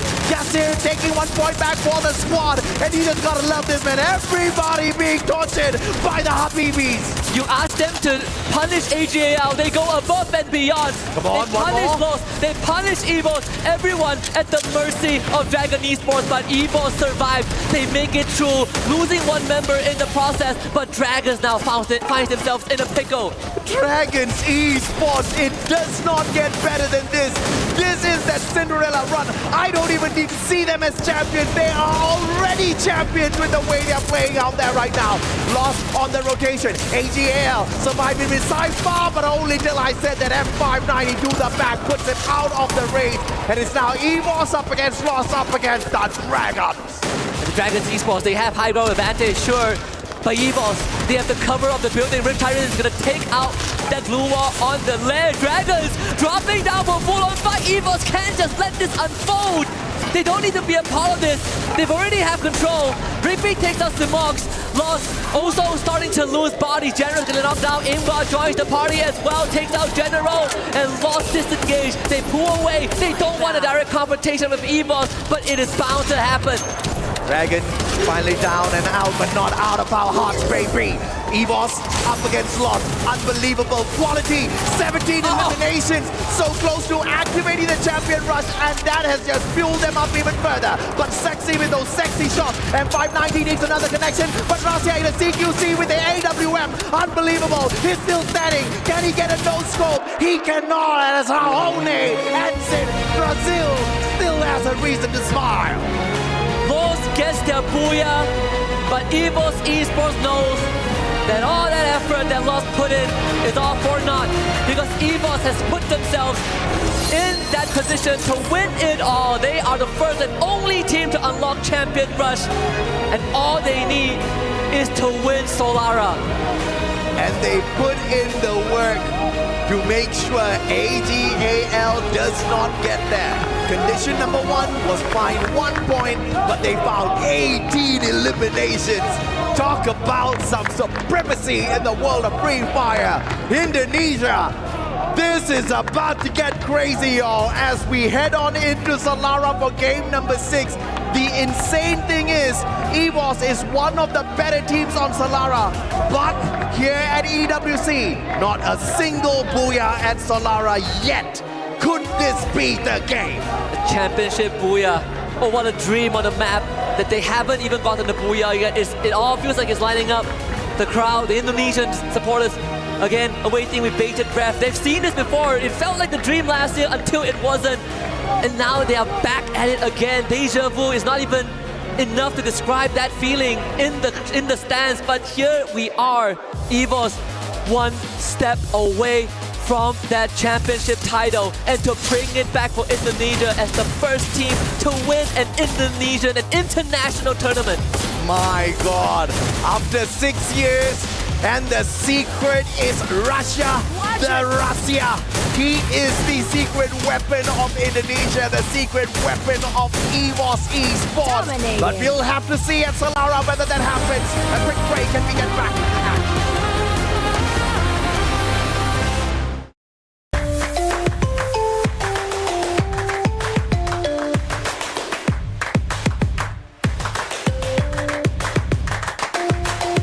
Level up your gaming experience with over 8 billion playlists, only on Spotify, the official audio streaming partner for the 2025 Esports World Cup.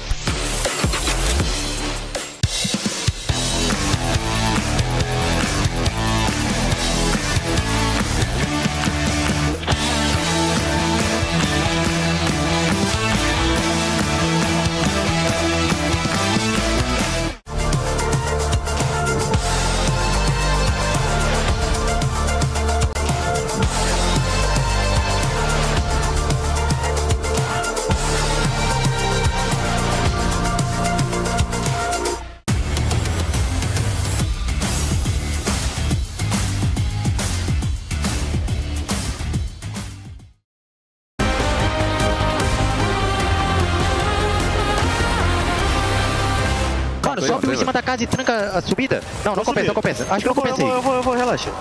Eles estão embaixo aí, esquerda sua, Rigby. Calma. Vai puxar no Rigby, olha aqui, tropa. Tudo chão lá. Boa. Finaliza ativa, finaliza que ativa. Boa, relaxa. Foi jogando comigo. Um pouquinho de suporte. Eu comeu. Boa, caralho. Tá miado, menos 100 com o Raoni. O tiro.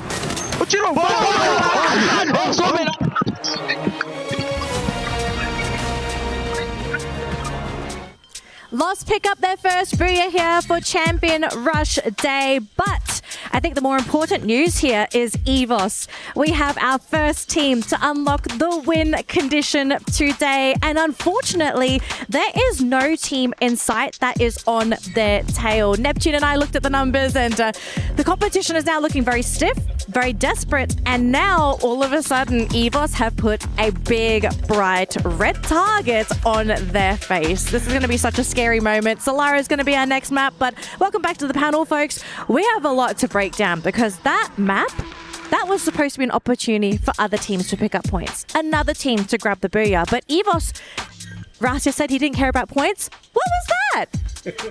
Was that necessary, some may say? It would have been even more ironic if they also achieved the Booyah on top of it all. But look, they're still at the top of the standings for the match, coming up with a big 27. And I was nervous for them because at a certain point, when was EVOS even thinking about AGAL and been trying to grief them when it was the top 5 just to say, hey, you're going to need to play 3 maps instead of 2 to achieve your own champion point. Yeah, definitely. I mean, it's a good thing for EVOS Esports to really deny AGAL of getting that Booyah or getting a lot more points, because right now they are only 4 points away in activating it. If they manage to clear a squad before being eliminated, like, there would be 2 of them in contention for that championship round. So we'll have to find out though if this is something that they can deny EVOS Divine, because a lot of teams are very close right now, if in case those following AG Global can grab a lot of points. So an interesting discussion that we had, Neptune. I asked you the question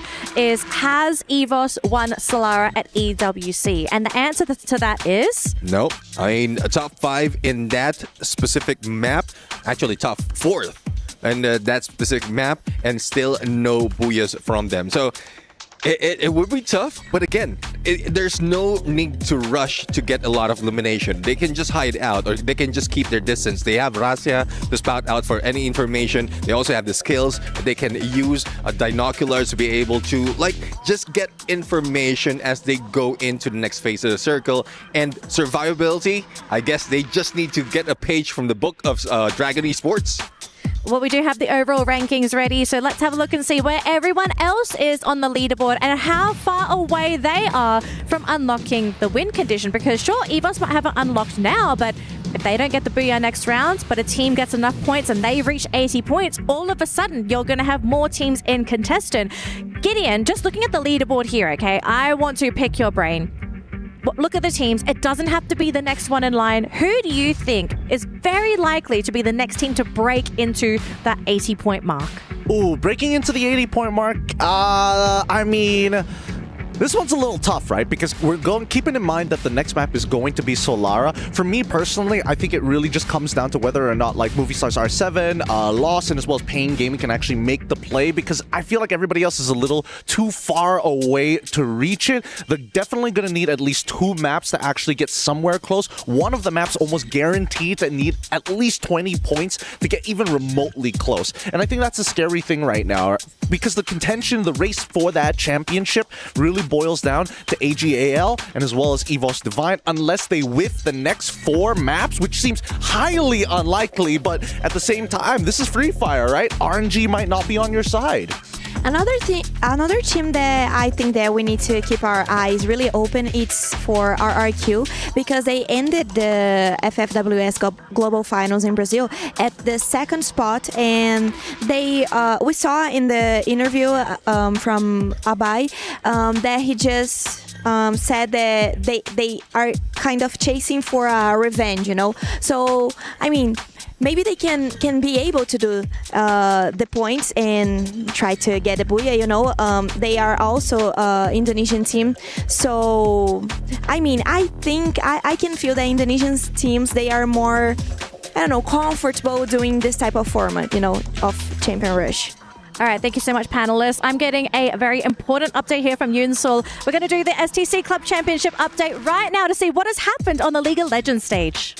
It's Yuno live at STC Esports Arena, and welcome to League of Legends. The stage between Gen G and AGL has ended, and yes, as you can see, our champion is Gen G. And of course, in our club championship, Gen G only got 800 points, but since this champion has brought them over the 1,000 points, and right now they are 1,800 points, which claiming the first top spot at our club championship. What an amazing thing, and how such great esport is, right everyone? Big congratulations to Gen G on clinching the title here. I think a lot of people, okay, to be fair, there was a lot of T1 supporters, but AGAL, they closed the book on that story, opening up the door to Gen G. I mean, I honestly feel bad for them. That's 2 international tournaments within a week, getting 2nd place, not getting a championship. But is this foreshadowing for what is to happen here in Free Fire? Maybe. Speaking of foreshadowing, I have been told that we are ready to jump into Solara Survivors. We are ready for our next game. We'll have to see if we're going to crown a champion after this, or if it's going to be another matchup. AJ and Husky, take it away to Solara. Thank you very much, Danny. This is an insane moment here at Free Fire at the Esports World Cup 2025. Only one team has activated the champion rush condition.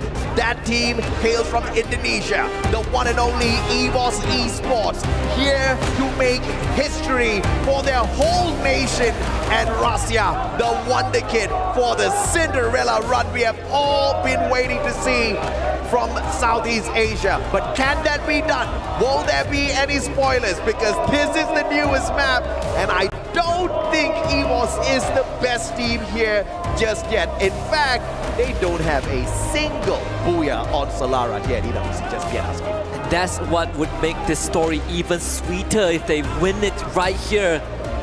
They will quell all the doubts. They will finally quench the thirst for the trophy. And to add on to that even more, the magnitude of it. Never gotten a booyah on Solara, this could be it. But this is also map number 6. And if you follow old format, map number 6 is the last map of any grand finals. Oh yeah. And here they are again at the doorstep. Literally, you could see the door ajar. You could reach out for the trophy. And all they need is one more win. Easier said than done. They couldn't close it last year, but they sure as heck are closer this year than they did. And it's unbelievable that teams like Falcon, Fluxo, nowhere close to activating this champion rush condition, let alone win this whole thing. They'll need something beyond a miracle to make something happen out there. AGAL though, 4 points away from activation. That should not be too tough, but in order to still stand a chance, they need to hunt for some heads of these white tigers. Best case scenario is if they wipe out EVOS, that's for sure, but they were too far away to make that happen. In fact, AGL is on the complete opposite of the horizon at Aquarium. But I would say AGL also has a pretty interesting storyline. It goes all the way back to Dew. He is the heart and soul of the teams that he were in. Nigma Galaxy, eventually, EXP Esports, and now AGL. What a sweet moment it would be for him to lift that trophy, but that would take at least 2 rounds. Starts with this and then ends the next, where we get that random map, that rotation, reset it. But then again, BRU on the horizon. This could be what sets off the chain reaction for EVOS. Ray catching fire first, but it seems like they are willing to take on the fight. Moshi is ready, but so is Ray with the VSS. Moshi, RGS 50, one more. Doesn't tag him off the second shot. Moshi is behind. Chill with the spoiler, XM8. Powerful enough to take down a player at this point of time. And Moshi is the one that's going to be a tad bit annoying, so he's going to be great #1 that Kochil aims for. But he instantly backs away as Jonas shows up from the back. M590, double connection. Kochil in trouble. Riptide Rhythm assistance and get high. Sprays him down, but Aim God won't find Jonah. Oh no. Put the pause on to put it up. This is not good for Buriram. If EVOS wins this, not only they pull ahead and put BRU behind, but also they free up the entire southern side of the western side of the map. AJ, Get High is no more. Buriram is out. You look at the radar. There is only one team that takes over the entire western side of Solara, and once more is EVOS in the best possible spot to win. Indonesia, how am I not hearing you make some noise there at the Kitty Arena? Y'all gotta turn it up, man. EVOS is on a whole other level right now. Cannot believe that this is it, but for Falcons, they better make this round count. They better make sure that by hook or by crook it's not EVOS. Same goes out to the other 10 teams. If Falcons will make the first move, they're done with loss. Being the team that sets them back, they take the fight straight to the Brazilian champs. Do they get this as On Fire fails the first approach? 3 players down on the ground. Limit the only one left in this equation. And Lost turning the tables onto Falcons, the reigning champions of Free Fire from EWC 24. The performance here is pretty similar to what they did at the Southeast Asian Finals, Husky. Yep. But I'm a tad bit surprised because they started off the knockout phase as if they are the true champions. And how do you want better? We've already set EVO's storyline up to be so impressive, almost like a magical fairy tale. But what if it's them and Falcons in the final circle again? That would be insane.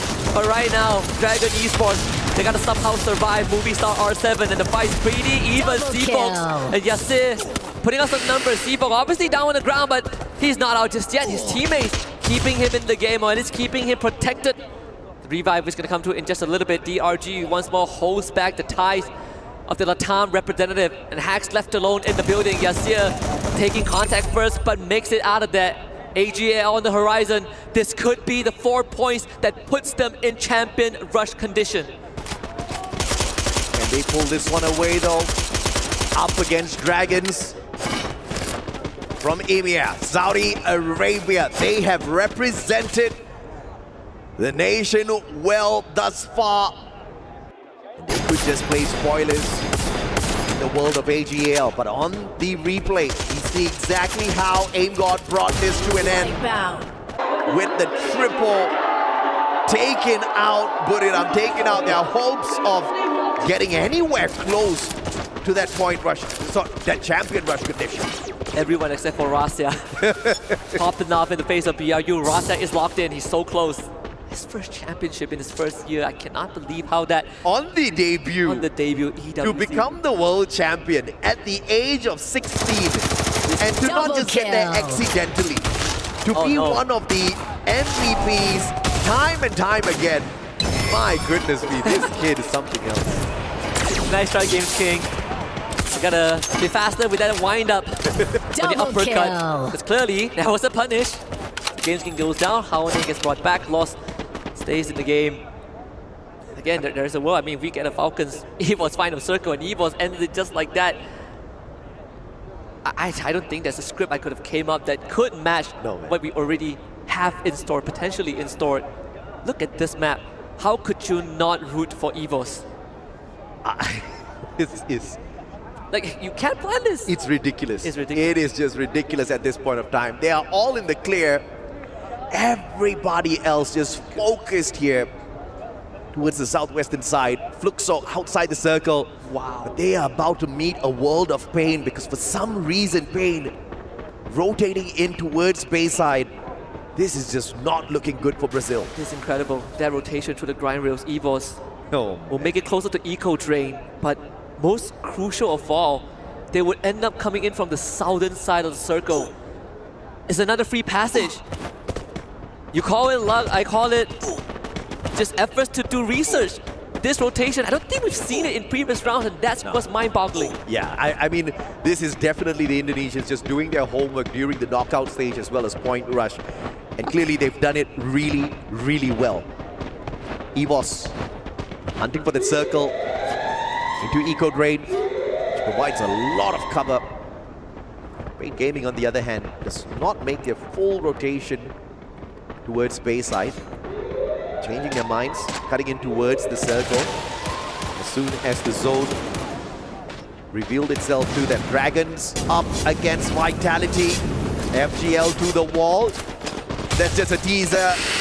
AGAL, core memory. This is a party. RRQ.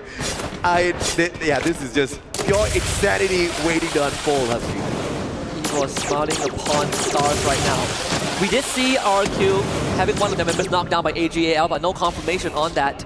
So AGAL is still sitting at a total of 77 points if we include the elimination that they got earlier. 3 points away from unlocking Champion Rush, but again, they need at least, they need one more round, that's the bare minimum, but EVOS, they could end it right here, right now. That grind reel, EVOS, they're not going to make the full trip, are they? No, they are, because they just scanned out the area with the binoculars, grind rails, straight in towards the petrol bunk, and this is just, yet again, another clear area for them.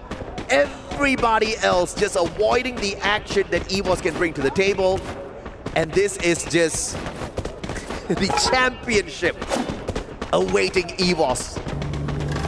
And they've got the loot, they've got everything. Oh no. Got the money and now deeper into the circle, but this is where it starts to get a tad bit risky for the only team that has activated the champion rush condition. They haven't overstepped just yet. I think their presence not yet detected unless someone uses the binoculars on the southwestern side of Casa Vista, but I would say it's been quite a while since we've seen Free Fire as clean as this and as consistent as this.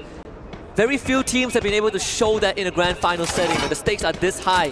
BRU, Fluxo to name a few, E-Arena, Ligma Galaxy. But from Indonesian, RRQ is probably our closest second choice.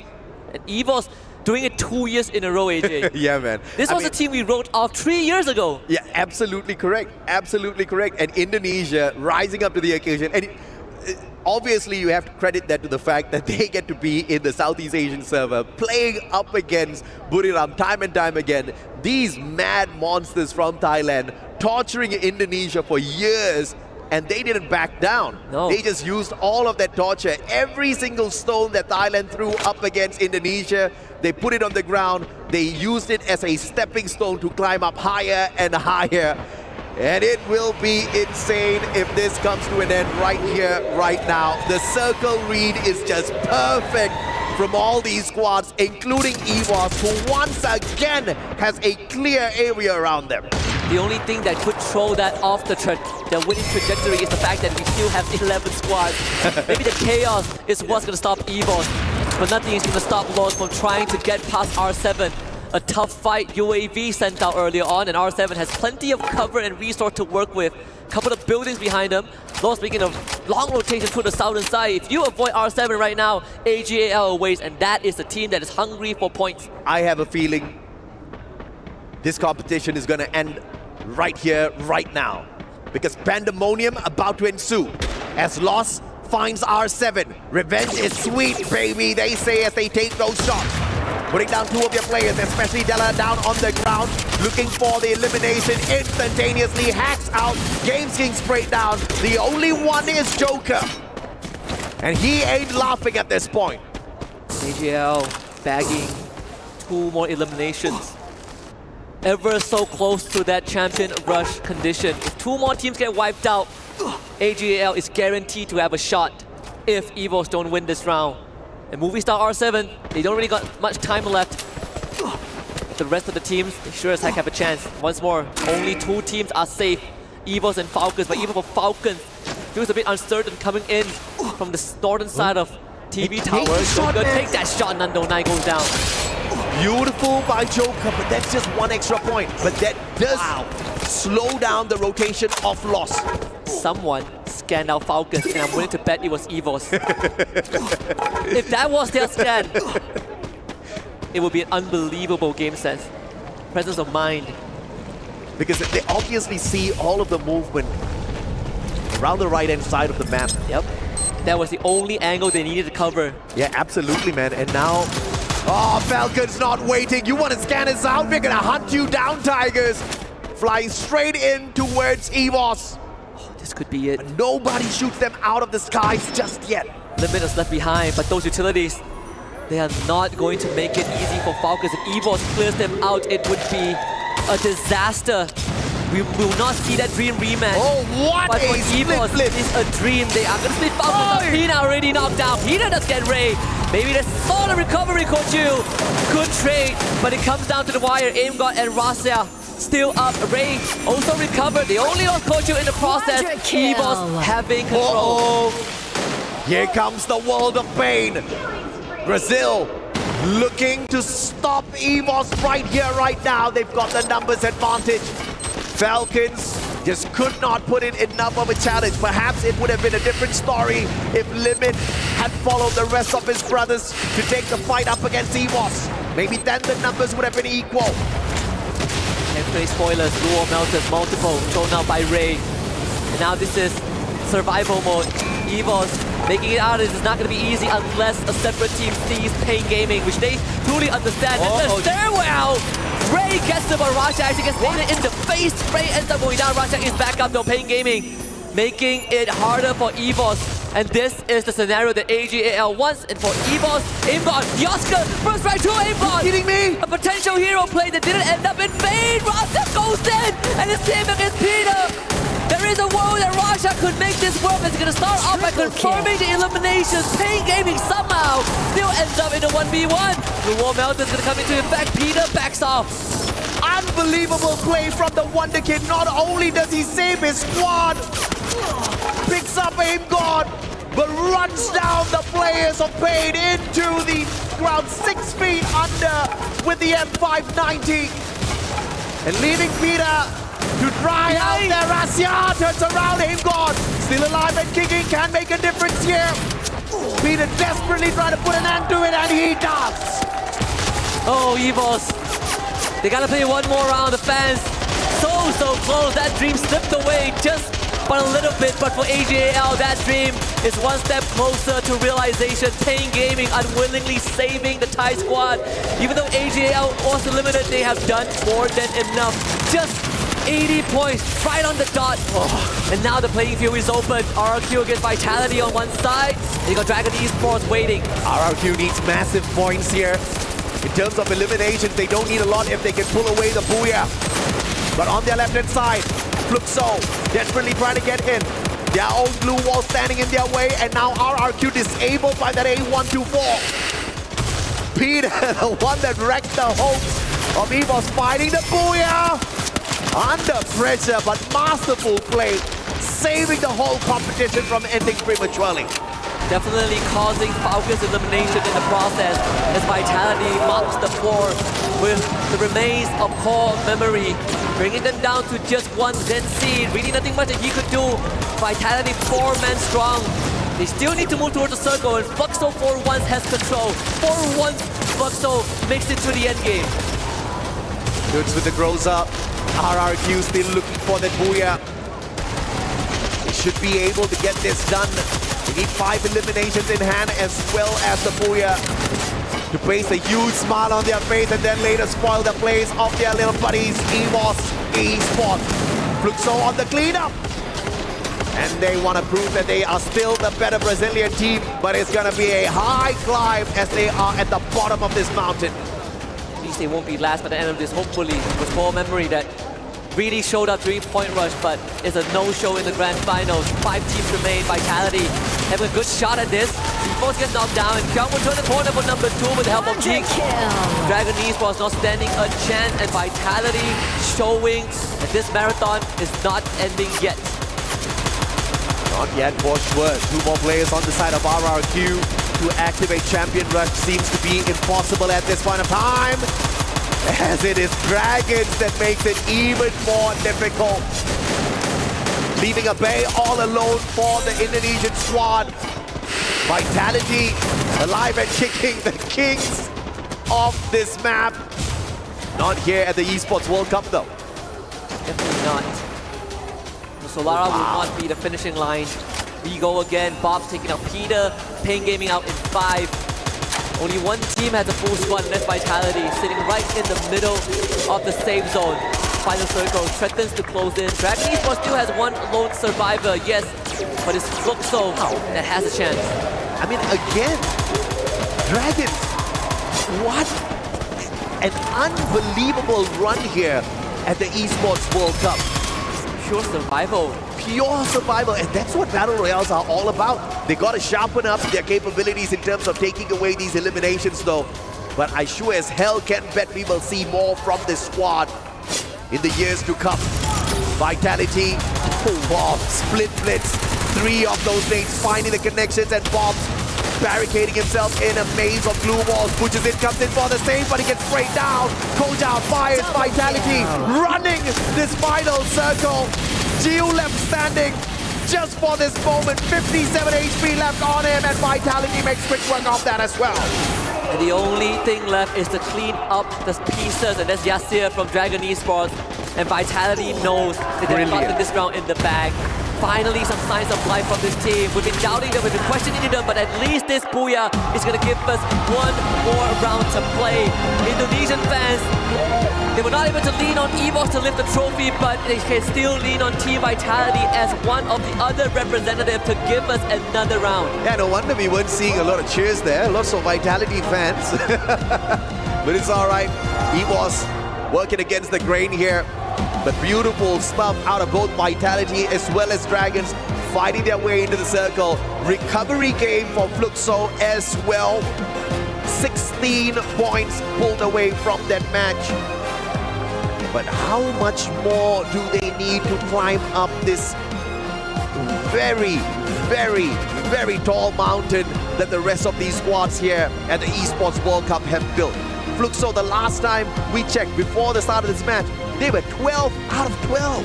Which is crazy, a crazy thought. I think if you watch Fluxo performance, you would not believe this. 2 teams now stand at the summit, but only one can stake their flag and be called champions. We're gonna throw this to a break and be back with more Free Fire action.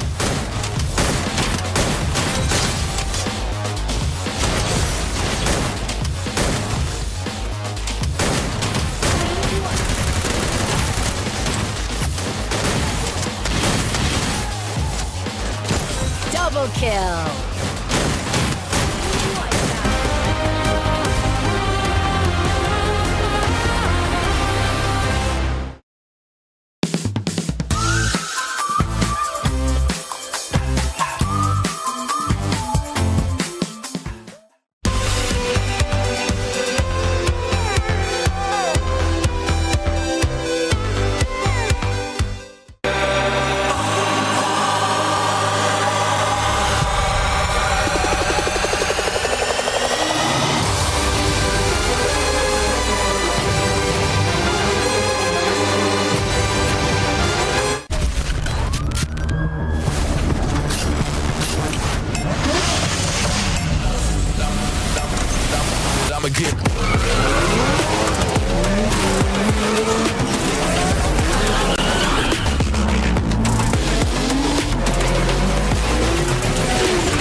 Gunting kertas. Gunting kertas. Kau tunggu gunting kertas. Ikut. Batu, gunting, lava. Lava yang menang. Dua lagi woi. Sabar. 120 di gol 1. Sabar yang. Aman. Bantai aja di gol 1. Mati. Satu lagi. Alhamdulillah ya Allah. Masya Allah. Tabarakallah. King of solar anjing. Di gol.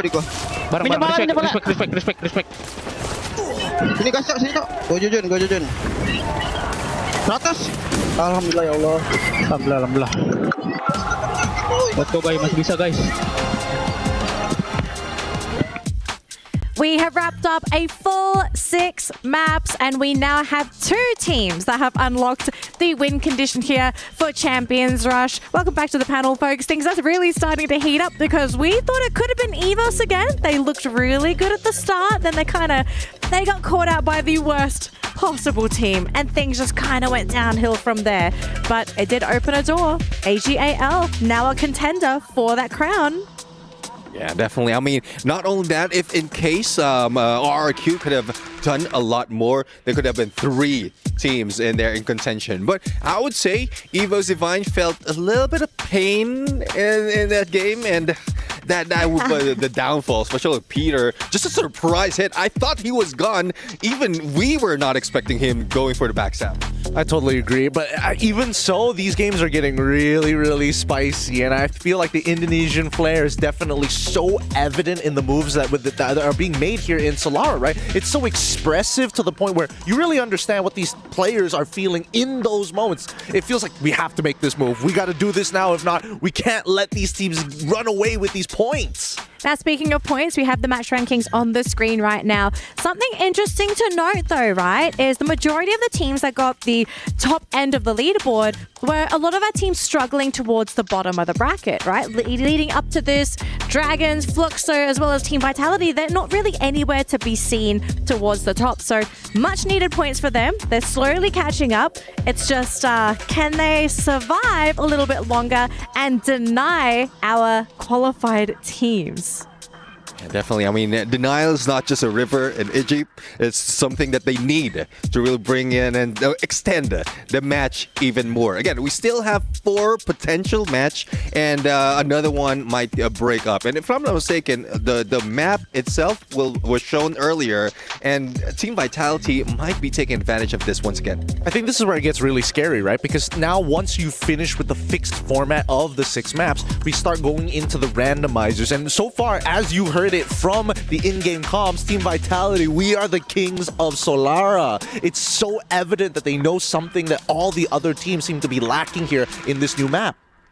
Well, maybe they can be able to get another Booyah, but I thought that Avos will be able to do it right now in this match. So, unfortunately, you can blame Pain Gaming for it. So, it was such a sad history, but I think they can, research for the next match, and they also are playing really good. So, I don't know. I think I need to stop talking about them because maybe I can give to them like bad luck, because as you guys can see, my team, it's not really doing that good. Have you seen my power rankings? I mean, Core Memory have not gotten like any points at this point. I think I'm the best. Oh yeah. Okay, so right now I think you were in a worst. You were having a worst experience. I love how this woman's so blunt. Okay, so interesting proposition, right? Coming into this next map, the odds of Vitality getting the Booyah, it's pretty dang high, meaning there's an opportunity for other teams to unlock the win condition. This is kind of a bad thing for EVOS and AGAL because they kind of want to win now, right? You don't want to allow the other teams to have the win condition because the more opportunities you give, the more opportunities to lose. Yeah, definitely. I mean, it's similar to what we've seen in Southeast Asia. There was one team, which was United, who got it first, but unfortunately they didn't get that booyah afterwards. Denied overall, actually not surviving longer compared to what we've seen Evo's esports is doing right now. So I guess this is one thing that Evo's really needs to be careful. If there's a specific rotation that they have, all they have to do is just keep distance. But it's difficult as well because when we saw it, 10 teams still alive, still in and is gathering towards Casa Vista, it's making it difficult for them to survive longer as well. I also think that the quality of these fights are getting very, very messy. There's a lot of missed mechanics, a lot of like awkward glue wall positionings that we've seen teams do within their own compounds, which doesn't really make any sense, especially when you're thinking about windows. There's only one line of sight, so therefore how could we, throw these types of leads? EVOS, on the other hand, I think they're in a prime position to do so, but they need to start showing presence in those types of positions because Falcons clearly going out of their way, knowing that they initially initiated upon them and Pain Gaming taking full advantage after. Absolutely. Now we do have the overall rankings just in case you guys missed it previously, but at the moment we have two teams that have met the win condition, EVOS Esports and AGAL. Now RRQ, they're getting close. They're not quite there yet though. They're going to have another good round, but the question is, can they have that good round in this next matchup? Because they did okay, but I don't think it's quite enough for them to just say, hey, next round, we will 100% will get the points and unlock the win condition. And one thing I want to see as well, other than Lost, who is also very close, but Dragon Esports, they are just playing it not only with placement point. I know they're just like trying to their best to survive, revive their teammates, but they're doing a decent amount of elimination, total of 21 elimination overall. So I guess they did it from the knockout stage up until the point rush just to go to the basics of survivability, and this is where they're putting in a little bit of mix of elimination in the play. I think a lot of MENA representatives have to be MENA fans have to be proud of this team because this is a huge turnaround from what happened last year. Coming into this year, now they're looking like a true competitor. Maybe not the creme de la creme, but they're getting very, very close, right? Give this team another year and we might be seeing, a huge shift in power levels amongst the regions and maybe even a new legacy. A new legacy, a new story for all of us to enjoy as well, because it's really fun to see new teams, new players, new names develop an esports scene. Like as fun as it is seeing all the old faces, we love them, we know them, but everyone loves an underdog story. Everyone loves new talent, and especially the stories of our very young, talented players. I kind of feel like they sort of bring that special spice, that special glitter, that sparkle to the scene, and you really learn to admire new people as they come into the scene because they also introduce new ideas to the game, right? We're not seeing the same kind of Free Fire we did 1, 2, 3 years ago. It's evolving every year, not just with the patches, but also with the players. Yeah, exactly. I mean, the movement alone, what you're seeing back then, it was just all aggression. Yes. All of them just chasing each other, but now we're seeing a mix of tactics from a distance. Again, introduction of snipers like Moshi being one of the MVPs in most instances, and then there goes Limit X7, and now we have Rasia, and even Do.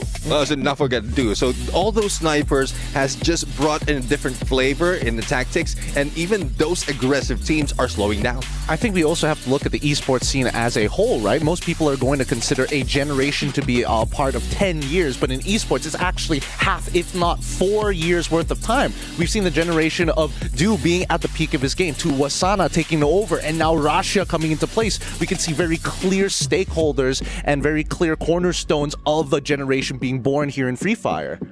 All right, so as we have all of our teams and players getting ready for their next matchup, we're going to do a quick temperature check in the main stage with Tash Bunny and Admat.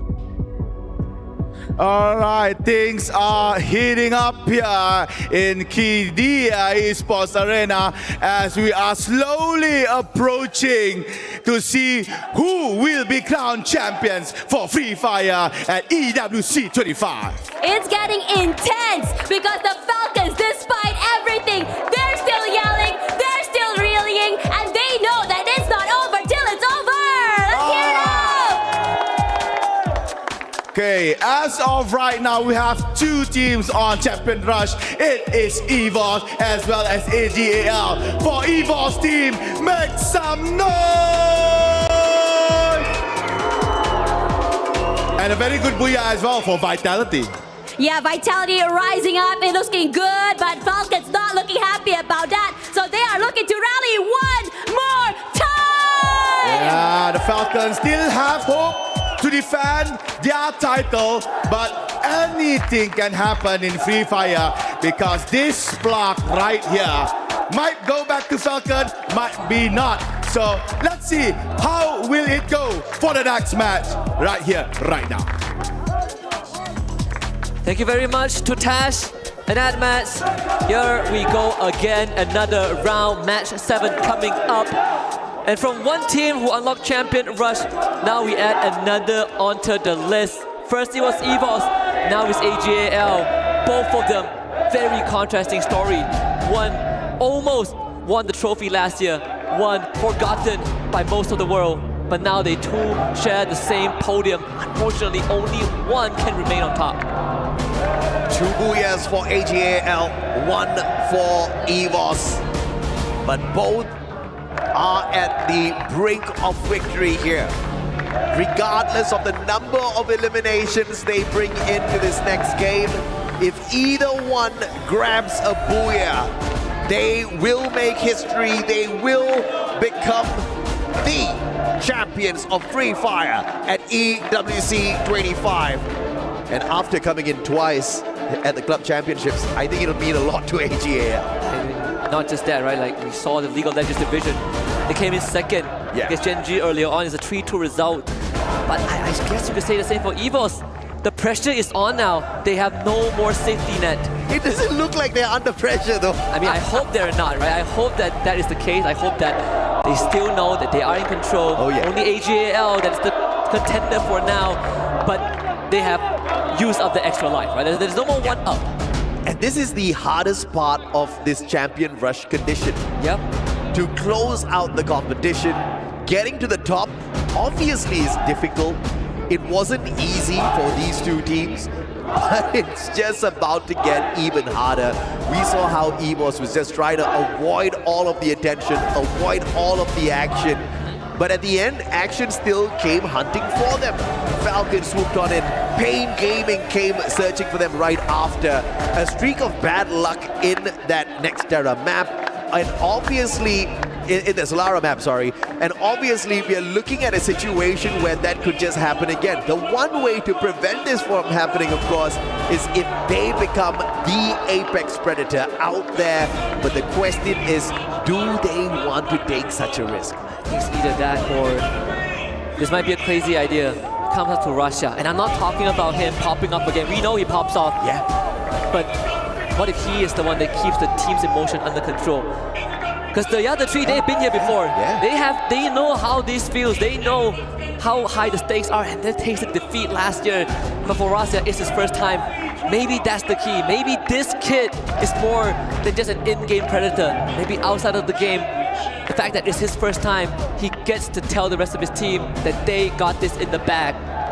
And if they don't, he will bring it into the bag through those points, man. One of the sharpest snipers on the battlefield. And that's not just by assumption. He has proved it time and time again.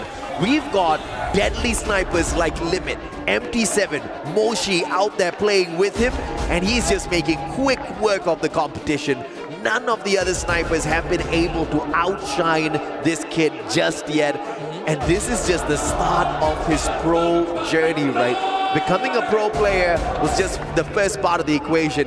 And how many of them can say that on their debut, they went on to the world stage and they were highlighted as the MVP time and time again, and potentially to even say the first time at the world stage at the age of 16, they walked away with the trophy. They walked away as the champion of the Esports World Cup. No one has ever done that yet. Never. For it to be from a team that's always come second and never first, it's unbelievable. But as you look at the other end of the aisle, you have AGAL, especially Dew. Yeah. Who else out there is the same as Dew?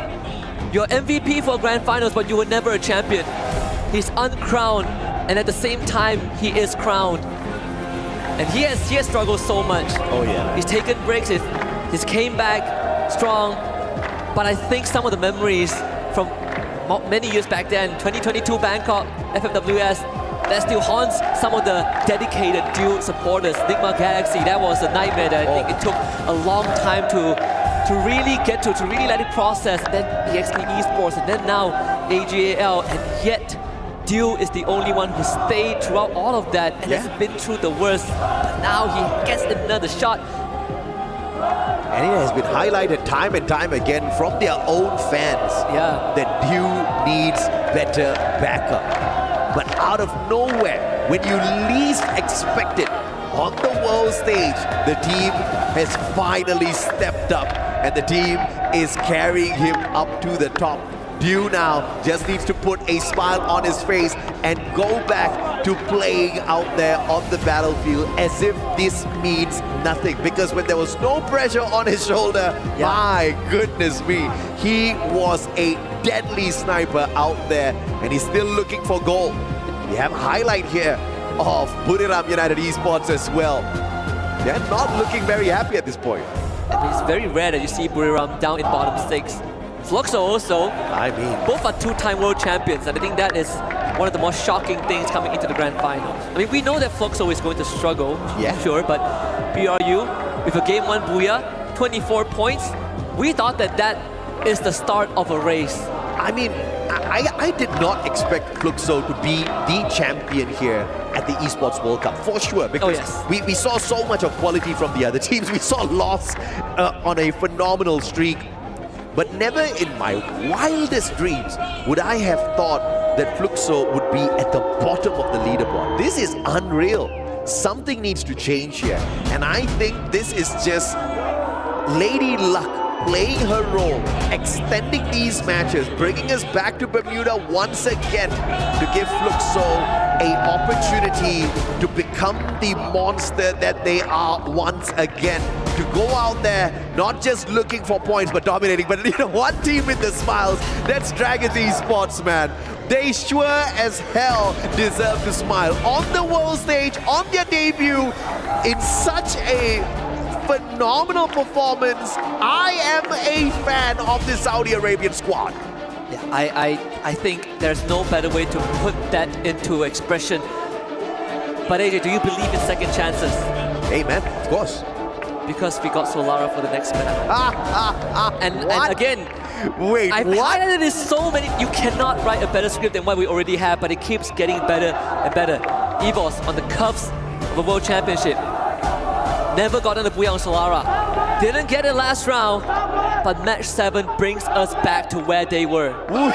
Wait, a second chance. So we don't bring out the randomizer all throughout the competition.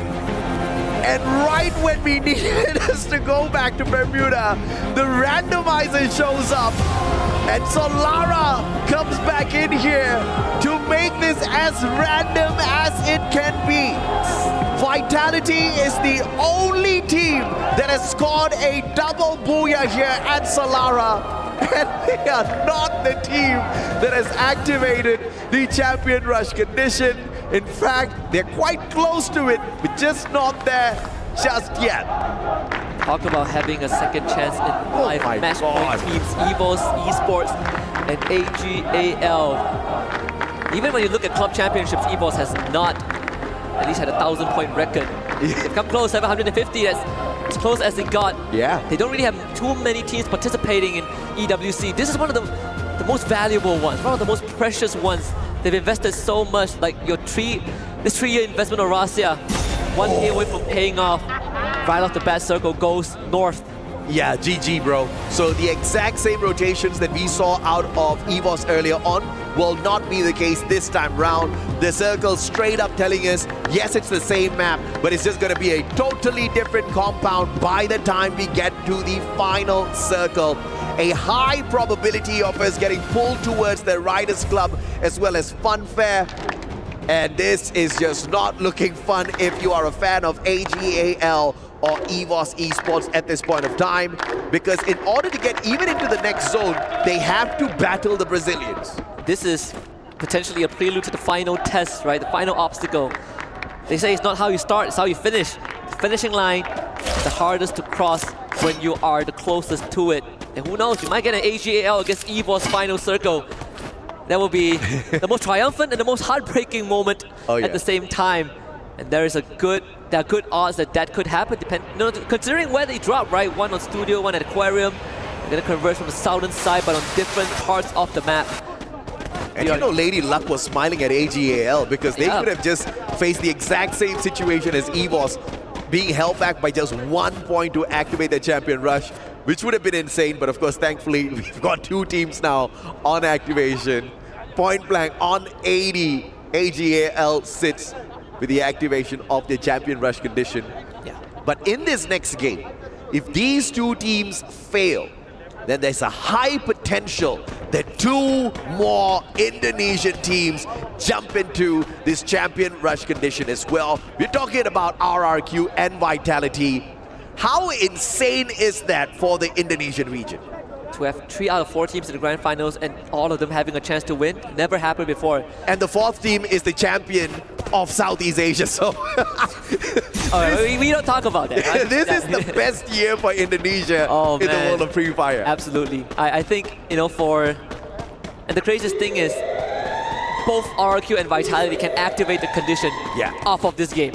And then the bar is not high. 12 for RRQ, 13 for Vitality, very achievable. If you look at Vitality's record, it's even more achievable, just based off of track record. And I have to say, we can thank the devs for this insane situation that we have in front of us right now because of how balanced the game is. Tatsuya has just been running rampant all around these battlefields for way too long. And now with the way we've got the balancing of these active skills, Oscar being viable, Cassie being so important, even Steffi still being dragged back in after being left out of the meta for a while because of the kind of protection she provides from all of those frag grenades. I mean, at this point of the time, when you call yourselves champions, you can sure as hell be proud to call yourselves champions. Talk about having some risk being taken too. We saw EVOS rotate deep into Archway, complete opposite of what they did in the previous round when they took it slow. This time they take the fight straight into the middle. Falcons and BRU obviously having a bit of an interaction with Falcons losing out on 1 member. EVOS taking a bigger risk than they did in the previous round. So far, so good. The one that they were trying to hunt down was from core memory, but AGAL have the same idea. They are already at the north of TV Tower. Oh, this is an aggressive version, and EVOS, Dinocular scanning out the Dragons, looking to end the run of the Saudi Arabian team early here. Actually, they got R7. They saw Dragons through Aim God, but they scanned out R7. Then who scanned out Dragons? I'm not sure if they scanned out Vitality though. That is the odd one out. That is the X factor. Well, either way, many of these Dinoculars popping up everywhere, but nobody's making the first move.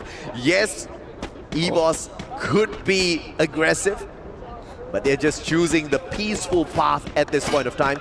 And because the circle, the very first circle, was pulled so high up north, teams are pretty much confident the following circles will be approaching the northern side of this map as well. You can see everybody going in here for a mad rush to look for these defensive spots, but thankfully Solara has quite a number of those. It's safe to say that AGAL has the same approach as EVOS, right? Early rotation deep. Last round they played it slow, but this round they played it fast. Double Dinoculars used. They take the grind rail into a safe spot as Falcons continues to just trade fire with BRU. Nothing much out of that. This could get very messy, AJ. You look at the radar, look at where. Bro, look at how poetic is this, right? 9th, 10th, and 11th. You've got the 2-time world champs, the 2-time world Buriram and Falcons, flanking the reigning champions of the Esports World Cup here at Free Fire. Down at the bottom of the leaderboard. I mean, what scares me the most was how close EVOS and our AGAL are to each other, separated by Dragon Esports, which is something that we are going to see in just a little bit. AGAL, another huge rotation. You see it on the map. R7 receiving fire. RRQ now springs into action. Not looking good for R7 at all. RRQ making quick work of them. Wow. M5, 90 supremacy, player after player shut down. And R7 bright as the North Star at point rush. But here when it truly matters at the grand finals, they don't seem to be able to cut it, especially up against RRQ, who are desperate for these points to activate Champion Rush for themselves as well. Looks like it has burned out, at least for this round. They can still hope that AGAL and EVOS don't close it out, but the odds are starting to really tip AGAL. It seems like they've made some interaction with Vitality. The circle read was perfect by both EVOS and AGAL, sure, but I think EVOS once more benefits from this as VRU looks to clean house against Falcons on fire. Left to pick up the pieces, he has to dig deep, but BRU dug deeper, and Falcons are no more. Well, we just highlighted how close they are to each other on the leaderboard, but Buridam saying, you stay here, baby. We are climbing up a tad bit higher. Sacrificing the Falcons. Sure, they are going to barbecue them out there a little bit as well as they climb up. Stadium's going to be a tad bit quieter. You guys are going to hear Husky and I a little bit more here as the Falcon fans have not simmered down just yet because of what this competition holds. A potential 10 rounds. So it ain't over till it's over. But my goodness me, Falcons still quite far away from activating Champion Rush, and they have to get through so many teams before that is done. Unless, of course, EVOS or AGAL finishes it right here, right now at Solara. Yeah, unless you tell me that no one wins this round, at least not EVOS or AGAL, and Falcons VPs might that 40-bomb record, and maybe that would be insane. We would have a conversation about that, right? That would be a story to talk about. Absolutely. Maybe we get that rematch in last year's finals, in the final circle. But for now, I'm looking at the radar, and I'm liking the odds of EVOS a bit more because for AGAL, they got lost coming for him from behind. That 40-pointer miracle game for Falcons to open up EWC, that was one that nobody saw coming, and it was just absolutely epic. They went on to wrap up the competition as the champions of Free Fire at EWC 24. But clearly, coming in here for a repeat at the Esports World Cup is not as easy as just wishing for it. The heat in Saudi Arabia is just a different kind here in the summer, and the heat that Indonesia is bringing to the competition is just unreal at this point. And I guess you're thinking too, the teams that have a chance to walk away, second place of Free Fire World Series Global in Rio, RRQ. Yeah. Second place of EWC 24 in Riyadh, EVOS. AGAL, of course, in the conversation. Hey, Vitality is in there as well, man. They are the Vitality kings of this map. They are. I think that's the craziest thing. We got two teams that have tasted second place on the global stage. Oh, yeah. Of course, the stakes were different. One is the official circuit title and one is the EWC title. But no matter how you look at it, Indonesia has always come close but not gotten it. And what's painful about this is Vitality getting the booyah here will mean nothing because they activate Champion Rush for themselves. But the next map, are they the conquerors of that map? That's a huge question. AGAL looking for core memory. The battle between the two Thai teams. Only one can stand, and AGAL cannot afford to fall here. Lost chipping in as well. The Thai squad in a lot of trouble. And this is what I'm worried about.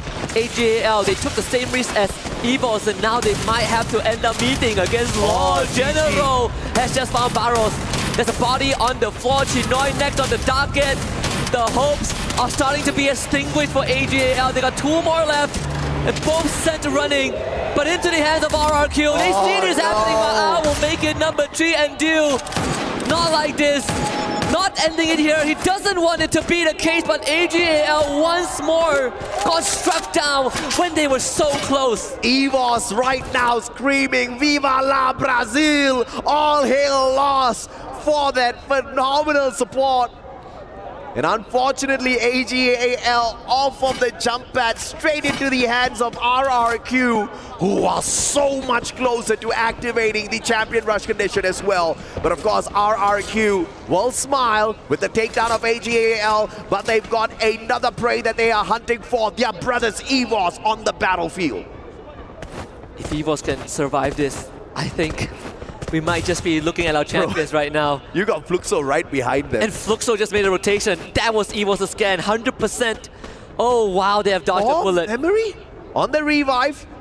Don't tell me they are going to do the absolute insane work. I think Evo just don't move. Pain Gaming, don't tell me. 2 games in a row. They wreck the chances of EVOS. Maybe not this one. EVOS is in a way powerful position. As much as we praise Pain Gaming, this one is so much harder. Out in the blue, on the low ground. I don't know how they're gonna get past this. They sure as heck know that EVOS is there. Maybe Fluxo can come in and play spoilers because they are rotating those EVOS. But I think Fluxo is making the choice to get into the circle first. Either way, Pain Gaming is cutting down the distance. Here comes Fluxo. Avoiding damage from the blue. Fluxo spotting out EVOS on the approach. 2 Brazilian teams squeezing out. EVOS, the team that has activated this champion rush condition. Rasia, the deadly sniper, down courtesy of Chiu. My goodness me. We are going to get a game number 8 here by the looks of things. A very good chance. With the Wonder Kid down, it's down to the veterans, the old guards, to keep the fort standing. But it ends up being Fluxo against Pain. EVOS managing to disengage. Pain Gaming now will have to fight this on. Fluxo is not going to back down, and EVOS once more breathes a sigh of relief. Bomb grenade launcher takes out Motobia. Bomb finds Peter. Fluxo coming to life. And Vitality now joins in. EVOS somehow scrapes by. They have the blue to contend with, but being able to survive longer is better than being dead. Ray takes a grenade in the face and he gets knocked out by an ability. EVOS now exposed. Maybe this is not it for EVOS. Nah, man, Fluxo's just playing this on another level. They've woken up, they've heard the chants, and they have heard the insults, and they're not about to give up just yet. Coach Hill hanging on for his dear life, but he needs a booyah. As a single player, at this point of time, more than the booyah, he needs a vending machine. And the closest vending machine is just way too far. It is south of Waterfall. No way Coach Yu gets there. Fluxo knows where he is. We go another round for sure. RRQ, BRU, Vitality on top of one another. But we at least will have one team that gets to the champion rush condition as Coach Yu gets wiped out. We are guaranteed match number 8. It's not dead just yet. But let's see who joins the list. RRQ has already joined the list for sure. But if Vitality closes it out, we get 4 teams on the list. 3 out of those 4 teams are from Indonesia. In this grand finals, there are only 3 Indonesian teams. What a year once again for Indonesia. Fluxo flying on in, jump pad straight to the roof, and Steffi do the same. No grenades, don't touch them just yet. Those glue walls blocking out all of those shots. Put it up, cannot grenade on them just yet. Dragon Esports once more makes it to top 6, and now they're going to be under fire by Fluxo and RRQ. It's not an easy rotation. Vitality wants a piece of the pie, and they get all of them. Dragon Esports picked apart left, right, and center. But as this continues, Vitality makes their presence known. RRQ on the lower ground, BRU watching the perimeter. Reptile on top of the roof. Fluxo now next on the crosshairs as Lost takes them out. I wanted to say not every day is Sunday for Dragons, but today is Sunday, and Remind is still alive and kicking. A great survival play coming through from the players out of Saudi Arabia. Remind sneaking on in, Balawene with the F. This is just the way you use those grenades. Dragons Esports out of the race and Lost looking for the booyah. Not just Lost, but Vitality. I mean, Lost doesn't need a lot of points Lost at has all. a point too. I mean, we completely, sideline the story of some of these players. Neshu minus .gg. Yeah. 4th place last year. Underdogs last year. They came in with a lot of promise, but when the grand final started, they became the underdogs once again. But if Fluxo cannot deliver, if Pain cannot deliver, we will deliver. The Lost Boys once again ain't lost anymore. Looking for the booyah. And for the time being, all of the action has managed to avoid them. Vitality makes the first move. Riptide Rhythm takes out the blue wall. Keong needs to be able to get to safety, and they sure do. That puts them the edge of the perimeter. BRU makes the first move into the circle. They don't want the power of this, but they run into MC7 and Lost as well. The Brazilians not letting BRU rest. The grenades just barely bounced by the members of Vitality. RRQ now making initiative, but if RRQ doesn't survive this, Vitality has a good shot of being a champion rush mode. And RRQ, they don't want Vitality to be in a position of power. They make sure that Vitality stays down for another round. Oh, brilliant play by RRQ, but now it's up against Lost.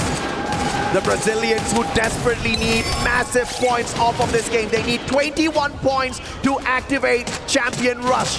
Those grenades looking for them, but thankfully just glue wall melters. Riptide Rhythm breaking down the defenses of Abe, but had a truck right in front of him to block off those shots. Monster Truck playing its role as defense as well, as Abe makes it up to the top of the rock. Now this boulder serving as defense, M590 in hand, and Lost says we don't want to deal with this. They back away from the fight. Not gonna be easy. Haone finding a nade onto Mahao, and that is gonna be green light for Lost to push on forward to get them close to that Champion Rush condition, but Haone gets knocked down.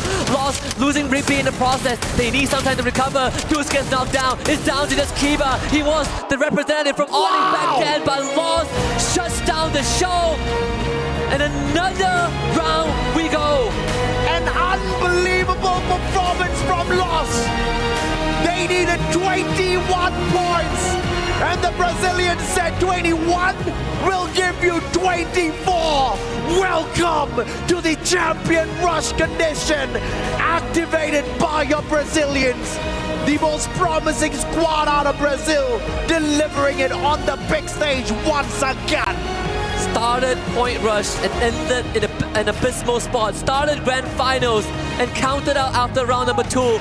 But here they are, just like last year. They have a shot at winning it all. They join AGAL and EVOS. Oh my God. As RRQ also joins that list and they've gotten enough points. 4 teams now make up the teams that have chance to lift the trophy. And this went from real to really, really real. We head for a short break, and when we come back, 4 teams have a chance to lift the trophy. Let's see if we will get number 5. Quadra kill.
The race continues here at Free Fire EWC at 25. We are still not yet ready to crown a champion, but more teams are becoming eligible as they secure those points, hit the 80-point threshold, and set themselves up with the win condition to be our EWC 25 champion. Welcome back to the panel, folks. We have a lot to break down. And in particular, I want to point this over to Gideon because we had a really in-depth discussion watching that matchup. And it was because of a lot of engagements towards that mid-game. Break it down for us. What was kind of the cascading effect that sort of set us up for that end game? Absolutely. I mean, first of all, it started with the northern side ring to kind of kick things off for the beginning of the match, right? All southern side teams, Fluxo, we've seen Pain, as well as EVOS Divine, really getting a little frustrated. It's a long way up there. That's totally fine and as expected. But once they found those spots, I think Lost really got a lot of momentum when it came down to, hey, we're going to start this engagement against CRM, Core Memory. But what Core Memory does, having initial information about the area and knowing that AGAL was actually nearby, they launch pad themselves past AGAL, causing a very big domino effect, technically shafting the chances of AGAL from winning this map. But Lost eventually snowballed their way all the way to the end. Yeah, definitely. I mean, AGAL, a great hiding spot for them, similar to what we've seen EVO's Divine, but EVO's Esports. But it's just unfortunate, but because the number of teams surrounding them is just so much, there's no way out. Compared to the rotation of EVO's Esports, yes, they saw Fluxo as well as a few teams, but even despite of being pinched, they still managed to survive a little bit longer. And Raja, loss is waking up. We're starting to get some Brazil firepower in here. And look, just based off of everything that we're seeing, right, it just seems like the games are never ending. It is not a case of this one team, they have all the points, they have all the power, and they should be able to take it into that next game. It's always someone new coming in clutch. And with every game, we're going to get more points. I mean, do you feel confident that Lost might be able to bring it back for Brazil? Well, after their reaction, I feel really comfortable. I mean, I feel comfortable and also confident. So I think they can grab the trophy maybe, because that's the energy that they need, and that's the same energy that I saw when they got the FFWS. I mean our regular tournament in Brazil. So the same energy. So I think they can, breathe and try to do the same as they did in this match. And something that I want to add, I feel that the game is kind of, I don't know, they are trying to play it safe, because if you stop in the middle of the match, you could see like the teams that are in the top of the ranking, they were just inside of the zone, inside of the safe zone. They are in such amazing spots. So I think it's kind of better to play safe in this type of tournament. And I don't know what you guys think about it. Do you think it can be good for a team like Fluxo maybe try to play aggressive right now or not? I'd love it, personally. Because Fluxo need to play aggressive. They need eliminations. But, talking about Los, what do you think about it? I think I agree with you that, yes, for teams who are not at the top of the leaderboard, they definitely need to kind of step it up and be aggressive in these moments. However, they need to identify certain odds that they have, right? Because we saw Ping Gaming and as well as Fluxo coming in from the same side, eventually pinching champion point holders in EVO's Divine, ruining their chances, but also ruining their own chances walking in, allowing Lost, who came from the northern side, an easier path into victory. Yeah, definitely. Teams with a great potential of elimination can go for a placement point, because the moment that they meet up with a team, like as easy as that, they can just clear it out. So it's just paving their way towards the final circle, and then as well as the Booyah. I think at that point, that's when you're thinking like, hey, how much motivation do you have? How much heart do you have in this game? Because let me tell you, these teams have been playing extremely hard, day after day, no breaks whatsoever, other than the knockout stage. They've been screaming hard, and most importantly, I think this might be the most amount of games that they played in a singular day. Okay, panelists, I've just gotten information on what the next map is going to be. It is in my mind, and Gideon, you know what I'm thinking. I hope you guys are ready for this. Look me in the eye. I want you to envision what is that next map. Do you know what it is? We're going to Kalahari, baby! And this is probably the setup, the ultimate Cinderella dream for Indonesia, because we have said this time and time again. This is a map that Indonesia loves to play. And look who is at the top of the leaderboard, who has unlocked the condition. If it doesn't happen now, I don't think it ever happens. It's gonna be a really tough battle here, because I know for a fact teams on that second page are not gonna let these Indonesians run away with it just yet. And not to mention that even for Team Vitality, being denied by their brothers in RRQ. Had RRQ just said, hey, we're cool, we don't have to do this, we could both achieve the champion point together, they were like, no, we want this championship more than you do, you're going down, brother. Yeah, just second out in there with only 3 points remaining. But again, Kalahari. This is one thing that Indonesia are being proud of, similar to what we've seen Team Vitality in Solara. But I would say that if this is the case, or since this is the case, and there's a lot of pressure, I would say pressure can be lifted by those from Brazil, from LATAM. They can just play it as it is. No need to plan that much. As you mentioned, if you're a coach, just do this, and they will be doing it. Just play it to your whims, and just give out everything that you have. Hot drop them. Hot drop them. You need to cut them. Cut the snake's head straight away. We take them out, then there's a really good chance you will be able to gather enough points in the next 2 maps to be able to achieve your own championship point. And then maybe we start thinking about, hey, let's play safe. Let's look to booyah at the end of the game. But I can't believe it though. You know, we've made it this far in Champions Rush. The predictions for the casters before the tournament even began, okay, we spoke to the casters and they all unanimously agreed that we would go to around 8 games. Maybe a little bit less, maybe a little bit more, but so far we're getting closer to that prediction. I mean, we're kind of there.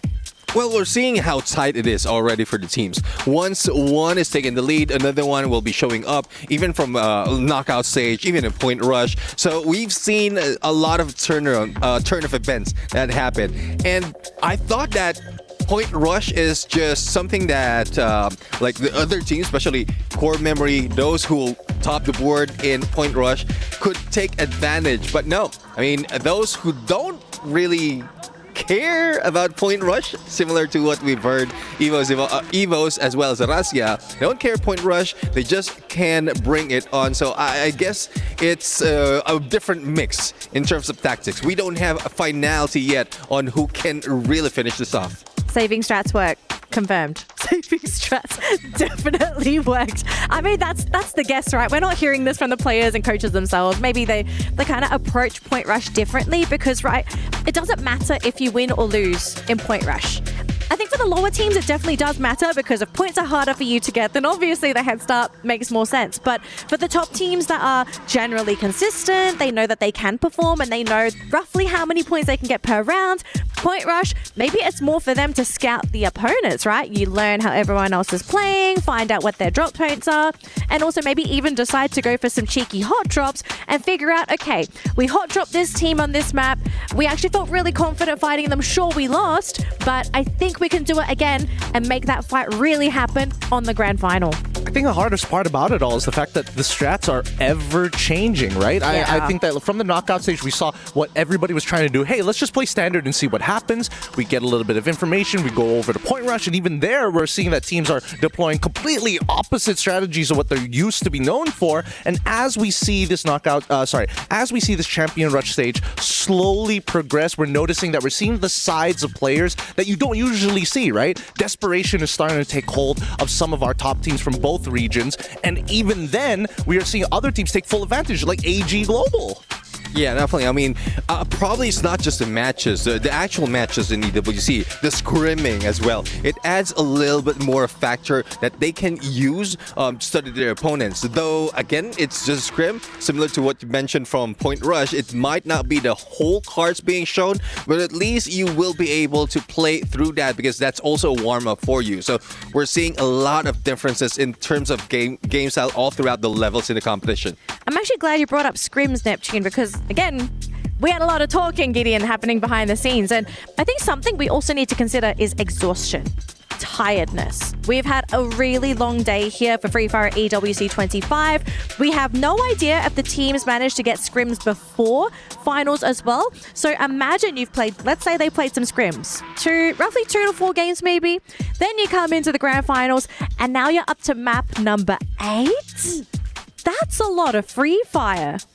12 matches already, and there's still more to be played, right? There's still potentially up to 14 in total before this all rounds out. So right now, some of these players, they're running on fumes. They're trying to fuel themselves up. Some of them are literally, it's all heart at this point to not just mentally break down at the current position that they're in. Thus, I mean, when we talk about scrims, like, you don't have to really give it all. It's like more of scouting, identifying what can be done, what could have been done, or correcting all the mistakes that you have from the past. So that's one thing as well. Drop spots. If you have failed and would want to change, there's a chance for you to really change that and probably not really play it out as aggressive as what we've seen right now. I think this is what Dragon Esports was taking advantage of. The scrims, the knowledge that they gather, the homework that they've done from yesterday up until today, thus surviving, and they're very close as well.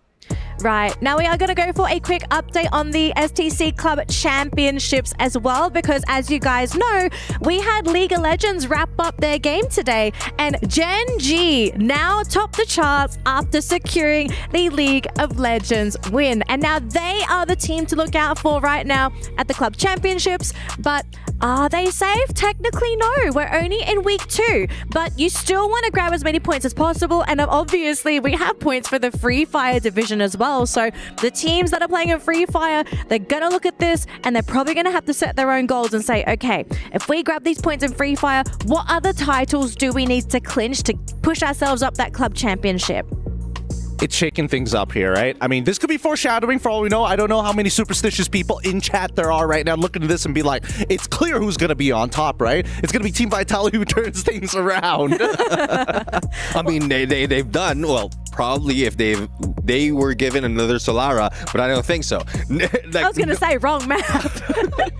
No repeats. No repeats in a random. It'll just go over and it's just tough. It's just tough right now, but they've struggled, but they were able to survive in some other cases. So these teams have done so much of adjustment overall, despite of the teams they're going against, despite of the patches that they have to go through and study every time. And I guess Brazil is one of the region that really struggled when it comes to all of those updates happening.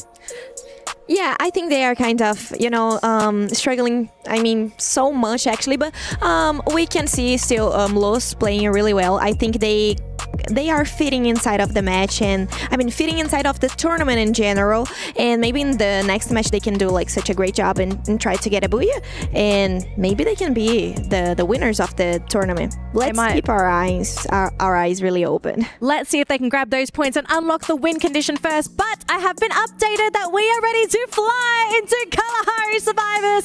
Make some noise for your teams. Let them know you're sending them your energy. We're going to throw it over to our casters right now. Husky and AJ, take it away for Kalahari. Thank you, Danalee, Raja, Neptune, and Gideon. Now we head on into the desert. Not the desert here at Riyadh, Saudi Arabia, but the deserts of Kalahari, where Indonesia usually reigns supreme. But if you sleep on them, they will make you pay. They will make you regret. We're talking about the Brazilians Lost, who have now activated the champion rush condition as well. And they are not too shabby on this map. You're back here with your boys Mustachio and Husky. Game number 8. Do we go the distance today, Husky? Talk about second chances. This is third chance for some of these teams. Third chance for EVOS for sure. Yeah. Second for RQ. Second for Lost. Third for AGAL. Let's see if the drop spots change. This is where it gets desperate. And especially for EVOS and AGAL, the longer you are at the lead, the longer you stare at that trophy knowing that one game could send you there, the more nerve-wracking it is. RRQ takes Refinery, EVOS takes Confinement, Vitality at Council Hall, and it's Falcons in the middle of all of it. Early hit list purchase by Captain Jonah onto Butchizin from Fluxo. Early purchase of the hit list here, targeting Falcons by Dudes. And very early on, they can either be getting just pure information to avoid the early engagements or potentially go in for the hunt. Because looking at Fluxo and Buriram, they have got absolutely nothing to lose at this point. Yeah, and if we know Buriram, their next rotation most of the time will be looking at command posts. Core memory around Santa Catarina.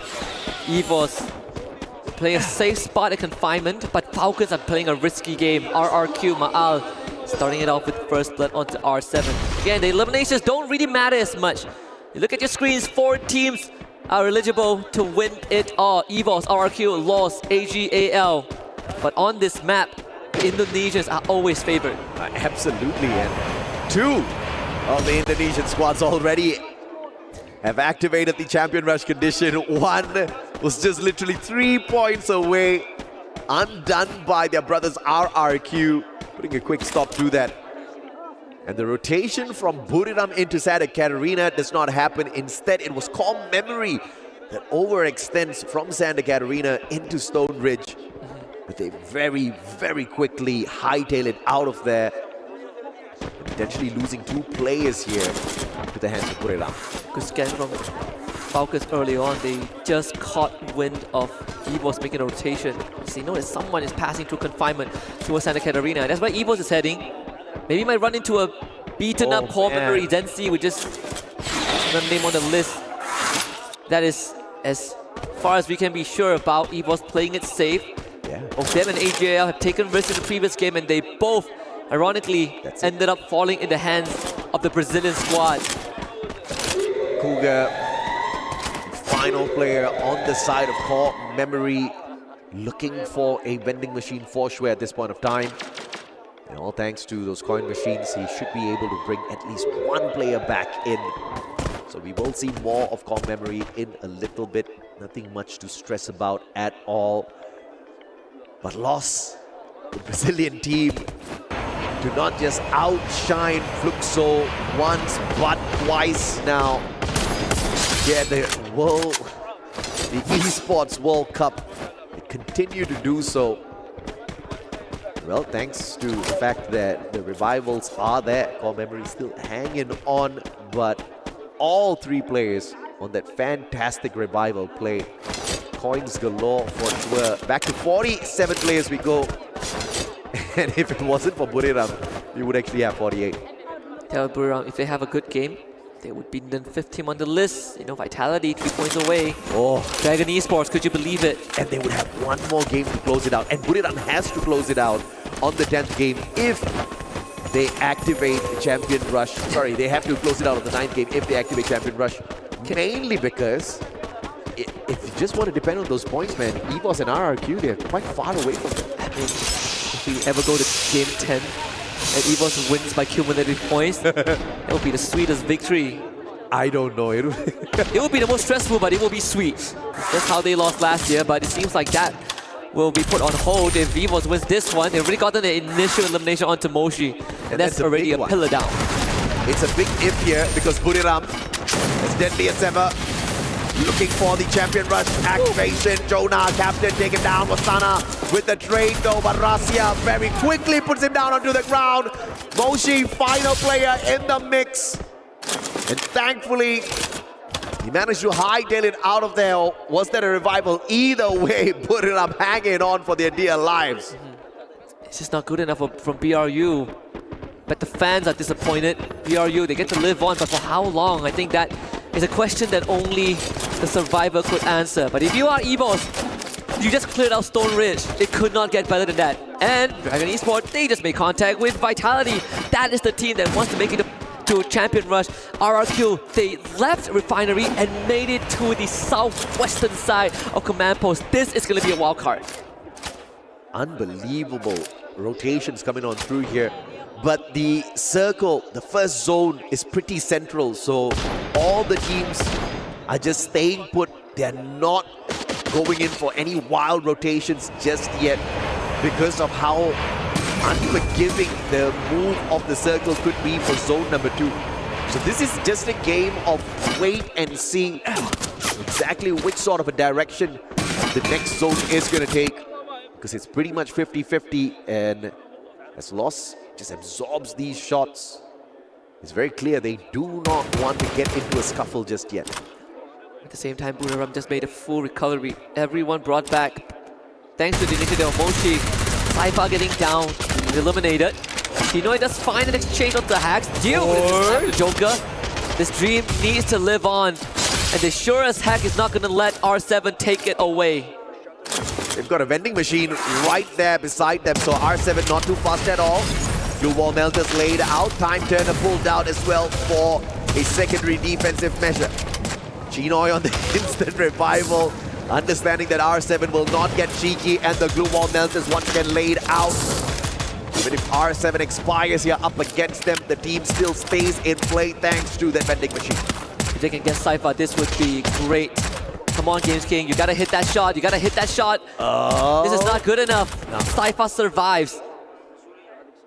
And Games King in squad, all thanks to those revivals, will still be in the game, but ATL now at the brink of outnumbering them But look at the split jump away, using the jump pad, forcing AGAL back because going in for the hunt could be deadly.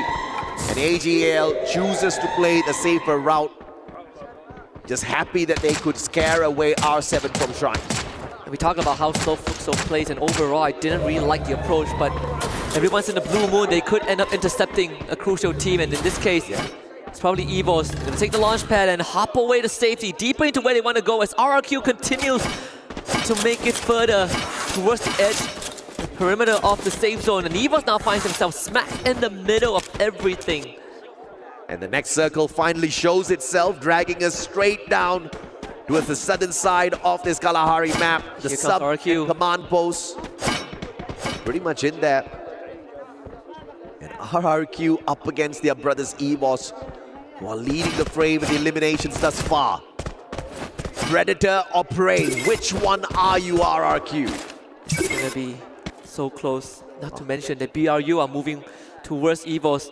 Vitality just for RRQ. Pain Gaming could be a third party. Fluxo could do the same. Oh, wow. Don gets knocked down. Lost puts themselves on the map. Remember, this team, the only Brazilian representative that has a chance to win it all.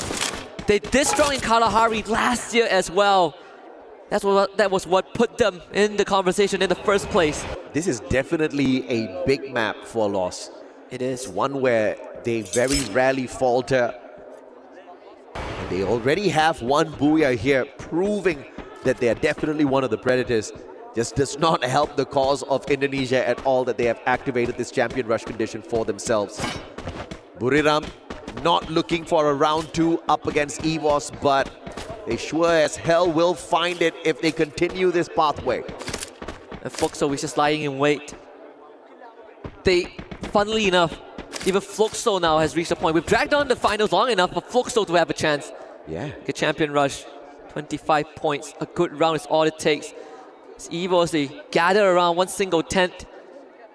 Get high with the grenade in his hands. This could get messy. This could be what sets off a chain reaction. If BRU takes the fight now, Fluxo and RRQ will be activated. Dew up top. AGAL with the safe plays this time around.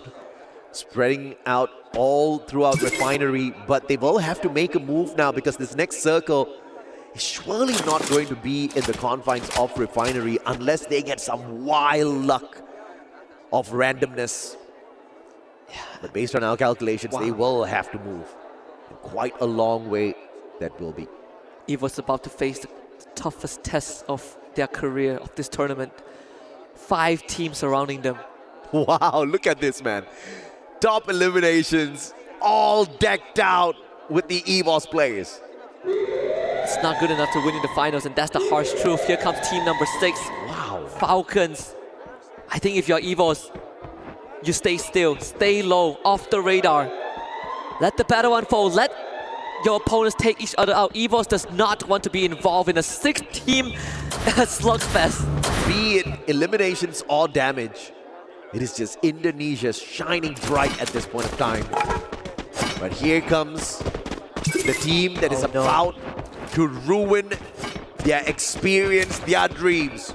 Lost looking for the shutdown onto the Indonesian squads, but they potentially have to come across the pathway of the reigning Esports World Cup champions Falcons. Even Dragon has started making a move, and that's going to prompt BRU to start firing.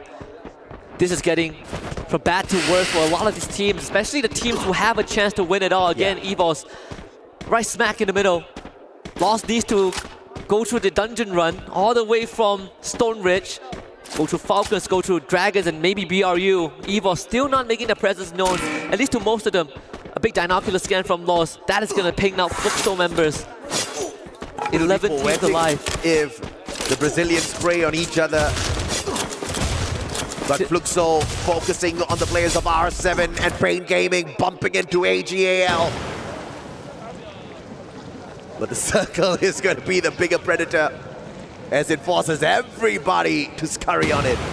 If the Brazilians spray on each other and none of them get the win, it would be a throwback to 2022 in Bangkok. Ooh. That was how BRU won. Yeah, man. That was how BRU won. Not just that was literally how BRU won. Just by methods of infighting between the Brazilians and Nigma Galaxy not able to hang on, and you do that callback and you look at Yu again, he always is in one of those storylines. Russia getting a knock onto Rigby, Payne now springs into action against AGAL, and they are winning. This AGAL side, they want to keep on going because if Payne takes them out, this could be the final round for AGAL. Yu is sacrificing the process. The main character is out, and now it's up to the rest of the team to keep it intact. Can you get it done without your prime sniper? They still do have the backup marksman in Cypher. High ground advantage. And AGAL does not need to rotate too far away, but they will have to sacrifice that high ground in a little bit. Falcons is gone. On the other hand, falters as Lost takes the fight to them and wipes them out instantly. The only team in the center of the circle is RRQ, and that is one of the teams that can win this. We say that this is Indonesia's map, but RRQ have always ruled Kalahari. EVOS now gets some room to breathe and move. AGAL not done just yet with Payne. Peter on the ground, and Cypher confirms the takedown. Goes Noda in the 2v3. Motovia supporting them from afar, but R7 now is going to join the conversation. A three-way fight. AGAL, one of the teams that has activated the champion rush condition. In fact, all 4 teams that have activated it is still alive and kicking. The numbers not looking strong on the side of Lost. All thanks to vitality of all teams. As R7 scrambles looking for the circle, AGAL playing with fire on top of this hill. EVOS has to start moving as the circle closes in, and Payne slowly losing members. R7, they have a good spot to work with. AGAL confirms a triple for Chinoy, taking down stragglers from the side of Dragon Esports. As R7 out in A spot, AGAL continues to run, but still Payne not done just yet. And AGAL, they're gonna run straight in. Lost gets eliminated off screen. Payne Gaming, bodies dropping. Barros getting dropped, but AGAL stands strong. Buriram's out of the race as well. Payne Gaming deleted. Oh no. Unbelievable. AGAL very low on the chances of walking away with a booyah, looking at the numbers that they have alive. RRQ almost losing one, but you see the focus on the pickup. The Mets are out. EVOS looking for their brothers. They want to end this right here, right now. Steffi Pop, your grenades can't touch it. 3v4. If EVOS pulls this off, it would be a miracle on top of one. But Fluxo don't want to let it happen. Fluxo, they want a piece of the pie. They can feel that they are close to it. Ray is low, needs some time. Grenade launcher in hand, but doesn't have the space to use it.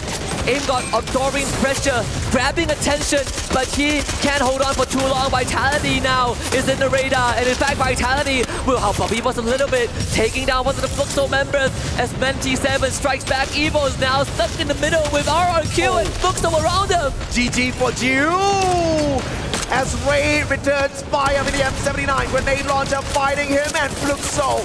They don't get to ruin the chances of EVOS just yet, and the next circle goes to the new Indonesian squad. This is insane, RRQ. They need some time to get their health back up, but EVOS finds time, and they have space. Another shot granted. Chinoy taken down from afar. Aim God making sure that he gets the base cover. EVOS smells it once more. They believe in second and third chances, and now they have it!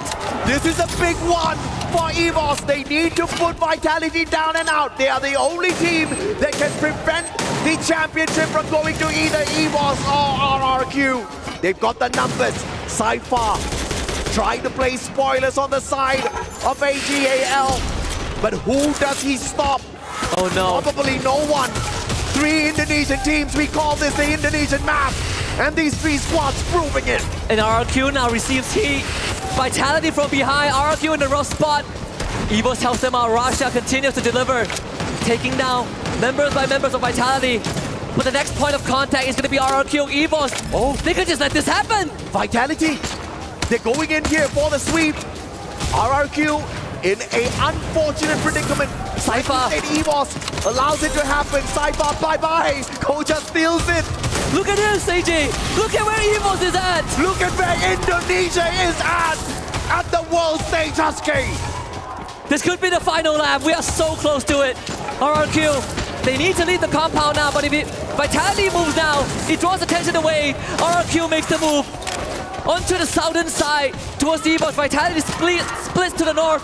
But RRQ, they need to leave the compound now, but if Vitality moves now, it draws attention away. RRQ makes the move onto the southern side towards EVOS. Vitality splits to the north. But RRQ, they need to leave the compound now, but if Vitality moves now, it draws attention away. RRQ makes contact first. Rastia delivers 2 in a row. Abai, he needs to shut Rastia down. They caught, trapped in the same spot. Rastia finally gets knocked down. RRQ though, they need to finish the job, but it's not done just yet.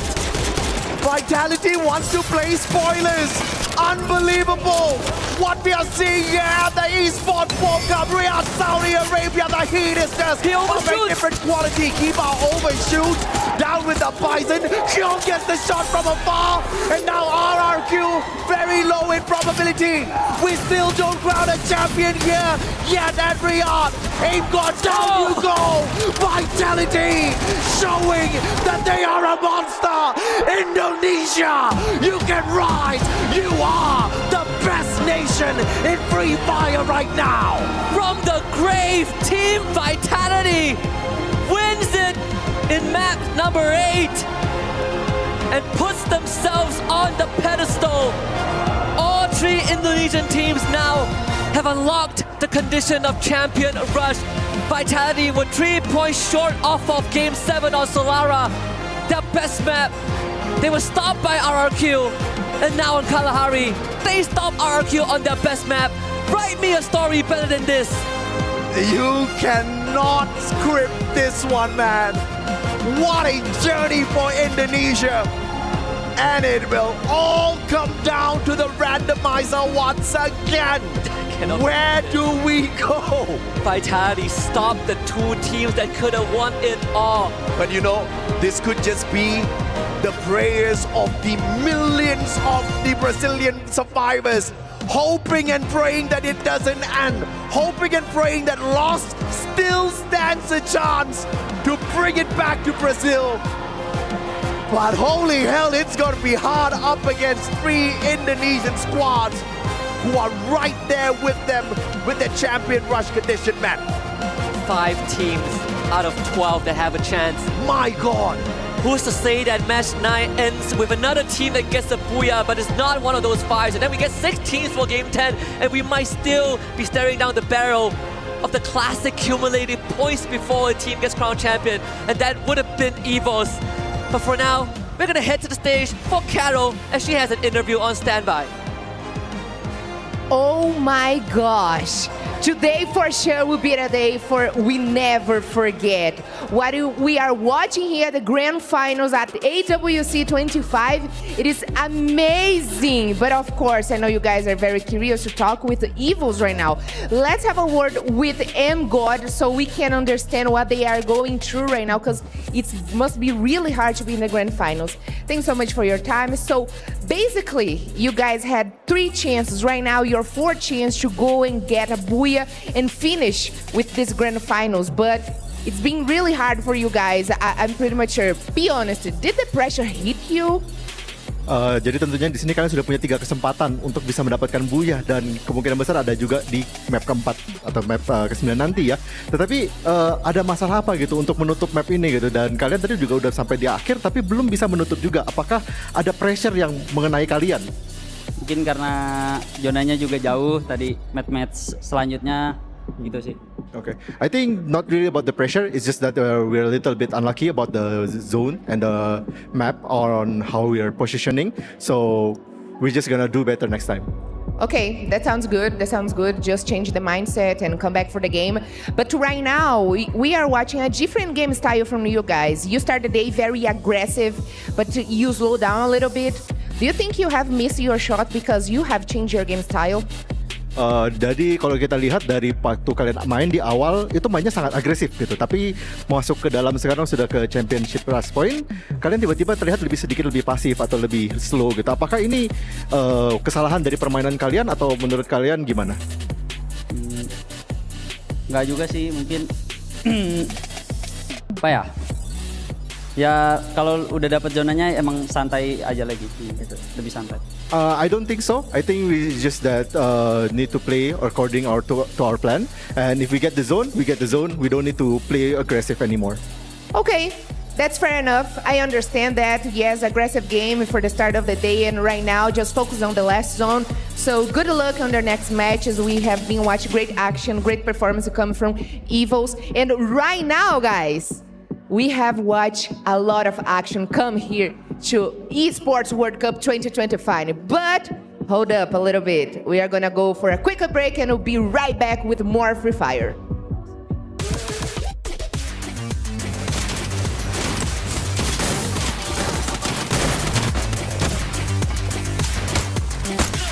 Dominating.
Sabar. Kanan dua. Tiga lagi beda. Tuh dia naik tower tuh.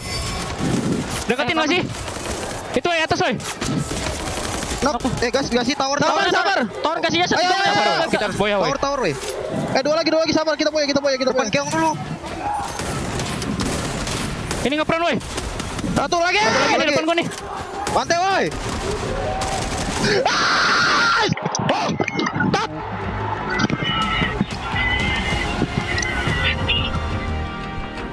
What a Indonesian final we saw there on Kalahari. We did say it was a map that is extremely popular in the region, and they gave us an absolute masterclass in that final circle. And of our teams remaining, Team Vitality secure their booyah, and not only do they grab a booyah, but they unlock the win condition. We now have 5 teams who have unlocked the win condition for Champions Rush, and somehow, some way, we still haven't crowned a champion. Yeah, definitely. I mean, that is what Champion Rush condition is about. I mean, even if you are late in grabbing and accumulating those 80 points, there's still a chance. If you can deny everyone else of getting the booyah, then so be it. And that's what Team Vitality just did. And they did it in such a exciting, scary way. Yunsul and I, backstage, we were screaming for a Game 9, and we got it. I cannot believe we're going into a Game 9, because not only is this crucial, because Kalahari is now officially out of the map pool, meaning that we have to pick a brand new map. And I have already been informed what this new map is, but I want my panelists to give me a guess. What map do you think we're going into next? All right. What's left? Give me Purgatory. I would love to see like a matching Purgatory, so I want Purgatory too, but I'm not sure if it is. You know what would make it difficult for everyone? Don't say it. If it was in Bermuda. Everyone knows this map. It will be troublesome for everyone. So I sure hope it's Bermuda.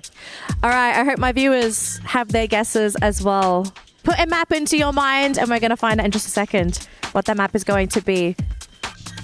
Have that map in your mind. Close your eyes. The map that we're going into next is Purgatory!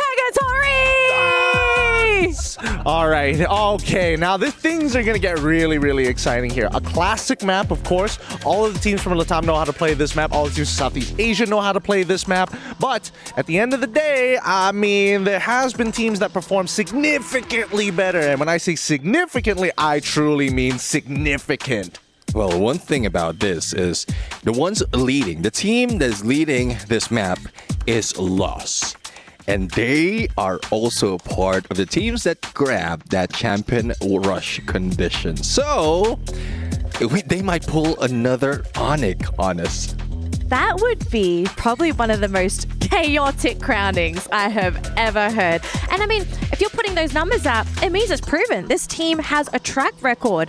But does that mean all of a sudden they're probably going to be targeted by somebody? Because if you know you're playing a map and you know there's a team that is an absolute monster on that map, do you let them be a monster or do you become the monster and you get rid of them first? I think it depends on the situation, right? We saw that RRQ did the exact same thing on Kalahari against EWC Divine. They literally walked up, knocked on their door and said, "Apa atas anjingku," and just went in. For translation, that means "What up, dog?" And they just gunned them down, giving Vitality that win. They knew they weren't able to close it out with a man disadvantage, but it was so important that they deny it from EWC Divine. Well, one thing though, it's easier if there's only a few teams that has that champion rush condition. But now that we have 5, I don't think they will be chasing on them that easily. There's 5 chances that you might win or lose those gunfights. Yeah, I think maybe it will be complicated for a team that it's trying to get the booyah. I don't know. I don't think that they will like to struggle with the situation of low. So I don't think they might, try to fight against lows. I think everyone will try to do their games so they need to be solid. It's really balanced. So I don't know if they will do it, but if they do, probably lows will struggle in the next match. All right, we do have the overall rankings again on the screen. Now, there is still a chance we could push this to Game 10 because it's Game 9. We've still technically got one more round to go. There are a few teams left on the leaderboard that could still scrape by, but they've got to have a good round. Neptune, you've got the numbers. Who do you think, realistically, who hasn't hit 80 points yet, could possibly be the next team to scrape on by if we get another game? Well, I'm looking at 4 teams. First is Dragon, who needs 12 points. We have Fluxo and Pain that needs 14 points, and we have Boulevard United who needs 15 points. All those number of points, very achievable even if you don't get a booyah, as long as you play it safe, get a decent amount of elimination as well as good placement point, they can activate it by the next round. What are you talking about? They need to get the booyah. They need to deny the other 5 teams that champion point. But if they got this points, this eliminations, it will be such a I don't know. I don't even know the right word to use. Talking about the final. Yeah, amazing. Actually, that's the right word. There's too many teams that need points. There seriously are too many teams. And I mean, the odds of getting to Game 10, I think it is relatively low. But okay, Neptune, I have one more question for you just because you do have stats to work with. Of the 4 teams that still need points, who is the most likely of them to get a booyah on Purgatory? Let's see at the booyah potential at this point. But I would say in Purgatory, the closest that we have right now is... Oh, actually none of them. None? From the past 4 maps that hasn't played in this, 4 games that has played in here. We have Lost, we have 2 from AGAL, and we have 1 from a core memory. So if we just base it on the number of points that they've grabbed, Pain would be the next in line.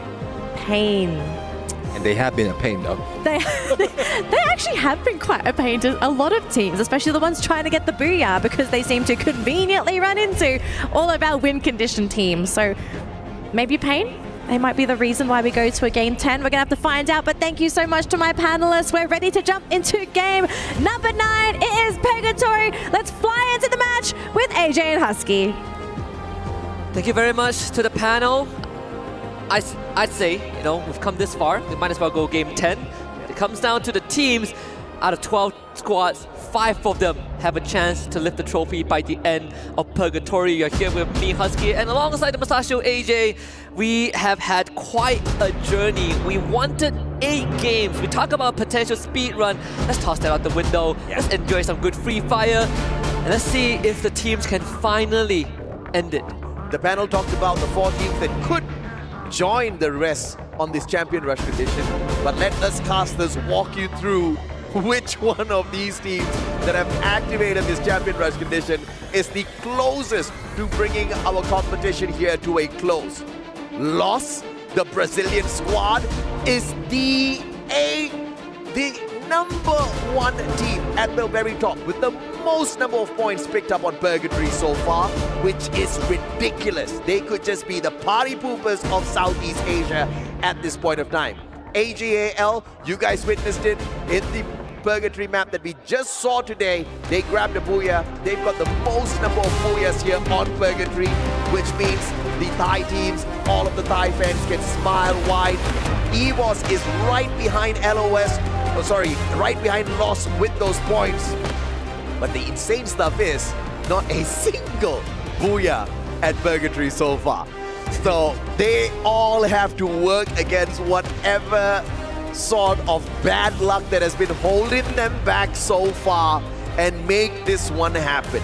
Because like what the panel discussed, we have got 4 teams who are not far away at all from activating this champion rush condition. And can you imagine a world where Buriram activates it and the next random map is Bermuda? GGWP. Yeah, I mean, Lost have been the best team. AGAL got an earlier booyah on Purgatory, match 2.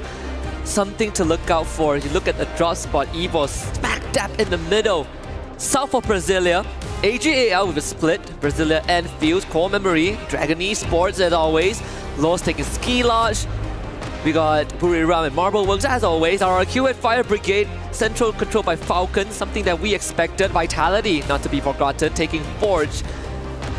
I think for EVOS, once more, just like the previous 2 rounds, they put themselves in a risky position, but we've seen them get out of it time and time again. Oh yeah. Vitality and Forge, the team. And don't tell me Indonesia does this twice in a row, right? Come on, man. To be the last team that activates Champion Rush and then the following game hits a massive booyah and calls themselves champions. I mean... But either way, once again, Husky, what a year for the Free Fire fans in Indonesia. One thing I would say, at least it's not like Sea Spring. We have quality Indonesian teams, consistent, but display consistency and caliber. I think that's the most important thing, right? That's why they are in this spot. Early rotation from Dragon Esports onto EVOS side. That could end the dream for EVOS on the map. Falcons against RRQ. Their dreams could also be smothered if RRQ loses out on here. Karoro with the first blood and on the pan to the face. Abai is out. Oof. The Wonder Kid of the RRQ squad down in the dumps very early on. Dude's going to be charged at RGS-50 in hand, but could not make use of a grenade. Instead will be pounced upon. And these Falcons, you hear the cheers once again. They are trying to boost Falcons up from the 11th spot. Remember, Pan also brought up, we also brought up, Dragon Esports, they have a good chance to join the rankings. You underestimate them. Never would I have ever thought. They're 12 points away. Well, they have to. Unfortunately, get rid of EVOS. Yeah. Unless Core Memory helps them out, and Core Memory has just arrived in Brasilia. So far, Ray, that is not looking good. You know, the one thing that's up against Dragon Esports is the fact that you need a booyah to win the championship. Oh, yeah. And they have not gotten anywhere to a booyah so far. Russia, he just knocked himself with a grenade launcher. Not like this, EVOS. Hey, of all times. Spoiler time. Core Memory appears out of nowhere. There's a vending machine. Aim God, you can do this. Bring them back. And a wild Pokemon appears. Aim God brings them back. Core Memory just saved the chances of EVOS Esports. Unbelievable. Don, time turner. He pulled it out, but Aim God is the one that uses it. Strikes him. Unfortunately gets taken down by Cougar, who appears from the back. But the Wonder Kid has been brought back in. And he has a strong chance to loot up Central here and bring back the rest of his team members. Just in time for Falcons to have rotated away because they fought RRQ early on. Russia once more called to action. And he accepts that duty, brings back Ray. EVOS gets another chance at life. And I could have sworn I saw the fear in their eyes, just like last year where they came so close only for this to happen at the worst possible moment. And Russia knocked himself out with the grenade launcher. yet he's here to save the team. You gotta pull yourself together, Wonder Kid. Pain up against Buriram. A fight Buriram just cannot lose. But Pain Gaming feels the exact same way as well. Both of them so close to each other on the overall leaderboard, looking for the activation of this champion rush condition. The winner just stands a better chance. No hope at all to stop the 5. Phenomenal Buriram. Out of the pen, into the fire. Firing range, set up by Fluxo. And they funnel them in, shut them down. Whether we get the championship or not, they will smile that they have managed to stop Buriram. But one final survivor on the side of Buriram. Captain Jonah hits the revive before getting taken down. It's the revive for Pain too. Peter gets brought back very fast. Falcons encroaching onto EVOS's territory. Or more also, they return to their own territory. Ray will have to be sacrificed here for sure, but the rest of EVOS have been able to make it to Mount Villa. Ray, can he take at least one with them? The answer is no. Kiroro rescued by his teammates. We saw the same exact rotation that EVOS made earlier on Purgatory. If Falcons pursue this, EVOS could meet at early end. But if Falcons decide that they just want to hold south side because of where the circle is going, EVOS gets a second chance, but then R7 becomes their problem. Can EVOS pull a Falcons on the competition? From the verge of being annihilated to making a full squad recovery and heading in for a booyah. They've done one too many times here at the Esports World Cup 2025. Might just see that once again as the final player on the side of EVOS gets revived. Ray will catch up with that action in a little bit. For now, the Dragons at the verge of extinction. Falcons deciding against taking the zip line, but I think they're heading towards golf course. This is not going to be looking good for EVOS. Ray being taken down Remise. Dragons loses another member. The challenge for EVOS continues on the map. They have R7 to deal with at Quarry and then Marble Works, and then wow, Wasana roaming around.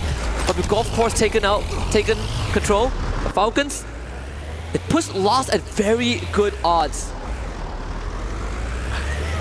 Unbelievable. That de-rotation by EVOS, it might pay off if R7 runs into Falcons. And obviously, look at this. It's gonna head on further and further up towards the northern part of Purgatory. And EVOS has got the right rotation here because the probability of it bringing up towards Crossroads and Marble Works is fairly high. Oh no. I mean, oh, look at this. They have a good chance, but R7 has to go. Either that or Falcons.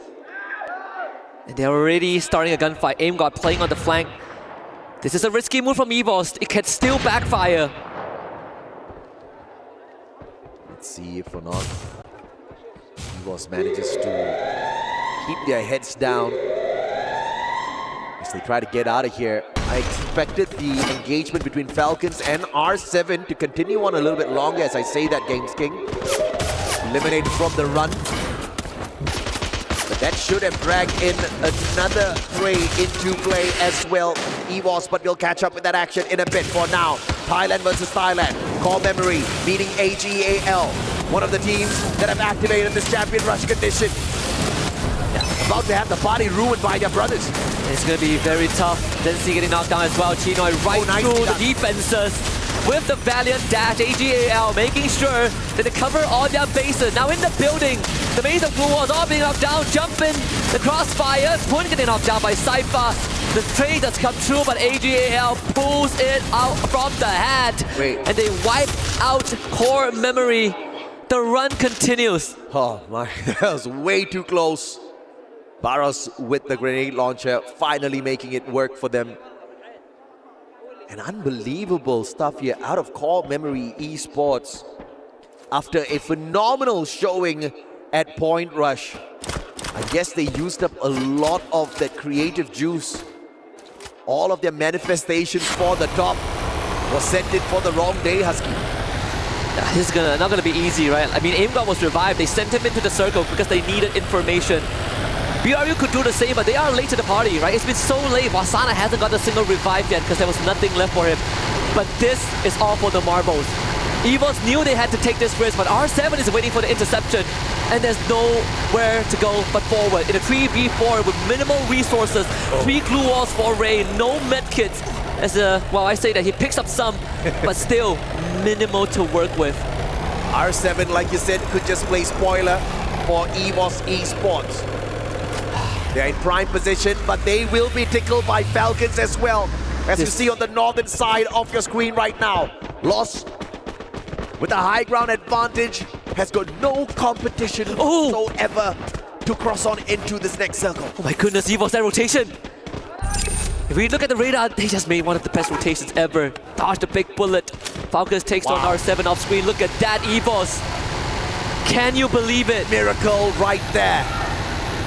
This being able to call such a rotation, Husky, is just incredible. They've got the jump pad as well. Oh my goodness. And Aim God gives the info that is all wide and clear, brothers. This is recovery. They have completely recovered from the poor start that they have, and supply drop waiting for them. To unlock it, Aim God has been sitting here for quite a while already. Goes in for the full unlock. He gets it. With this ad drop, EVOS is right back in it. This whole grand final has been about second chances, and EVOS keeps getting it. This is like what, fourth chance? Yeah, this fourth chance, right? But you know, it doesn't sound as good. No. I mean, here nothing is granted, everything is earned. As long as they can wrap it up as the champions, it doesn't matter how it sounds. They've earned it for sure. Yeah, but it's getting tougher and tougher, and this is one of those teams that have a high chance of walking away with the Booyah at Purgatory. Problem is, the previous Booyah's loss has grabbed on Purgatory. They have been very aggressive. Now this is the passive version, which I'm not too fond of.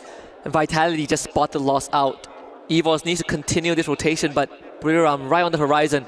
Buriram is a bit more ill-equipped compared to EVOS. Yep. If they get to Buriram right now, they get another shot at the championship, and Buriram knows this. Right around the corner, here we go, Ray!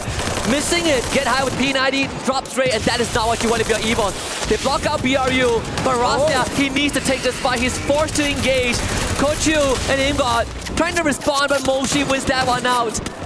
And EVOS falling apart. Kochil has got the grenade launcher here. Deadly weapon!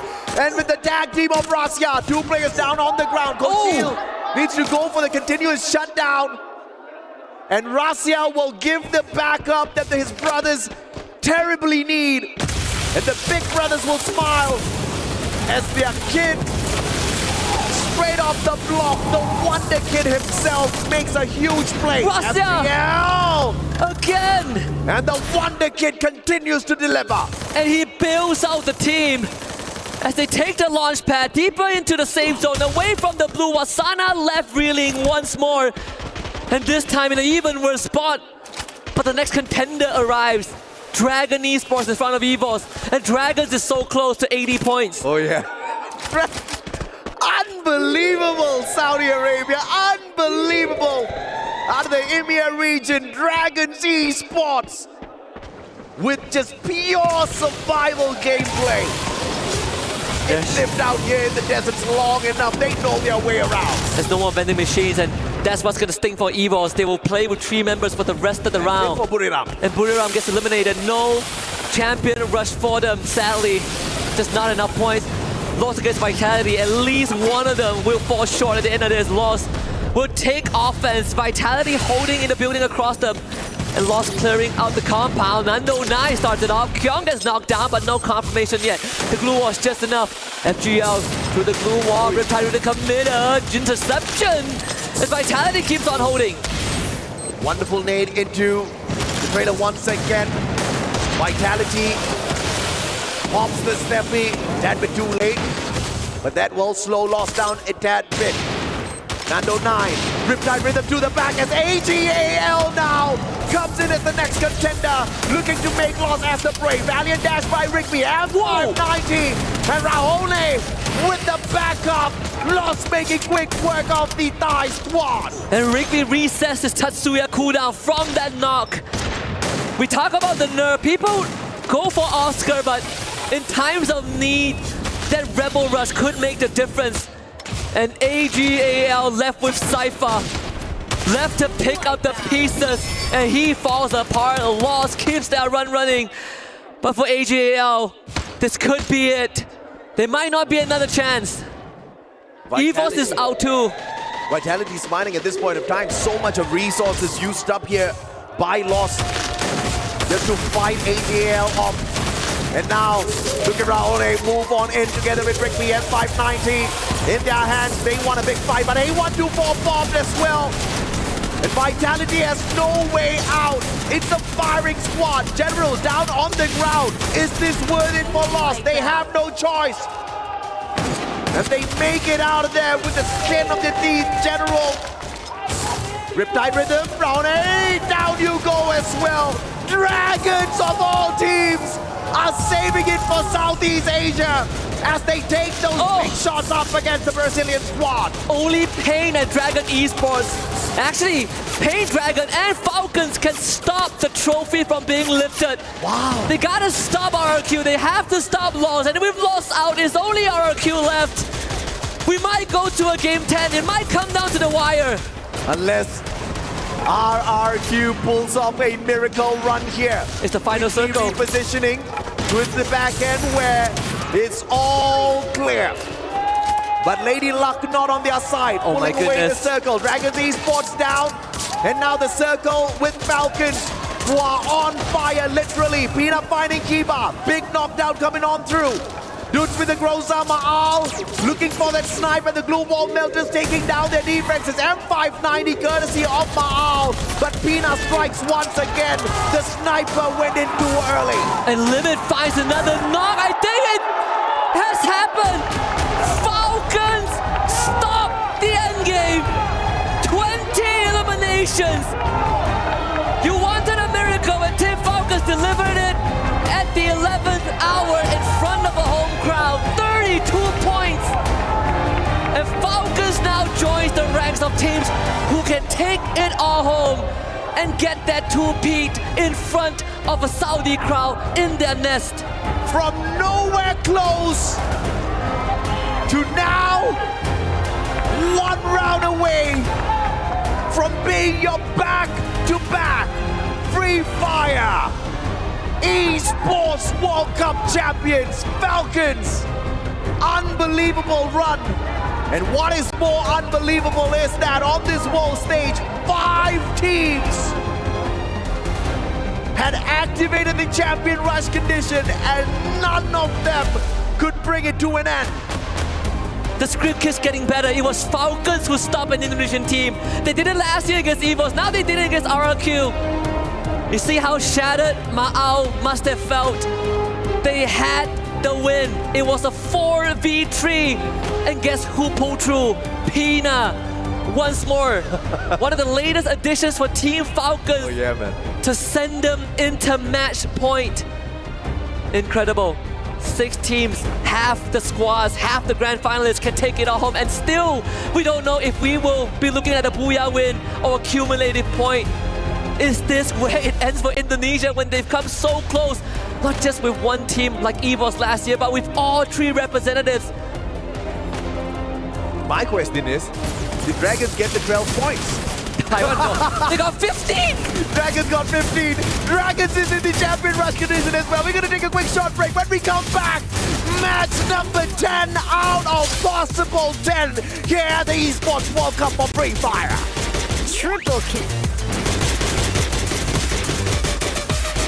Quadra kill.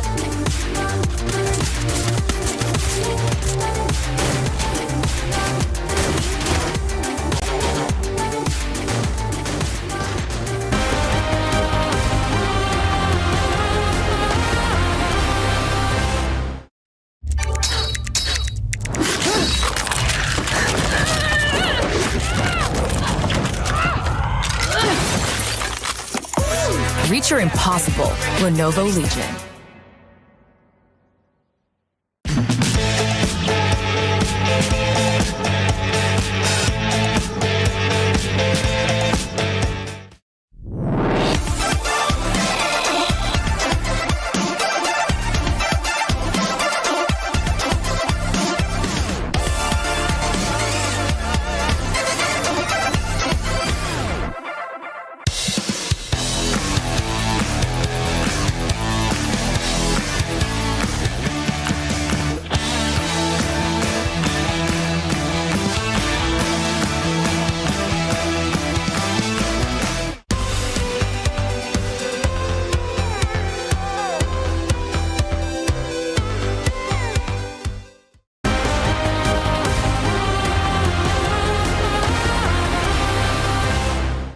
เฮ้ยมีเขียวปลากดเลยถ้ามีเขียวอ่ะมีเขียวปลาไปเลยไม่มีแล้วกูมีอยู่เฮ้ยมึงมาขวาได้ป่ะกูเล่นซ้ายตรงไหนขวามึงเลยบดหน้ามึงเลยเซ็นระเบิดไปก่อนบดกดแล้วว่ะเพื่อนมันจะได้อีก100นึงมันเปิดเตะว่ะรอก่อนใส่ตัวนึงพี่ใส่พี่ถอยพี่สองตัวเดียวอะไรอ่ะ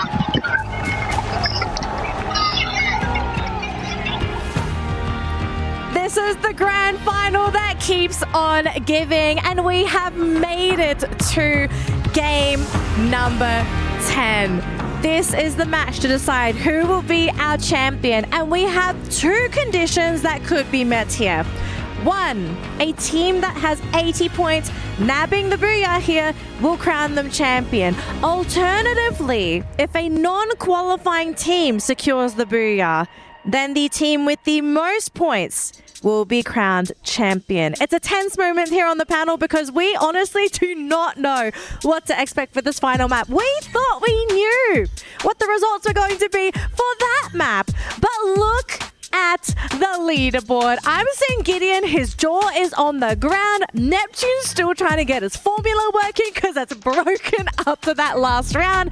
But Gideon, walk us through what is updated with the match rankings. Okay, so first of all, with Team Falcons getting 32 points and as well as Dragon Esports getting 15, Dragon Esports should qualify for their own champion point. For Team Falcons, I would assume straight away that they've also qualified for it, which would mean that half the lobby is already qualified. But based on previous calculation, they needed 38 points. 38? No! Okay, we need a total ranking update. I think that's what everyone wants to see right now because we need to know who is in the running to win via a Booyah and who is in the running to potentially win with points, right? Like that is what we want to know right now. We need to know what is the threshold that everyone is aiming for when it comes to points. And obviously we've got our teams, they're still talking. Here is the overall rankings and oh my goodness. We almost had a 7th team make it through, but Pain, they missed out by a point. By 1 point. Team Falcons missed out by 6 points, which means unfortunately for everybody on the second page, it doesn't matter what they do. They decide who could potentially win this at the very end. Because EWC Esports are leagues ahead of everybody else at 150. So even if they go 0, as long as a page 2 member wins, they take this championship home. And that's the reason why they didn't slow down. Because at some point, what they need is just a Booyah. And they can just like slow down, wait for the zone, and just surprise everyone else and grab the Booyah, similar to what we've seen in Southeast Asia. But no, they want to make sure that even if it goes to the distance, they are still number 1. I think the most important question we need to answer is what is everyone working with for this final map? Because again, we're running with a random system. We don't know what that map is going to be, and the players only find out when it's time to play. And I have been updated with information. I know what the last map is. I hope you guys are ready for this because I think it's a great way to end the tournament with a bang. We are going back to Bermuda for game number 10. Back to where it all began. I'm in the scriptwriter's heads already. I can foreshadow it. I can see it. There's a reason why this game is starting to look like a work of art. 10 maps already played, and that's why I've got the Van Gogh socks right here. It's a starry night, baby. Anyways, I think this map, I did mention it earlier, I might have been wrong in terms of prediction, but it still is the same. It will be chaotic, everyone knows this, and this is where everything really matters. It's either someone from the group who has reached the champion rush condition will grab the Booyah, or no one. But I guess Evo's got that second part. I don't know what to say. I mean, is there anything to predict? Is there anything that we can foreshadow? I don't think we can. It's just a mixed bag. It's down to the teams, where they land, who they target, who decides to be the bigger man and potentially hot drop any threatening teams. I think one thing we can fall back to are numbers. And Neptune, who so far has been the most successful team on Bermuda? Well, at this point, let me just quickly look at that. Because there's so much that has happened already, and looking at it, top 3, Realm United, Team Falcons, and core memory. Ooh, all of which haven't hit champ point. So who's Maybe Evos? Who's the next down then? RRQ. I don't know. After watching that very last map, we got to see them up on that stage. They were devastated. Absolutely devastated having dropped the map, especially with a man advantage coming into that final ring. Yeah, I guess they're more hungry right now. Hopefully it didn't damage their motivation. Hopefully they are still up for it. And I guess they're relaxing right now, making sure that they have clear a mind before they jump into the map. I trust the coach to be able to collect the team's thoughts. But panelists, we are done here. We are ready to fly back to Bermuda, where it all began for every single survivor. Give it up for game number 10. Husky and AJ, take it away. Panelists, you rock! Ladies and gentlemen, boys and girls, survivors of all ages, this is Free Fire at the Esports World Cup 2025. And holy hell, we are damn sure you're having a good time watching from all over the world. Team Falcons, unfortunately, they falter. They do not activate the champion rush condition. But so many of them have activated it. And Saudi Arabia's very own Dragons Esports with a miracle run. They have activated the champion rush condition. Indonesia is up there with 3 squads looking for the title. Lost with the heavy representation for Brazil. And on the desk once again, you've got the Mustachio and Husky. Let's kick it, brother. I'm not gonna lie, when Falcons made that booyah, it made me believe for a fraction of a moment. But I gotta correct myself, they have no chance, but it does not mean that they cannot take away the chances of the other squads. They did that to RRQ. We saw how heartbroken Ma'al was. Oh yeah. But we just saw a glimpse of a smile on his face. They light him up. It's good to know that at least RRQ have gotten back into the zone, and hopefully this is going to be their best. The panelists said that they are the 4th on the list in terms of top performers on Bermuda, but guess what? The top 3 teams are all teams that have no chance of winning, and they could work in the favor of EVOS, who now have 2 ways of winning the grand finals. Either they do it with their own hands, or they pray that the teams who are good at Bermuda do it for them. And at the end of the day, all EVOS needs to do is not worry too much about the booyah, but stack those points like their lives depend on it, because their lives do depend on it. If one of the teams that have activated the champion rush condition does not get the booyah in the next game, it all comes down to which team gathered the most number of points throughout the 10 matches played. Ma'al can still turn that frown upside down. The best sniper out of Indonesia at one point of time used to be the guy, but the Wonder Kid obviously stepping it up, showing his big brother exactly how it's done out there. This is the kind of grand finals nobody could have imagined. Champion Rush delivering every single intense action possible out there, and I am all for it. Husky, what a day, man. We have grown so much since the Corinthians lifted the trophy back in Rio, almost 7 years ago.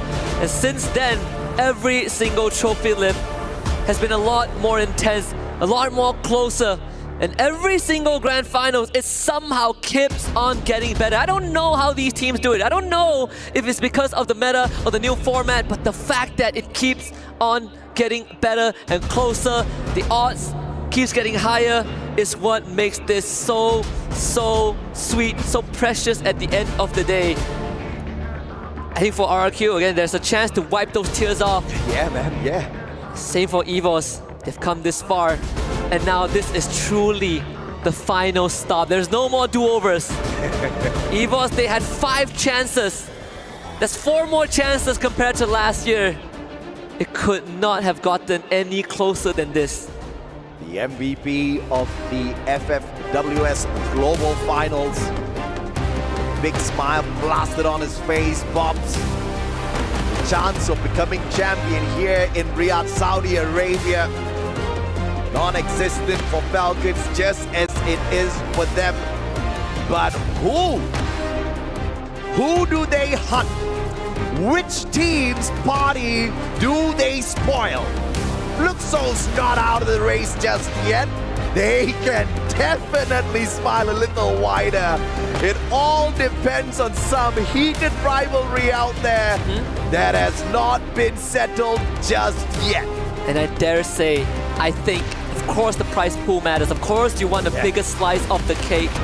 But the teams on the second page, the 6 teams who have no chance of lifting the trophy, it's time to accept that and play with nothing to lose. This is the best moment to let loose. If you can't get it done, you might as well stop someone else from doing it. We saw glimpses of that from Dragon Esports in the previous round, because maybe they thought that they couldn't do it, they wouldn't be in this position, and yet here they are. Dragons Esports, one of the most phenomenal debuts from a squad that was the underdog of underdogs. Saudi Arabia has never had a lineup for Free Fire as good as Dragons Esports. Regardless of where they landed at the grand finals, I was a fan already, but them being in the top 6, them activating Champion Rush just makes this miracle so much better. Free Fire here at the EWC 2025 is just that miracle that keeps on giving. We can't wait, man. This is game number 10, the final game.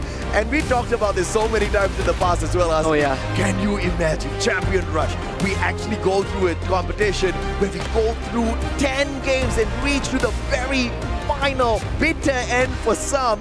And it looks like the curse of activating Champion Rush early still continues. Buriram could not close out at the C Championship. And now, for quite a while already, EWC Esports has been sitting on that Champion Rush condition activated. We've seen them come so close. There were a couple of opportunities that they could have just lifted the trophy right then and there, but they just could not conclude the match. And I don't blame them. The teams, they get hungrier and hungrier every round. RRQ.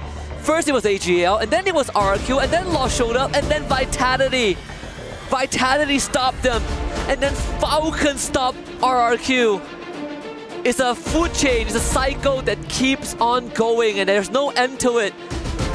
Again, EVOS, they've been in this spot before, but instead of last year where they had Falcons to worry about, to lift the trophy at the end, at least we know a new champion would be crowned. But it would be devastating for Indonesia if they have all 3 teams able to win it and not pull it off.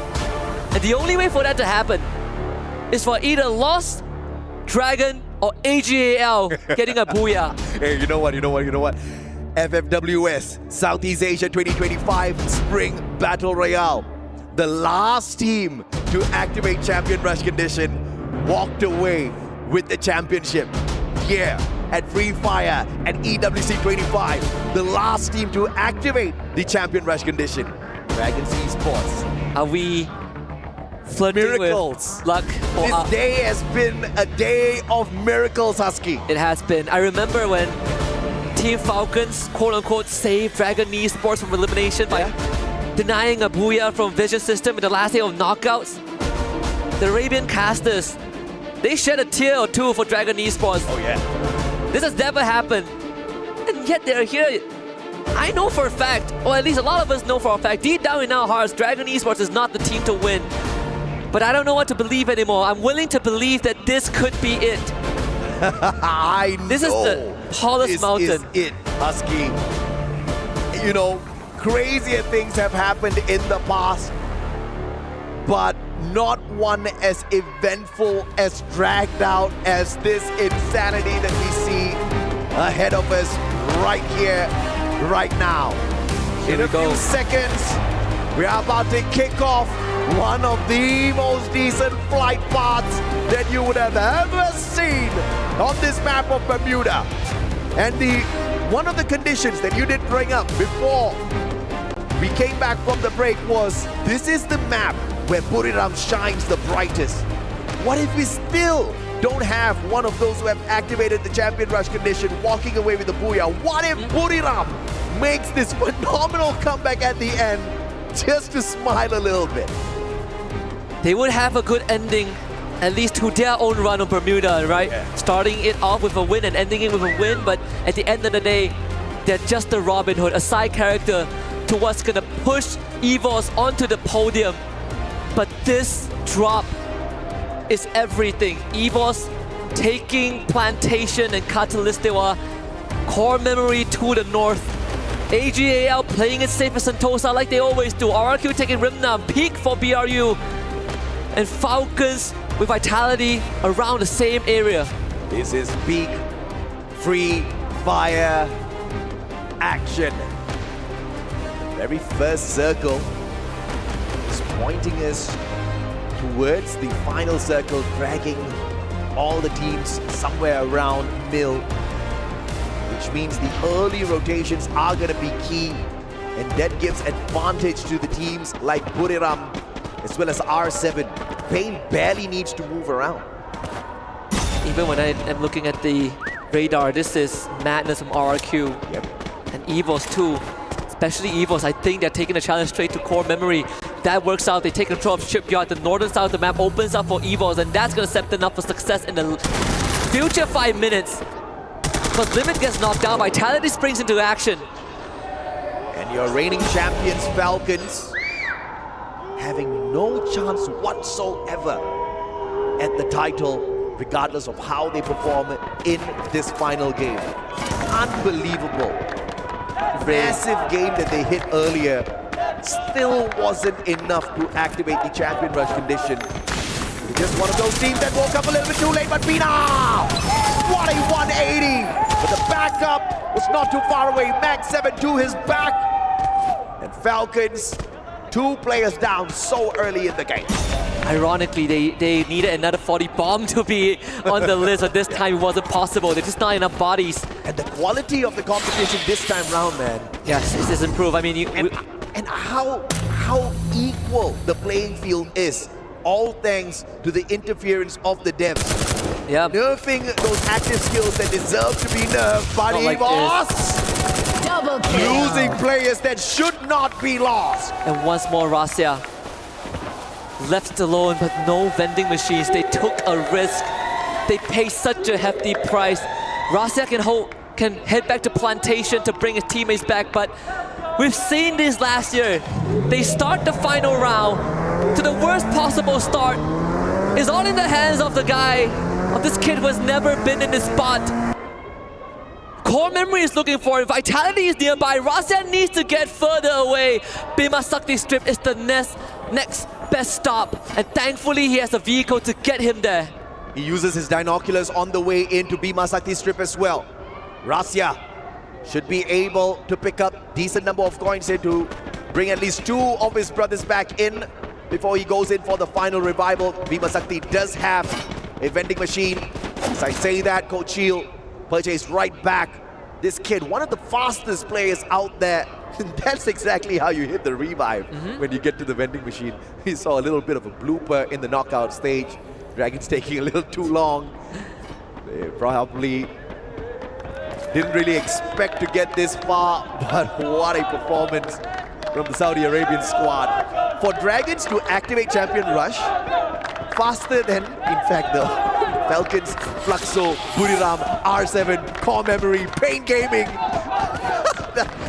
I mean, you have to be here to believe it. You have to see it to believe it. No one would believe you. Nobody would believe you if you told them this. Some of our survivors are already asleep. They wake up, you tell them this story, they'll be like, yeah. And do you know that DRG was top 6 in the finals? And then be like, shut up. They activated Champion Rush. They were contending for the Esports World Cup 2025. Over BRU, over Falcons, over Fluxo, get out of here. I say Cougar almost ruined the dreams of EVOS. I mean, they Double kill. If that earlier fight worked out for EVOS, they would have been in a prime position to win. But once more, put to test. And guess who's knocking at the doorstep at peak? Loss is arriving like a storm, and Rigby started out. Rasia is now gone. The rest of his team, they don't have much time to pick themselves up. Another survival run now, forced to be activated. Ray brings the Wonder Kid back in. Thankfully on the revive now, you drop back in with 2 fuel walls at least, as well as the P90, which is a viable SMG. But what can you do when you are outnumbered? What can you do when you're a sniper who has an SMG in his hand? Razia needs to drop safe here at peak between his brothers. Not just that, they go to Pochinok. Maybe they could think about Kota Tua. Kota Tua is definitely safer, but lesser stuff to work with, lesser resources. You go Pochinok, sure, but then Mars Electric is where Fluxo is at, and that's where they're going to rotate towards north side. Last time, the very first time that EVOS had to fight Fluxo head-on, they were denied the chance to win it all. So Riverside is definitely going to get very crowded in a little bit because of the trajectory of our circle. Pain Gaming core memory already there. Falcons, we did spot them approaching the area as well. But as I say, core memory, Pain Gaming, my God, you may dominate point rush, but that in no way means you're gonna do anything here at the grand finals. At least they got their highlight moment on that platform earlier at the start of the day. And EVOS going into recovery, but I think they will make it work. They just scanned Sentosa, that's where they'll head to. Initially it was by AGAL, but of course AGAL has already made their move up with the Kerathon. This could work out to be good. Whatever is happening at Riverside, these teams take each other out. In fact, it puts teams like Lost at ease. At least the second factor that enables EVOS to lift the trophy at the end shrinks. The odds lessen. The playing field's leveled. Now this is where sometimes the circle plays a trick on me. Goes the opposite way, but please don't do that. I think it's gonna go up. Come on, circle. There you go. Oh boy. All right. BRU smack dab in the middle. Reads right. Dragon is there. Yeah. I mean, dude, I tell you, Dragon's Esports. Who is the analyst for Dragon's Esports? That person needs like 40 to 50% of the prize pool, all right? Export him that somewhere, person right? has single-handedly helped the Saudi Arabian team survive all throughout these Esports World Cup. Purely survival. Dragons Esports is currently in the top 6 with the least amount of eliminations compared to the top 11 teams. They got... Let's just put it out there. Survival instincts pays off. Amen, yes. It was something that we disliked because we knew that eliminations mattered a lot more. Don't count me in, not we. I always... Or when we were back on cumulative points, that's not the consensus, right? And that's something that at least we could be on the same page about. But I guess in Champion Rush, it does... The perspective does change a little bit, especially when you are already at 80 points, and that's where you really get tested on your fundamentals. And you are forced to fight. You need to close the game. You need to close the game. You need the booyah. So eventually, some eliminations are needed. Look at this. Dragons going up against R7 early on. Remind opening up strong up against Games King. The Drogon delivering, but Joker turning the tables instantly on them. Della and Joker. 2 more players left here for the side of R7. Nobody else to pick up as well. Down in numbers. What a play once again from the Saudi Arabian squad. The worst part is that it's not even Dragon Esports that cripple R7. They were already battered before this fight even began. The Dragon Esports are just here to reap the rewards that was sold by a separate team, but... Oh, beauty. Hell, if I'm not Dragon Esports, I would take it any day. Della with a good ricochet from the nade, takes that remind, and maybe R7 can flip the script. Deal now joins the party. R7 is out. Dragon lives on, but Deal continues. Okay, AG, this is where you hold back, man. Dragons, we're just about to celebrate. Could not pull away all the points off of those knocks. It's a single elimination in hand. But the more important point is Dragons not extinct just yet. No. Every time I look at EVOS' rotation, this entire grand finals, usually when a team makes such a great rotation, such a big and wide rotation outside the circle, when they're behind, it worries me. We've seen that happen to Fluxo many of times, but for EVOS, it's a different feeling. It's a feeling of assurance that they are going to make it happen. And guess what? Right in front of them, if EVOS heads towards Kerathon, it's AGAL. Level 2 loot for RRQ. Not the best, but it'll have to do for the time being. EVOS up against AGAL. RRQ, potential third party. Right in front of them, Dragons. 4 teams that have activated the champ. And Dragons with the read once again on the circle. You give that analyst a raise, man. And EVOS with a good rotation too. Launch pad and they use the binoculars. They move north side. If they can just avoid detection, EVOS puts themselves one more time in a powerful position to win it all. We've said it so many times, and EVOS keeps on proving it. That they are in control, at least for now. Full squad revive.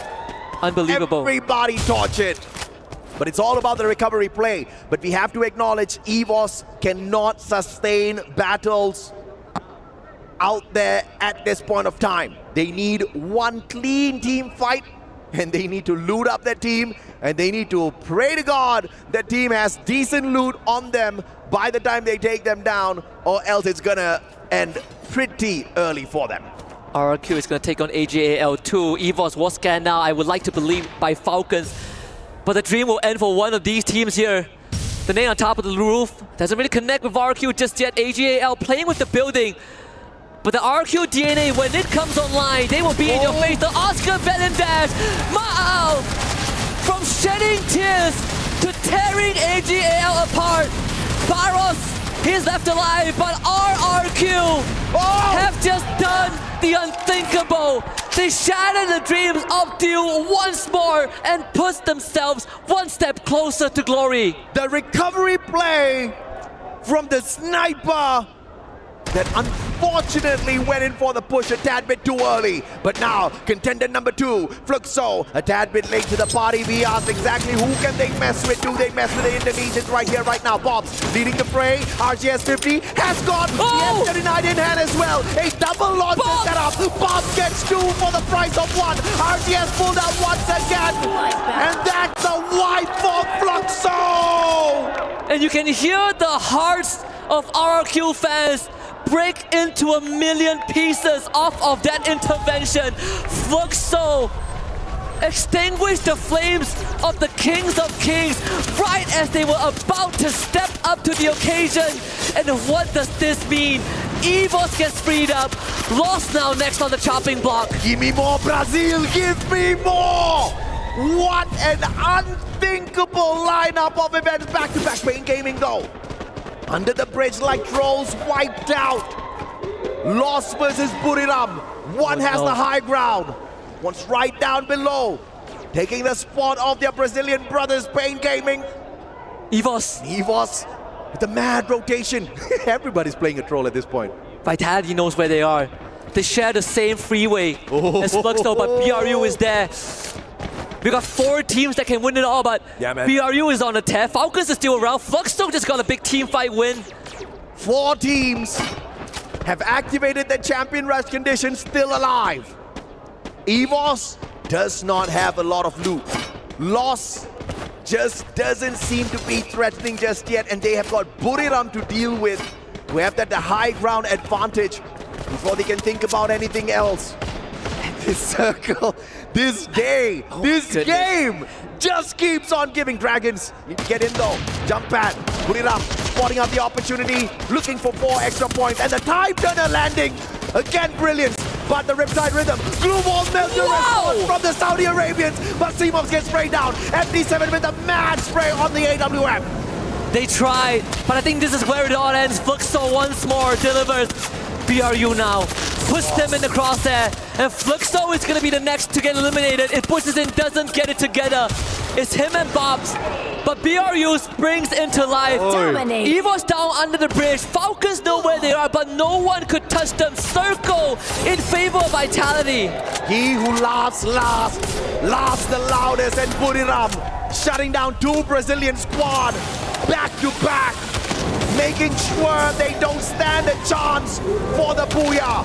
Rigby, the final survivor of Lost. On the opposite side, you've got 2 players on Fluxo. Buriram, the best team here on the world stage at Bermuda, is heading on in for the victory once again. But you've got 2 teams capable of pulling it away, and they both belong to Indonesia. It comes down to Vitality against EVOS. Fluxo might ruin all of this for EVOS. All they need is for Lost and Vitality to get knocked out, and EVOS can just lie down and win it all. It doesn't get any easier than this. Fluxo gets wiped out. That's not what you want as EVOS, but you sure as hell want Vitality to go down. But that would have to wait. Falcons against BRU on top of the bridge.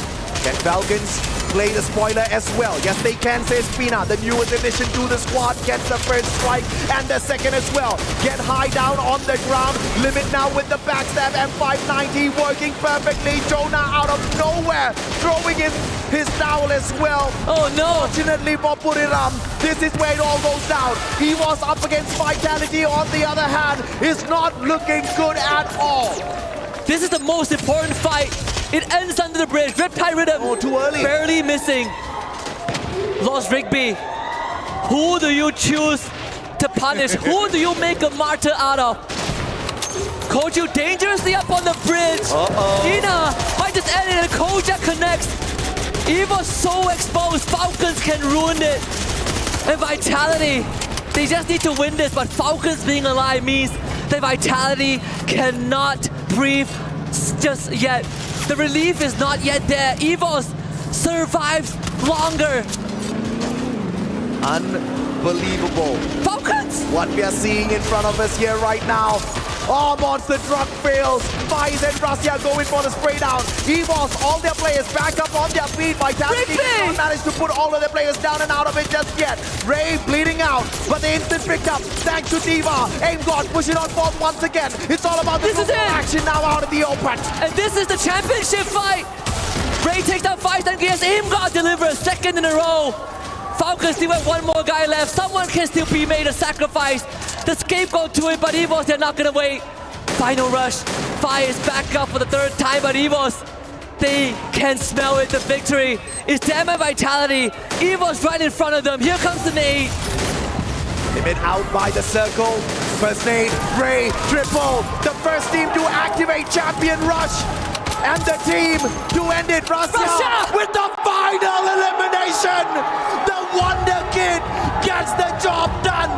1 month short of his third anniversary with EVOS. The greatest investment, the best player, the MVP of MVPs. The Wonder Kid has helped dominate the world stage again after 6 long years. Champs back then at the Free Fire World Cup 2019, and now the champions of the Free Fire and Esports World Cup 2025. Ashes to ashes and dust to dust. After 371 days since they first stepped foot on the grand finals in the Esports World Cup 24, they complete the saga from always second to first, not just for the team, but for the region. And that's for the organization, first doing it with a Thai team and now with an Indonesian roster. The storyline is completed. A new era has begun. And the crowd can finally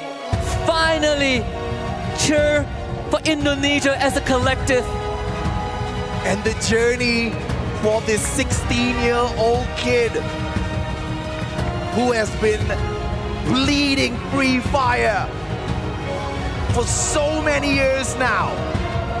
And just like a beautiful game of chess played by EVOS Esports, investing in him before anybody else could beat them to it, and raising him up to be one of the deadliest, if not the deadliest sniper out there in the world of Free Fire. And it was not like the best of the best weren't playing. Your two-time world champs in Fluxo, your two-time world champs in Buriram, they both have phenomenal snipers. Du, Maal, sit down. This now is the world of Russia, the world of EVOS Esports, Indonesia. My oh my, what quality Husky. They finished a job that they could not do a year ago. They took down legends, gods, and elites to leave a mark of their own in the Hall of Champions. It is just heartbreak for those that didn't make it, but for Evos, this moment belongs to them. That's it from me, Husky, and the Mustachio AJ. We'll toss it over to Carol to celebrate this momentous moment. Kidia Arena! Please welcome the champions of Free Fire Grand Finals at EWC 2025, Evos Esports! Congratulations Team Evos. You are now the champions of EWC 2025. How does it feel to be the winners of the EWC 2025? Jadi gimana perasaan kalian tentunya sebagai juara dari EWC 2025? I so proud all of you guys. Thank you for carrying me. Thank you all of you. Thank you for all manajemen, semuanya. Terima kasih yang udah dukung kami. Gak nyangka sih. Ya di FFS saya di turnamen yang kayak kecil gitu kita banting ancur-ancuran, pokoknya semua kita tuker role, kita tuker kapten, kita tuker semuanya. Orang satu baru, raser satu, ya. Yeah, it's just like we're just very happy and we don't expect it at all because we go from the lowest tournament, we're losing in the lowest tournament, but now we are here and we are champion. So I don't have anything else to say. I'm just very happy. Incredible, guys. You have made it. You have saved your key. And now we are happy to give it back to you. Please bring Evos Esports key. Kalian bakal terima lagi ya kalian. Ini pegang salah satu. Diambil aja, diambil. Please, Indonesia, can I hear you? Jangan apa? Wah, aku nggak lihat juga. Soalnya aku di depan udah langsung. Amazing. I know you all are all excited about this moment, but before you lift your trophy, you gotta select 3 keys to smash, to crush, to send to the crush, and put below your trophy. Jadi kalian boleh memilih 3 key untuk kalian hancurin. Tim siapa yang kalian bakal pilih kira-kira? Please, right now, choose your key. Satu-satu. 3 keys. Ya, satu-satu. First key. Who is the drop in shipyard last game? Who? I don't know which team drop in shipyard last game because I'm not sure actually. CRM, yeah, Core Memory. Core Memory. Core Memory is the first choice. Please, second player. The other key. Pilihan kedua. Movie Star. The first choice was Core Memory, and right now they have selected Movie Star R7 key. Wow, that's a wise choice, guys. Congratulations. Amazing choice. And right now you gotta pick the last key. Please. Satunya Buriram. Buriram. Buriram! Thailand team! Yeah, are you happy? Yeah! Amazing! They have choose their keys. They have choose Core Memory, Movie Star R7, and Buriram. Congratulations, guys. And now it's time to crush those keys. Please help me with the 4 steps, okay? So player number 1, please turn the key. Paling pertama putar kuncinya. Ya. Player number 2, open the switch. Buka aja. Come on, Indonesia! Stop. Player number 3, flick the switch. Di flick, di switchnya. Switch. Ya, switch. Ya, switch ya. first. Ya, didorong. Yes. And 4th player, now it's your job to crush those keys. Go ahead and press the button. Ya, pencet aja. Semuanya ya? Iya, semuanya tetap dihancurin. Cuman yang kalian pilih nanti bakal kalian punya trofi langsung kan. There we go. They are all crushed. Congratulations. The message is clear. The process is complete. So now it's time for you guys to place your key in the trophy and claim your prize.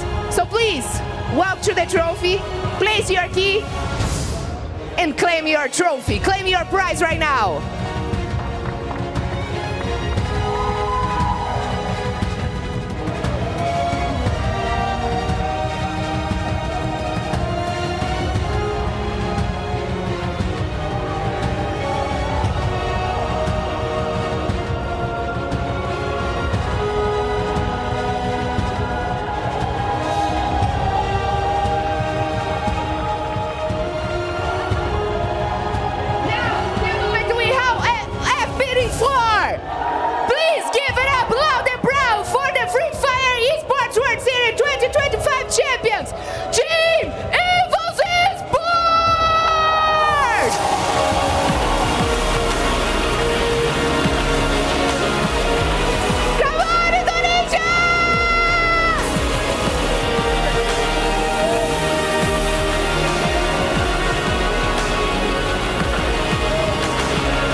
Congratulations, congratulations, Evils. That must be a really nice moment to be here and showing your trophy to your enemies right now. Congratulations. And I would like to know, how does it finally feel to hold this trophy in your hands? Bagaimana perasaan kalian memegang trofi ini? Good. Anything else to share? It seems like Russia has something to share, but I'm going to talk to you in a minute because I know this moment, it's everything for you guys. Congratulations. Indonesia, are you there? Awesome. So I'm going to walk through here right now because I'm going to position Russia close to the translator. Russia ke gua. Please. We're gonna have a chat for a moment. Congratulations, Russia. This is an awesome moment right now. Now, the moment you all have been waiting for. We have watched great performance here today. And now it's the time for the Sony Tournament MVP. And the Sony Tournament MVP is Russia!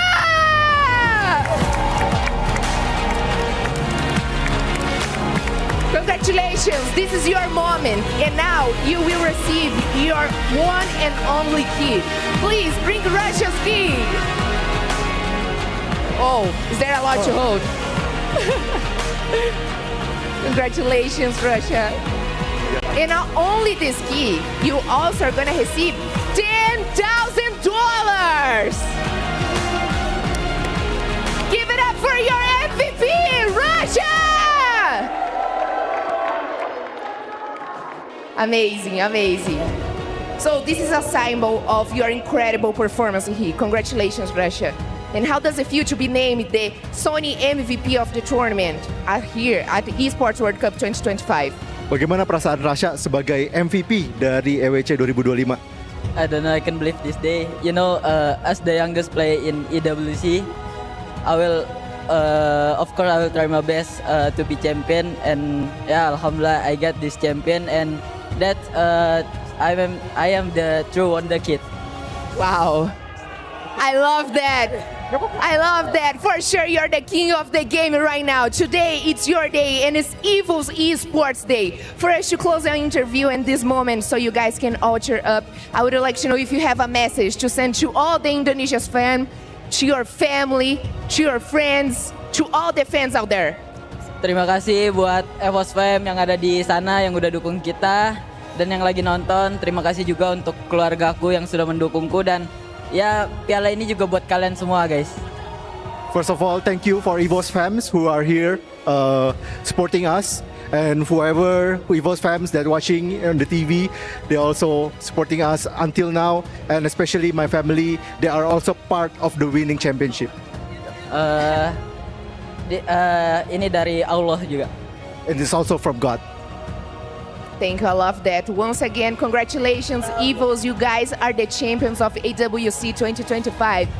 And now, KD Arena, give it up once again to the one and only champions of EWC 2025, Evils Esports!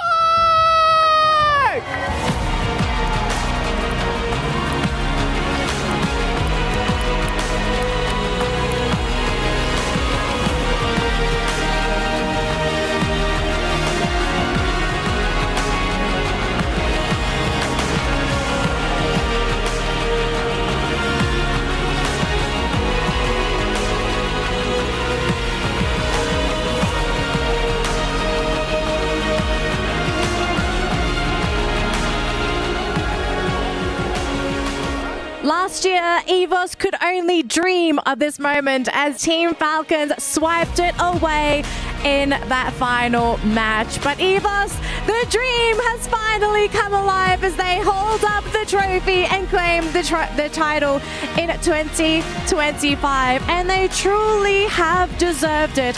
From start to finish today, not only did they lead their opponents, they were being chased by some of the best, the absolute best in the world of Free Fire's esports. And it has been an absolute wonder, a showcase, a spectacular spectacle to witness their journey from start to finish and finally ending the tournament as our champions. Panelists, it's been amazing watching this journey, but I want to hear your thoughts, your perceptions, your story. What do you think about EVOS's journey at EWC 25? Well, definitely they've shown great performance. Being introduced with the Wonder Kid in this year's EWC, Free Fire at EWC, it shows great potential, but there still was doubt. And this has broken all those doubts overall. I think this is just for anybody watching out there, everybody who's tuning in, EVOS Esports, this has been a very long journey for them of rebuilding, recreating, and finally getting a roster that can actually win despite getting closer and closer each year. Even if they don't watch the esports itself, how can you not be not only proud, but feel emotional for these kids winning this title? I'm so emotional right now, and I'm also really happy for them. Well, it was such an amazing day. I love to see them playing, and I mean, I was kind of cheering for them in the end. So I'm really, really happy. So congratulations, EVOS. They deserve the title. Maybe this is another step in the right direction here for EVOS, right? This is only the beginning for them this year. And of course, there's also going to be the World Championship. That's going to be the next thing that they would love to take. Imagine a team taking both titles, the true world champions, and all of it starting here at EWC 25. Like, they showed us they were capable of beating some of the biggest names in the entire scene. And a lot of people looked at Falcons and the way that Falcons played at the beginning of the tournament. They looked like they could have taken the title. Broman was in the competition as well. There were so many teams that could have won, but EVOS did it in such a demanding, very commanding, a way that a champion should take their title. Yeah, definitely. I mean, at this point, there's a lot of hate for the champion rush condition because of how even the underdogs, even those late in catching up, will be able to grab that championship. But EVOS Esports just showed up that consistency is the key. Despite of being denied several times, they're just prepared. Even if they didn't get that booyah, they just secured themselves up towards the end.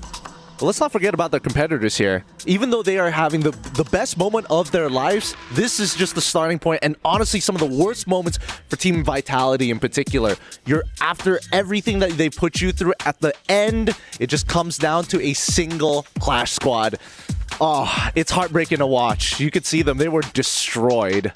Well, we are going to be having a quick look at the Kidia top plays that we are prepared for all of you. We had so many highlights from today's matches, especially coming into those final circles. But the ones that you're seeing on your monitor right now, these are the top plays from today's games. We do recommend, if you were unable to catch the entire broadcast, at the end of this, go back, watch the entire thing. It was so tense from start to finish, just trying to figure out who was going to unlock the condition first, how many teams are going to unlock the condition, and how many games were ultimately going to be played today.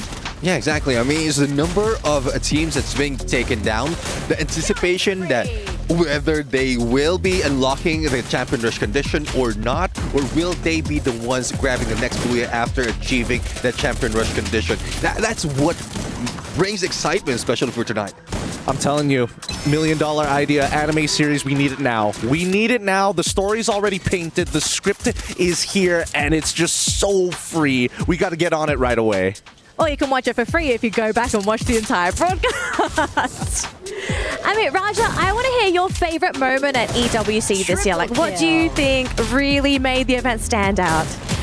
Probably all of them. I'm loving being part of it, so I'm really happy also. But I mean, I'm really happy about EVOS winning the tournament. I think, I don't know, I don't even know how to explain, but I was cheering for them because of the whole history, you know, and they are playing really consistent, and also they deserve it a lot. So that's probably the best part for me. So I mean, I'm really happy about it because Brazilian teams, they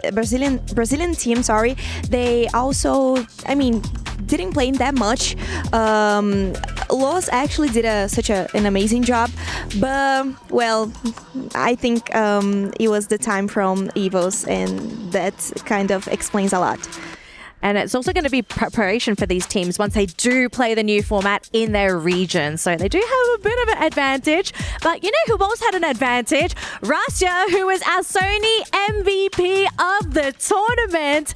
And look, he deserved it. He got MVP twice before this. So the boy, he clearly left his mark here at EWC 25. And he's probably going to be the gold standard that everyone's going to aim for at EWC 26. Oh, it's going to be tough right now because you're talking about 16 years old and he is becoming a standard, and those other snipers are like, will be growing older. You know how it is. When you grow older, you won't be reacting that fast, and it would be difficult to catch up. So we might see new bloods coming in just to make sure that they can keep up with Rasi. I mean, he's the next generation, right? Next generation of Free Fire esports heroes, legends currently in the making and now developing a legacy. And I think the scariest part about it is that how the story aligned literally so perfectly. His 101th knockdown, he gets the championship title. That's it.